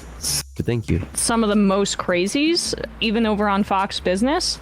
But this is her speaking to Gordon Chang, who is a senior fellow at the Gatestone Institute, and she's just like spreading insane conspiracy theories about Chinese spies and things like that. And Chang goes even a step further.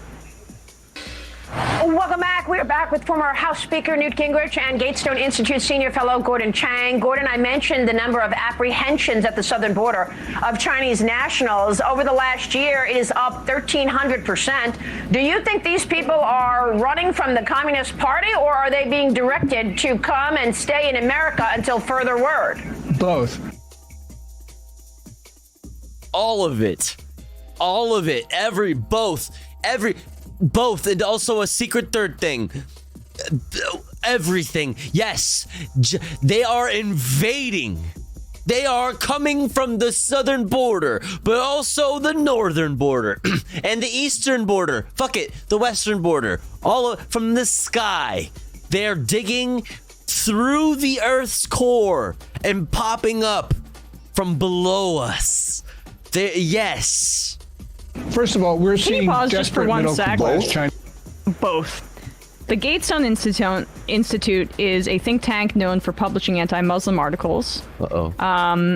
It was former ambassador to the United Nations and former NSA advisor John Bolton was its chairman from 2013 to 2018. Okay? So, like, the organization has attracted attention for publishing false and inaccurate articles, some of which are shared widely. That's Wikipedia for you. But just like, these are the waters these people are swimming in. This is John Bolton's organization. If we're talking about hawks, if we're talking about pro-war people, it doesn't get more hawkish than this group. Well, I mean, and Gordon Chang, just to put him into context a little bit, like, China seems pretty potent now, flooding our borders with, we'll get to the nature of the type of people they're flooding our borders with, but in 2001, he had a book called The Coming Collapse of China. So this guy is a media grifter. He's a propagandist for hire, basically. He'll say whatever you... for Americans who want to, like, feel xenophobic about China. Yeah, exactly. Yeah. Attack China. He's a China attacker professionally. That's all he's really capable of. Yeah. That's a lot of really important context, and I'm glad I have it now, because otherwise I would have taken what he's about to say a lot more seriously. So let's continue with the clip. Well said. All right, let's go back like 10 seconds and then keep going. People are running from the Communist Party, or are they being directed to come and stay in America until further word? Yes. First of all, we're seeing desperate middle class Chinese. These are generally not poor people because they can afford to pay $35,000 a head to the Mexican cartels to bring them in. But among them are packs of males of between 5 and 15 who are of military age, not coming with family groups, pretending not 5 and men ages 5 and to bring them in. But among them are packs of males of between 5 and 15 who are of military age. 5 and 15? No, packs of 5 and 15 in number. Oh, okay. Not age. Got it. I was like, what? Okay. All right. It's still crazy, but okay. 5 and 15. Packs of 5 and 15. Got it. All right. Got it. Moving on. All right. Not coming with family groups, pretending not to speak English, and engaging in Chinese military rituals like drinking blood.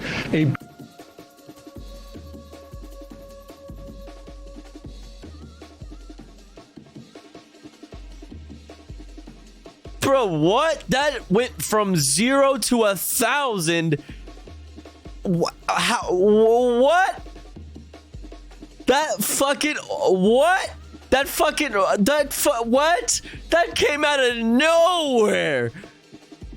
What? Yeah, they're coming over the border in packs of 5 and 15, pretending they don't speak English and doing, typical Chinese military rituals like drinking blood. My guy, you have lost the plot. You are tripping, brother. You are tripping, brother. You've lost the plot. You need to chill. Get some sleep. What? Border Section Patrol Chief said that some of them are known to have Chinese military affiliations. So clearly, these are saboteurs coming into America. Clearly, to wage war on the United States they're saboteurs. That there is war in Asia. That is just drinking blood? Is that what you just said? Yes. One of the Chinese military rituals is to slaughter an animal, in this case, chickens. Michael Yan, a war correspondent, has seen this. And they drink the blood. And this was done in a hotel in Panama after they crossed the Darien Gap from Colombia. So we know that these are Chinese military coming into our country. Bro is insane. Dude, look at Newt Gingrich's smile. That's the smile of somebody who knows they're full of shit, but he's just gonna let it play off because it suits his narrative. So wait, did they actually mean ages between ages 5 and 15?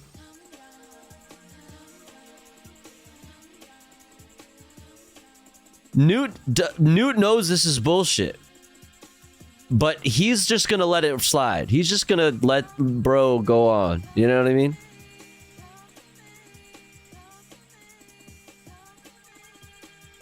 Dude is just what? Unbelievable. Newt, who and Newt, weigh in, Newt. Say something else crazy. All right, Newt, your turn. Say some fucking crazy shit. Killing chickens and eating their insides. I mean, that is beyond the pale. Not chickens. Not chickens. I want to talk about the baby soldiers. I want to talk about the baby soldiers. So wait, they were saying between ages 5 and 15? I want the baby soldiers to go unaddressed, and I think it's terrible that China is that China is recruiting babies. Well, I guess 5-year-olds is not a baby. I guess I'm old now, so 5 seems like a baby. But so wait, they're recruiting children as young as 5 to cross the border, and they are secret sleeper agents ready to strike the first day that America goes to war with Asia. Hey, I just think that American He's saying, so wait, he heard it the way that we heard it initially, right? We thought they were saying ages between the ages 5 and 15. We thought we clarified by, updating that to it being in packs of 5 and 15. And now he's saying that it's the same. He's saying go unaddressed, and I think it's terrible that China baby soldiers. I don't want the baby soldiers to go unaddressed, and I think it's terrible that China is that China is recruiting babies. Well, I guess 5-year-olds is not a baby. I guess I'm old now, so 5 seems like a baby. But I mean, it wouldn't surprise me because it just plays perfectly into the whole fucking Q thing, fucking Sound of Freedom, fucking type beat. But they're recruiting children as young as 5 to cross the border, and they are secret sleeper agents ready to strike the first day that America goes to war with Asia. Hey, I just think that American children are falling too far behind. Yeah. I mean, honestly, we would never direct war propaganda or like pro-military propaganda to children under the age of 18. That's never happened in this country. So the idea that China's doing it is just beyond the pale. I look, if we can set. Wait, okay, so this is what I was thinking, Hapsley. Because Filipinos, I'm Filipino, and Filipinos have like I think it's Diniguan. Is that what? Hold on.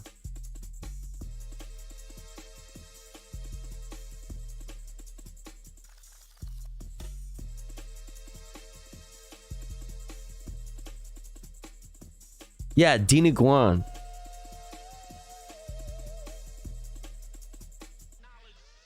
It's just like blood. It's made with pork intestines, liver, kidneys, and lung. It's just it's gross. It's disgusting. But like, that's what I was thinking. It sounds like they're just misrepresenting videos of Chinese people eating chickens. Filipinos have child soldiers too. That's not what I'm saying. British people eat blood sausage, bro. Gross. What is it? Is it black pudding? Ugh, gross. Yeah. Ugh.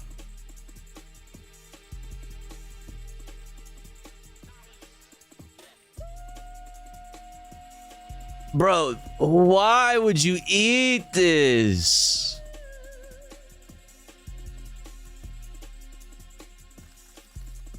Blood sausage, dog. The fuck, bro? You need to chill. You need to chill. That's disgusting. It's really good. Oh man, really? Blood pudding and haggis. All right. Am I just being a hater? I mean, listen, that sounds gross. I'm sorry.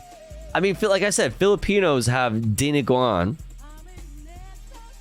And to be fair, I fucking think that shit is nasty too. They also have like,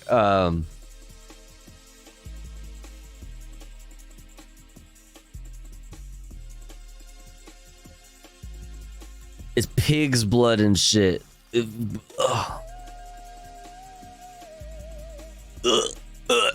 That's gross. That's disgusting. Also, balut.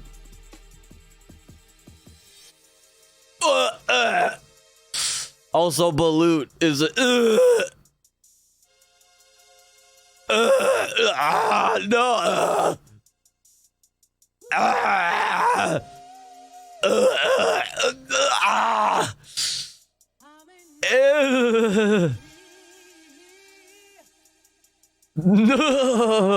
Balut tastes like candy. That's cap. That's cap. That's cap. Nope. Disgusting. Gross. Not a fan.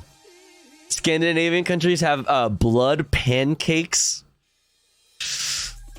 Vampires, communist vampires, all of them. Every one of you communist vampire Satanists. The principle that we need to shut down any militaries that are drinking blood, we could go to this here, which is U.S. Marines drink Cobra blood during jungle survival war games. That's satanic. No, shut it down. Shut it down. Nope.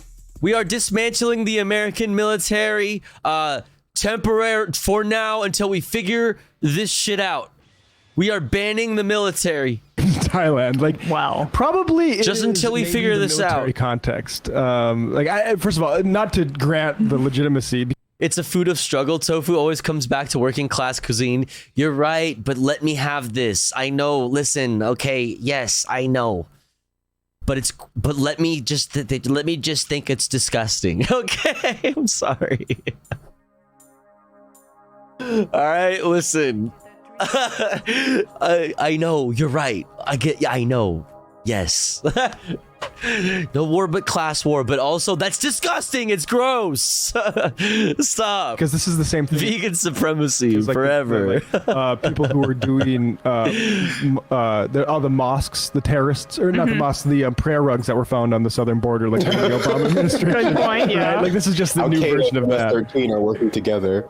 Yeah. But what this is also is like old-fashioned blood libel kind of stuff like that. I mean, it it's is, not about babies, it's about chickens. I thought he was going there, but they like to invoke it's a Satanist thing. It's like there's this kind of imagery. Satanism, fucking communism, fucking all the time. These people are demons. I mean, and it's also a way to connect it to Great Replacement stuff, where they're flooding the zone on behalf of the globalists, the Jews, whatever. China's in concert with them. I mean, none of it makes sense. But if you're a total bigot and you're a scaredy cat afraid of the world, then it does make sense to you, I guess. You know, I think he got a few of his conspiracies mixed up. Like he wanted to talk about anchor babies and, you know, cartels and like terrorists. And then he ended up with like baby terrorists are working with cartels. And that, you know, that doesn't make sense to me. They just threw all the fucking... all the different subjects that like Alex Jones loves talking about, just different subjects, interdimensional vampires, fucking communists, fucking China, fucking child trafficking, fucking little blood libel, globalism. Throw it in a blender, blend that shit up, and then fucking put it in little pills and sell it to Joe Rogan's fucking audience. Bartiromo, like she was able to like make that all make sense for her audience, I suppose. There is a really significant drumbeat from hawks in Washington wanting more direct military confrontation with China, and it's one of the most bipartisan kind of impulses that we're seeing. I have been alarmed by the Biden administration's hawkishness towards China. They've actually put their foot on the brake a little bit recently in terms of like Blinken meeting in Beijing, which is good. But I mean, yeah, but then you have things like Brandon immediately recently, a week or two ago, like immediately after Blinken having a nice fucking meeting with Xi and stuff, fucking saying some bullshit about fucking China and just ruining everything. They have to be hawkish. They have to at least put up the front of being hawkish, because their fucking constituents, the fucking conservatives need them to say it. They want them to put like, please believe me, I'm not a far left socialist. I'm also hawkish on fucking on China. Please like me. The reopening of military bases along China's borders, the deals that we did with Australia in order to have our submarines with weaponry close to China as well. Protectionist stuff in the CHIPS Act. Yeah, I mean that's Biden, right? And it's depressing that we can't have like a domestic industrial policy bill that isn't directly about like drumming up xenophobia with China. The CHIPS Act, for example, like you had to pass that within the context of we have to compete with China, as opposed to maybe it would be better if the United States had some more redundancy. I'm just gonna park these big guns on your doorstep. But it's for defensive, just for defensive measures. Why are you overreacting? Production of these kinds of things, but regardless, watch out for Red Scare 2.0, 3.0 stuff, because that's essentially what this is. Word up. Word up.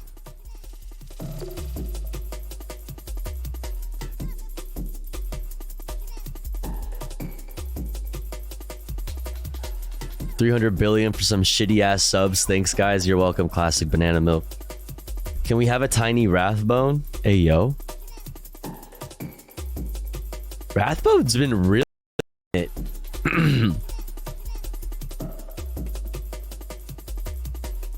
I saw Taylor Lorenz comment on like an Instagram post of his, just like, damn, dude, okay. It was a preemptive strike. No, that was a war crime. That was collateral damage. It's a war crime. They were targeted killings. They were war crimes. You don't understand. We are bombing for peace. That's like fucking for virginity. That's our defense budget. It's our attack budget. This is our peace process. It's our war profits. We are defending democracy. We are attacking democracies. Those were enhanced interrogation techniques. No, it was torture. It was for national security. It was for corporate profits. It was a legitimate concern. It was an absurd pretext for an illegal invasion. It's to keep the economy going. It's to enrich the corporate owners. It's the American dream. To ruthlessly exploit people sociopathically. It's culture. Me in the shower fighting myself. Class war. There are two wolves inside of you. These are those two wolves. W Rathbone. Another fucking a classic Rathbone W. We fucks with Rathbone. We haven't seen Rathbone stream very much lately, or maybe I just have been missing him or something. I don't know. What a legend. All right, Rathbone is popping off on TikTok. I know. I see him popping off, and with his shorts and stuff on Instagram. Yeah, killing it, doing numbers. Love to see it. All right, chat. Next up, we got a new Legia Miller video. The U.S. is ugly. This is why. Well, that's not very nice of you. Jesus Christ. Fuck, man. But here's the thing. We're going to watch that, chat, after a quick ad break, because it's been a little over an hour since our last ad break.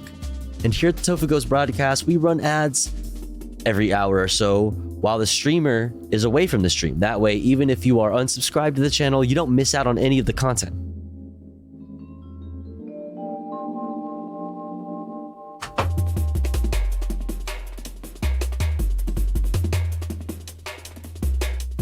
However, if you would like to support the stream, support me, the streamer, get access to cool Tofu Ghost emotes and an ad-free viewing experience, all you gotta do is subscribe for $4.99 or for free with a Twitch Prime by connecting your Amazon Prime account, if you have one, to your Twitch account. Or let's say you're already subscribed to the channel and you're feeling generous and you have the means to. Maybe consider gifting a sub to one of our friends in the chat, one of our comrades in the community that may not be able to afford a sub this month. That way they may also be able to enjoy the Tofu Ghost emotes in an ad-free viewing experience. I'll be back in 3 minutes. Don't you go anywhere. BRB.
hear these voices in my head. I hear these voices in my head. I hear these voices in my head. I hear these voices in my head. I hear these voices in my head. I hear these voices in my head. Alrighty. We're back. I'm trying not to listen. Welcome back.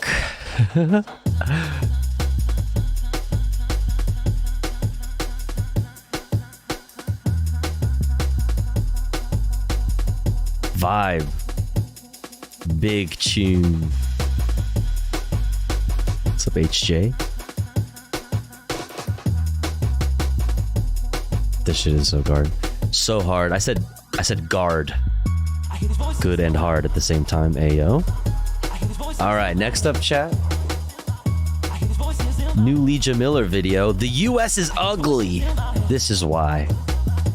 Kind of rude. Kind of rude. Exclamation point listening. If you like the tunes, that's the tunes. Right there. If you would like the links to the videos, exclamation point watching, there you go. Let's get back into it. The US is ugly, and this is why. The United States is f***ing ugly. Sure, we have mountains and beautiful national parks and amber waves of grain, etc., but the majority of Americans, 52% of them, live in places that look like this. Or this. Or this. From Fresno to Newark and everywhere in between, the collective American experience is one of driving for miles and miles down concrete highways past strip malls, shopping centers, and acres of parking lots. These photos could be anywhere in the United States. Is this Illinois? Is this Ohio? Is this Connecticut? Upstate New York? Who's to say? Day after day, year after year, the majority— What's that streamer's name? The one that's good at fucking finding places on Google Maps? Well, that guy has just entered the chat. of Americans spend their time driving in their cars down highways that look like this. GeoGuessr? But it wasn't yeah. always like this, and it didn't have to be this way. Once an idyllic escape from the bustle of the city reserved only for— No. Who's the fucking dude who went fucking viral for like finding crazy fucking rain bolts? That's it, Celtic. Thank the you. richest Americans, the suburbs became the symbol of upward mobility and the American dream. And thanks to lobbying, money, good PR, and you guessed it, a hell of a lot of racism, the American suburbs were slowly built into what you see today. Ugly spaces that make cars essential, walking impossible, and everyone miserable. This is why America is so freaking ugly. Roll the intro. Damn.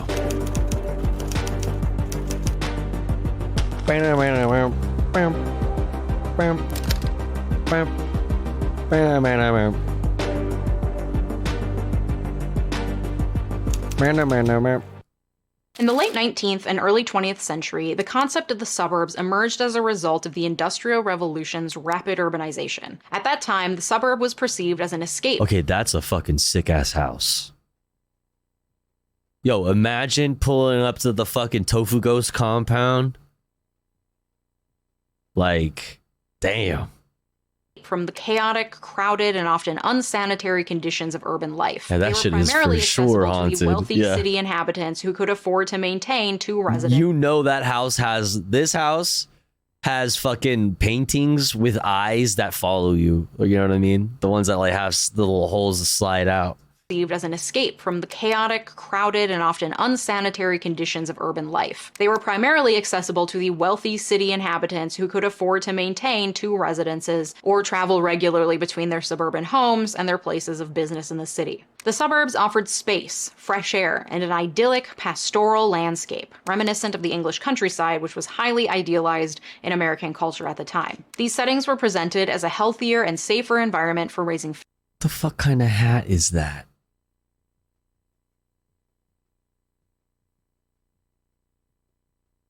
families away from the vices and dangers of the city. The original suburbanites, who were the affluent city dwellers, considered their suburban homes as a refuge from the hustle and bustle of the city, a place for recreation and leisure. The suburban houses of this era were often large, detached, and set on spacious plots of land. Fuck that hat. reflecting That the hat wealth doesn't and even look social like it fits status on your goddamn of head. their owners. They were not yet a part of mass-produced housing schemes. Each one was unique, designed by an architect, and often full of ornate, fashionable details. This was the image of the suburb as a prosperous, serene, and exclusive place. However, this vision of the suburbs dramatically transformed in the United States following the end of World War II with the passage of the GI Bill in 1944, which provided a range of benefits to returning veterans, including low-cost mortgages. This, coupled with the economic boom and the growth of the middle class, facilitated a massive wave of suburbanization, marking the beginning of the era of the mass suburb. While the GI Bill provided a range of benefits to returning World War II veterans, including low-cost mortgages, job training, and college tuition, the implementation of these benefits was not equitable across racial lines. Though the legislation itself didn't explicitly differentiate benefits based on race, in practice, the distribution of its benefits was largely influenced by social and institutional racism. The GI Bill worked in tandem with existing racially discriminating housing and lending practices such as redlining and restrictive covenants, which effectively excluded black veterans from enjoying the same opportunities for homeownership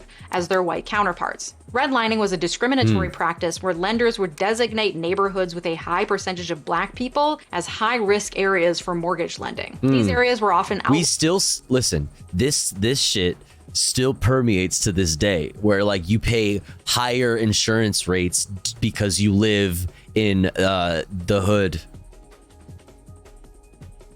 Like I've moved all around Los Angeles and I've seen it happen. You see it happen. You're like, oh shit, you live in this area? And they're like, oh yeah, okay, here's how much you pay a month. You move to the fucking inner city? Your shit goes straight the fuck up. And motherfuckers want to say there's no such thing as systemic racism. It's like, that's so, dude. Lined in red. This shit is, yeah, history ain't in the past. On maps used by banks and other lending institutions, hence the term redlining. This led to a systemic denial of home loans or insurance to people based on the racial or ethnic composition of their neighborhoods. Moreover, the Federal Housing Administration, or FHA, and the Veterans Administration regularly refused to insure home loans for black people, both veterans and non-veterans, and were complicit in sustaining racially segregated neighborhoods. Even when black veterans could secure a loan, they were often steered away from white suburban neighborhoods and instead directed toward urban areas. Suburban developers, like those who built Levittown, often included restrictive covenants in property deeds, explicitly barring people of color from buying homes in these areas. For example, the original contract for homes in Levittown included a clause that the homes could not be used or occupied by any person other than members of the Caucasian race. This combination of systemic racism and discriminatory practices meant that black veterans were largely excluded from the homeownership boom and the creation of the post-war middle class, a significant aspect of the idyllic vision of the American dream. Oh, pretty much. much. A long-lasting impact, contributing to the racial wealth gap and patterns of racial segregation that persist in the U.S. today. This, of course, wasn't the only tool in racist tool belts throughout the 20th century. Exclusionary zoning, as it has been used in the United States, refers to local zoning ordinances that effectively limit the availability of affordable housing, thereby segregating communities by income and often by race. This type of zoning practice was utilized extensively in the early 20th century as a means to segregate neighborhoods, especially in the wake of the 1917 Supreme Court decision Buchanan v. Worley, which ruled municipal ordinances mandating residential racial segregation were unconstitutional. Exclusionary zoning practices often involved rules that mandated large lot sizes, square foot minimums, prohibitions on multifamily housing, and other restrictions that essentially made it impossible for lower income families to live in certain areas. These practices were often implemented under the guise of maintaining neighborhood character, property values, or public health, but they frequently served to— Dude, nothing has changed. NIMBYs be NIMBYing, like, dude, it's just so crazy. Racial and ethnic minorities who were disproportionately low income due to— Now it's housing zoning, now it's public transportation. to broader systemic inequalities. For example, a town might impose a regulation stating that homes must be built on a minimum lot size, let's say 1 acre. This would effectively raise the price Oh God. of all new homes in that area, making it unaffordable for low-income families. Because of systemic racial disparities in income and wealth, these zoning regulations had a disproportionately Yo, what's up, Nah, Mitch? exclusionary impact on communities of color, effectively relegating people of color to the cities while white people left for the economic promise of home ownership, something black people were systematically excluded from. This rapid expansion led to another issue: transportation. As more and more houses were built, the suburbs had to continue expanding outward to find space for more and more lots. But the people living in the suburbs continued to work and commute in the cities. What's the solution? What's up, Arbely? High-speed rail and incredibly efficient mass transit? No, dummy. Cars. Obviously. But it wasn't obvious. The obsession with and reliance on cars that seems uniquely American was manufactured as not a symptom, but a feature of the suburbs. The popularity of the car had major implications for city planning. Urban areas began to be designed around the car, leading to the creation of broader streets, parking lots, and garages. This auto-centric design sometimes came at the expense of pedestrian-friendly spaces, and public transportation often took a back seat. Moreover, in some cases, vibrant neighborhoods, usually populated by people of color, were divided or demolished to make way for highways and roads leading out to the suburbs. The Federal Aid Highway Act of 1956 authorized the construction of a national highway system in the United States. The idea was to facilitate efficient interstate transport and ensure the capability for rapid military deployment in case of emergency.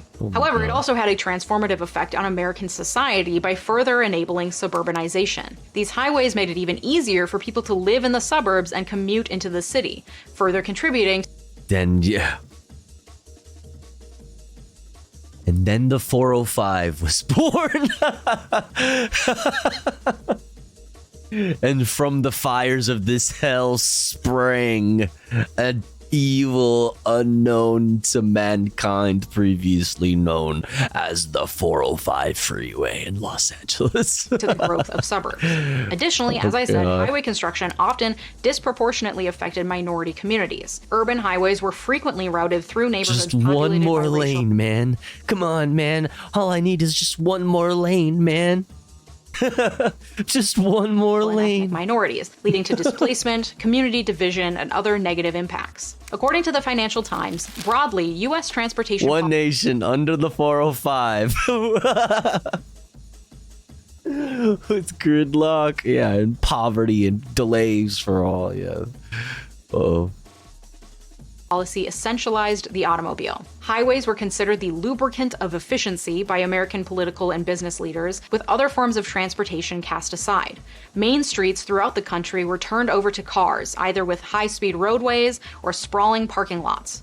Nimble streetcar networks were ripped up and replaced by slow-moving buses that joined the ever-growing traffic jams in American cities. The removal of those streetcar networks was often lobbied for and/or financed by oil and auto companies. Let's go! And when the streets became so clogged that buses couldn't complete their routes on time, people turned to buying their own cars, making the problem even worse. To further encourage the adoption of the car above all other forms of transportation, the auto industry actively demonized pedestrians, making fun of pedestrian victims of auto accidents and coining the term jaywalker from the term jay, used in the late 1800s to mean worthless, fourth-rate, a hick, or a dope. Wait, really? And walking in the suburbs is actively discouraged through city planning that completely removes I didn't know that. on That's purpose crazy. to remove the urban feel from the suburb that comes with pedestrians. Plus, homeowners didn't want to give up their precious yard space to a sidewalk. I didn't even know that. Yeah, it was a slur. That's crazy. It used to be an insult. I had no idea. That's crazy. Not only does that make walking anywhere in a suburb more difficult, it also actively makes it more dangerous. Pedestrian crashes are more than twice as likely on roads with no sidewalks. What this led to was a massive shift from pedestrian-centric streets and city planning to streets clogged with cars, Hey, necessary good luck, because Panda. of the car-centric planning or lack of planning in the suburbs where workers lived. This in turn increased congestion and traffic, and therefore pollution, in the city centers that were often mostly populated by people of color who couldn't afford or were legally barred from moving out to the suburbs. And the footprint of American cities changed dramatically. From black communities being decimated by the building of highways through their neighborhoods, to entire city blocks bulldozed to make way for parking garages to hold the increasing number of suburban commuters. Not only do these sprawling suburbs require miles and miles of hideous highways flanked by strip malls with ever-growing parking lots, the cities themselves have gotten uglier, with unsafe highway overpasses dividing neighborhoods and parking ramps dominating the skyline. We are So true. all trapped in this ugly and parking ramps. Wait. I was gonna say, I thought I'd recognize this place. I was like, wait, I feel like I've been here before, but that's the thing about this. Wow, that's crazy. That's the thing about this, is that you all probably look at this, and probably thought the same thing because you've seen it in one form or another. Damn, this is fucked. Dominating the sky. I was like, wait, no, I feel like I know where this is, and I'm like, it could be fucking anywhere, dude. Oh my We are god. all trapped in this ugly hellscape that the auto industry built for us. And what's most insidious is the financials behind all of this. As the suburbs expanded, they needed more and more roads, highways, bridges, infrastructure to stay afloat. But because the nature of the suburb is spread out single-family housing as opposed to the densely packed city apartment dwelling, the suburbs have too Yeah, they few say people capitalism doesn't breed brutalist architecture. Honestly, you zoom out far enough, this shit becomes pretty fucking brutalist. These fucking patterns, very bold, fucking repetitive patterns, very bulky, very lines. Like, you just gotta zoom out far enough. as opposed to the densely packed city apartment dwelling, the suburbs have too few people to be able to fund this infrastructure. And so they have to keep expanding in order to fund Don't do brutalist architecture like that. They still can't fund themselves. And so Gonna they go to bed. often Was fun hanging out. Yo, thanks for hanging out, Izzy. Good to see you. Also, everybody go follow Izzy right fucking now, or else. rely on tax dollars from city dwellers to subsidize their suburban excesses. And who lives in the cities because of white flight? Oh yeah, people of color. When it comes to housing, people of color have been screwed over in literally every way imaginable. So we have this self-perpetuating cycle. The growth of suburbs leads to more suburban sprawl, which increases the need for cars, which leads to the building of more highways and roads, which leads to not enough income to pay for the suburbs, which leads to the growth of the suburbs. And black and brown communities and cities are forced to subsidize suburban lifestyles at the expense of the beautification of their own communities, leading to the degradation of inner city neighborhoods. So we're literally all living in ugly shitholes. Well, almost all of us. According to an article from The Guardian, beautiful cities have 6 qualities. They're orderly, but not homogenous. Humans love organized complexity. They have visible life. Streets full of people and activity make cities beautiful instead of bleak. They're compact, not sprawling. They have orientation and mystery, the ability to both get lost and not get lost, which is achieved by a balance between small streets and big ones. They have appealing scale with an ideal building height of 5 stories. When we adhere to this sort of guidance, we get dense and medium-rise cities like Berlin and Amsterdam. And they're uniquely local, embracing the unique characteristics of the place. This accurately describes many cities in Europe, which is why so many of us flock there for vacations to gawk, because we literally can't imagine— To what? Why so many of us flock there for vacations to gawk, because we literally can't imagine living in a place so aesthetically pleasing. Gawk, not gawk? Why not both?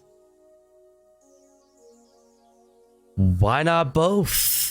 But it also accurately describes the richest, most gentrified areas in our American cities, minus the uniquely local part, because they all kind of look the same. I'm talking former warehouses, often around 5 stories tall, turned into beautiful lofts, lots of small local boutiques, adequate public transportation, small alleys and large roads, and visible life. I'm thinking the North Loop here in Minneapolis, or Back Bay or South End in Boston where I went to law school. Ooh, that's places where mostly one. only upper class white people can afford to live, because of course.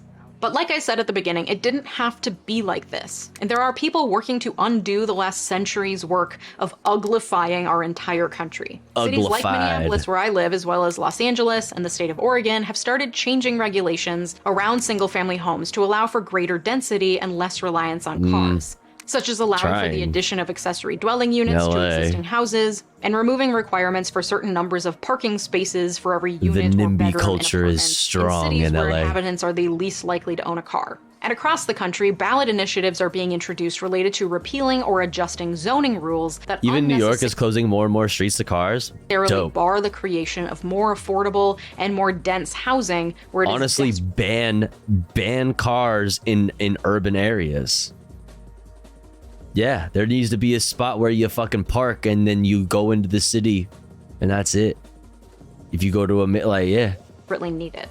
At the same time, there's been an increased call for focusing on the walkability of cities, both in urban areas as well as suburban areas. This involves wider pedestrian-centric sidewalks, investment in mass transportation infrastructure, and increased green They spaces. also made buses which should free? be That's implemented dope. equitably, with a special focus on lower-income neighborhoods in cities where the suburbs have historically drained the funds away from those inner-city neighborhoods. On the federal level, in 2015, the Obama administration passed the Affirmatively Furthering Fair Housing Rule, or AFFH rule, which required cities, counties, states, and public housing agencies receiving money from the Department of Housing and Urban Development, or HUD, to create plans that take meaningful action to overcome historic patterns of segregation, promote fair housing choice, and foster inclusive communities that are free from discrimination. But then, of course, the Trump administration rescinded the rule, and then Biden issued an executive order telling HUD to examine the effects of repealing the rule. But whether the AFFH would have really made a Means huge testing, difference Jack. is questionable, as it didn't require cities to actually prove they were doing anything. Me They too, just Rennie. had to I want to show ride my bike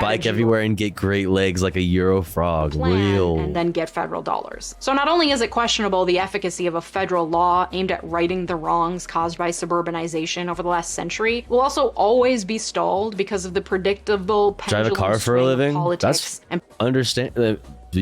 You fucking have to do what you have to do to make money. You gotta do what you gotta do.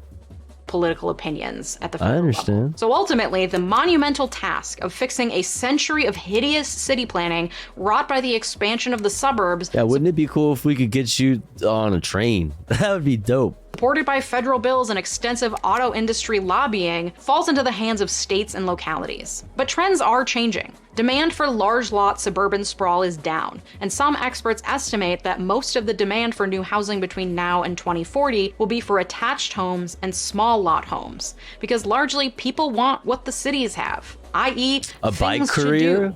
Anything to do it all, but they can't afford city prices. And the things Can that you make cities imagine the calves that you would have? particularly walkable Huh? can be translated to a suburban setting with the right city planning. According to Project Drawdown's Walkable Cities Solutions, the factors that make cities and neighborhoods most walkable include density of homes, workplaces, and other spaces, wide, well-lit, tree-lined sidewalks and walkways, safe and direct pedestrian crossings, and connectivity with mass transit. This can be applied to the suburbs as well. Think Stars Hollow from Gilmore Girls, a designated downtown area that isn't monopolized by parking garages, where shops, workplaces, restaurants, artist studios, and more are concentrated in a central location, and the houses around them are on small lots, including some multi-family housing above the shops. So there's a lot of people living, working, and shopping nearby, aka density. The sidewalks are wide and well lit year round, lined with trees and location specific greenery. Pedestrians never have to cross more than 2 lanes of traffic to get around the town, and it's centered around a town square with green space. There's This reason to have physical fucking storefronts and shit like that and not rely on fucking Amazon. Creates easy You community mean a normal building, as it is location? rife Yeah. with third spaces, Well, listen, that is, listen, spaces Celtic, outside listen. of home and work where people can meet and form community. Spaces that are dramatically lacking in the United States today. The only thing missing from the Stars Hollow scenario is connection to easy mass transit, like a commuter rail line, though the East Coast is slightly better at that than the rest of the country. Oh, and also black people. Black people and low-income people are also missing from this scenario. Because this idyllic picture I just painted for you in the few localities where it does exist in America is largely designated for rich white people, a remnant of legally enforced racism that barred black people from ever getting a foot in the door when suburbia was coming up, despite the fact that the expansion of suburbia actively decimated their communities through highway reconstruction and rerouted their tax dollars into building the hideous suburban infrastructure that we all live with today.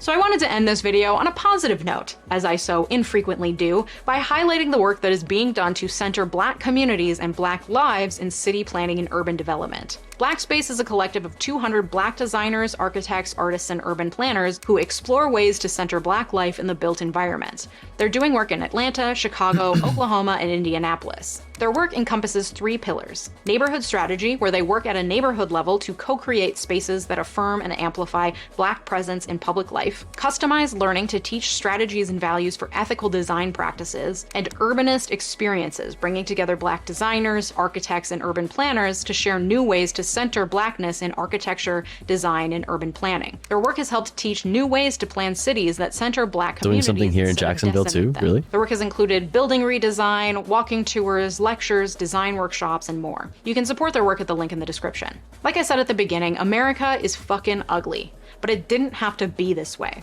and it doesn't have to be in the future. You can support the ways that your own city is working to dismantle the historical fuckery that led to this by contacting your city council members, running for office yourself, donating to projects like Blackspace, and getting involved in zoning board meetings that could help change the density and makeup of the communities where you live.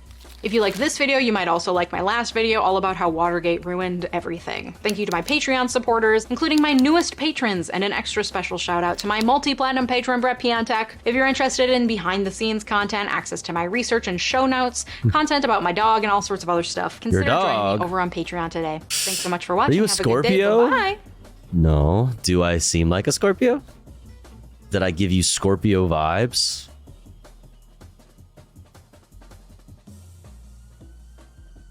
Tofu is a Sagittarius. True. True. That's true. I'm a Sag.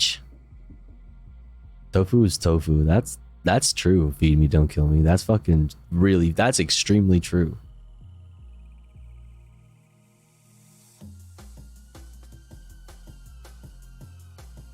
That is incredibly true. Dun, dun, dun, dun, dun. Dun, dun, dun, dun, dun. I'm literally a block of tofu. That's not a lie. That's not a joke. You think it's a joke, but it isn't. It's not. Don't laugh. It's not funny. It's serious. Dun, dun, dun, dun. All right, chat. Listen, chat. Listen. I've had a really good stream. I've had a really good evening. I've had a good evening, and I really wanted to do more. I wanted to get to some gaming or something fun, but I fucked up and went. I started stream a little late, and so now like I'm already getting pretty fucking tired, and we're only 5 hours into a stream. We're only at the 5 hour mark, but I'm kind of feeling hungry and sleepy. I'm sorry, chat. I'll be back tomorrow though.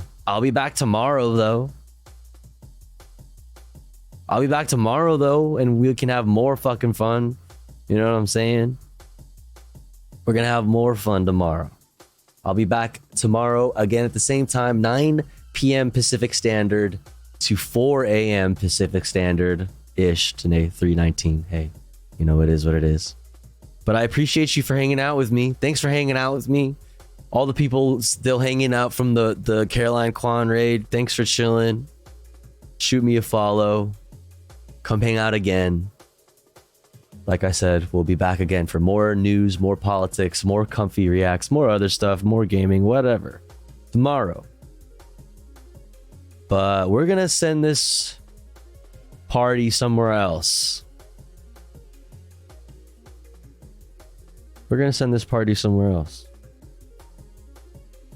There's not very many people streaming right now. But we have the numbers. So let's get crazy. We have the numbers, why not? I fucking love DAF. If you're a DAF, I know some of you have seen me in DAF chat. In the DAF chat. because I'm a fucking fan. That's where I watch the most of my like gaming. Out of all the gaming streamers, 39daft is like who I would like watch who I watch the most. So spam these emotes. Spam these emotes over there. Spam some good vibes over there. I'll hang out in the chat too. And come hang out with me again tomorrow, all right? And thanks for helping me hit the sub goal. Destroy the sub goal, I mean. Destroyed, completely obliterated. Thank you for all the support. Thank you for all the love. Thank you for all of the fucking good vibes. Really appreciate you all. Remember to drink some water. Remember to take your meds. Remember to be kind to yourself. Remember to be kind to others. Don't be a dick. But also don't be a fucking pussy. And I'll see you guys tomorrow. Night night. Sweet dreams. Bye bye.